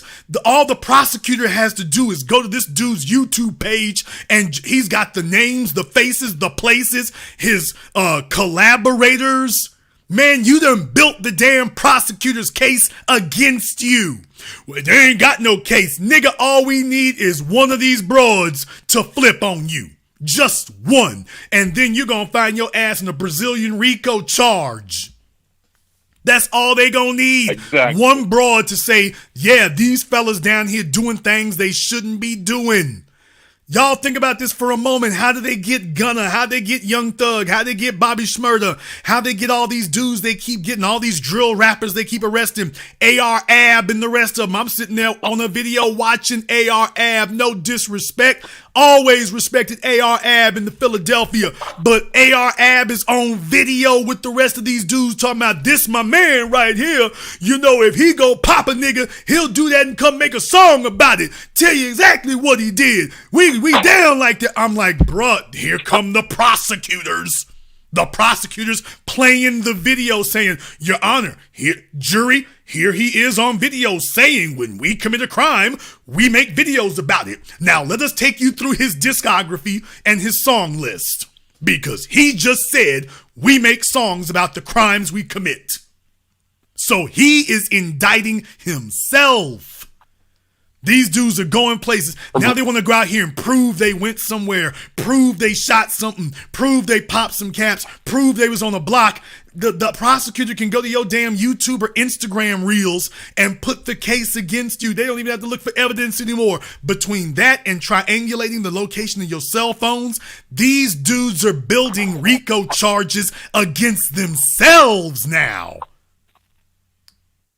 Yeah, they don't get that. They tell them all their business. It's like one last thing. Another lawyer, a YouTuber, pointed out that the federal government can hold you responsible for a law that you broke in a foreign country. They need to keep that in mind. So letting everybody know your business is going to come back and start biting you on the butt. That's all I got. Very good point. You can be held accountable for a law in America that you broke in a foreign country. Yes, you can. You sure can. You go overseas trying to sex tourism and stuff. Yeah, the only thing that will save you is if they decline to prosecute. But yeah, very good points he makes. Very good points.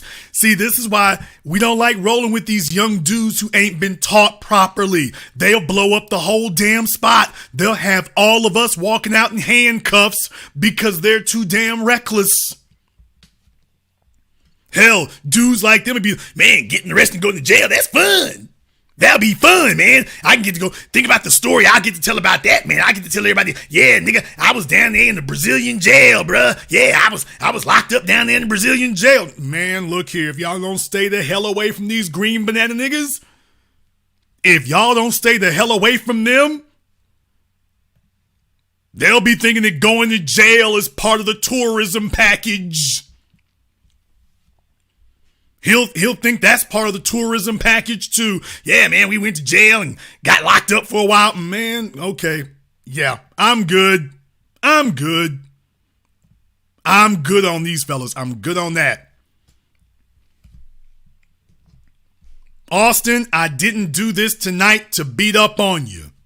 I didn't do this tonight for none of that. I simply did that because I'm trying to warn everybody else. Fortunately, it appears the young man has been able to get away from this situation with life and limb intact. He's not happy because he's had to get away from a spot that he built for himself. But this was also predictable to the rest of you young fellas out there. Man, this ain't no joke. Y'all sit on the internet and play around. You can sit on my phone and play around. They're not playing with y'all anywhere else you go. Nowhere else you go are they playing with you. This is real. This is real. And now the rest of you passport bros been put on notice. This heifer is out for blood. She's out for blood and got a whole damn comment section co-signing. She's out for blood. She's not joking. That's why I wanted y'all to go through her Instagram. This gun she got this white woman holding, she's letting you know, oh, I don't like men. I don't like men, and I'm here to settle an old score, and she's getting older. So men ain't checking for her. She's no longer eligible to get wifed up like she had hoped. She's like, oh, hell no. If I'm gonna lose, damn it, we all gonna lose. And you sitting down there in the belly or the ovaries of the beast. This woman ain't playing no games with y'all. Y'all fellas down there globe trotting around South America, Southern Asia, she wasn't playing when she said this. She covered all the spots. Brazil, the Philippines, Colombia, Puerto Rico. She named those deliberately to say Puerto Rico isn't a part of South America or technically Central America. It's an American property, but she's saying, I'm here to rep for them. I'm here to rep for Brazil, Colombia. Now, by the way, the other thing she said, Brazilian and or Latino women, as you all know, even though the Philippines is technically Asian, you do know that they have a Spanish heritage. So people like Rob Reiner, or more directly, people like David Batista from the WWE, now of Disney. David Batista is half Filipino. His mom is white, but his dad is Filipino. With a Spanish last name, Batista, because the Philippines has a Spanish heritage to a large part of it. So she's telling you, I can work this Latino heritage thing from South America to South Asia. And she's out for blood. She's out for blood. Who is that talking about they can't find her Instagram? Okay, there's the link in the chat room right there. There you go. I don't know what's messed up with y'all's browsers, but she's on Instagram. Oh, you're probably looking it up. You're probably looking it up the wrong way. You're probably looking it up the wrong way. Let me see. Yeah, let me go ahead. because what I have a translator on it. That's probably why you're not seeing it. I have a translator on it. Let me go ahead and turn off. That's what her page really looks like. It really looks like that. So that's the information for there. That's probably why you weren't seeing it properly. But when you turn the translator off, that's her real Instagram name. I put a link in the chat room there. That'll go ahead and straighten that out for you.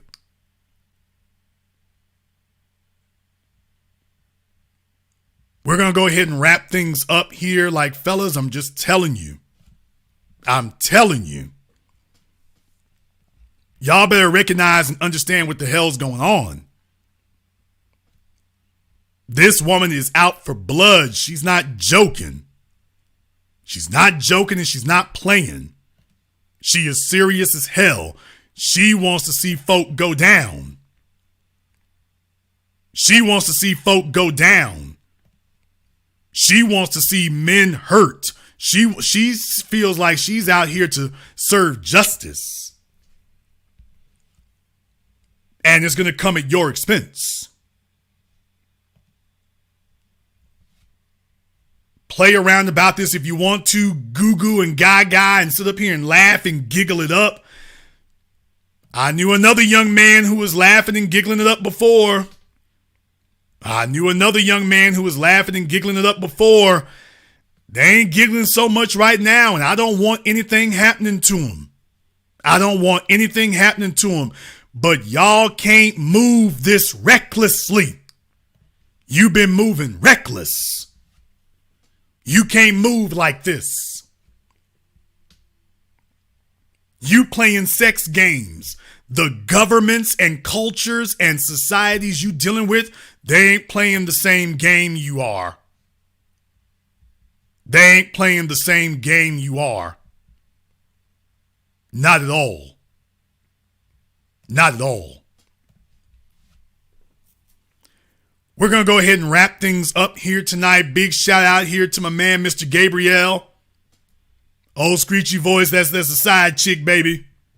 You know when them side chicks have a baby, they whine. We're going to go ahead and wrap things up here. If you are new here to the business, welcome to the program that all of your favorite YouTubers love to hate watch. Click that red subscribe button. Click that yellow notification bell. Join us each and every time we're here. If you haven't joined our Patreon, you definitely want to go ahead and do that as well. Link is in the description. So go ahead and make sure you join us for that each and every weekend. Big shout out to everybody here who has contributed to support tonight's program on PayPal, CashApp, Super Chat. Very much appreciated from all of you there.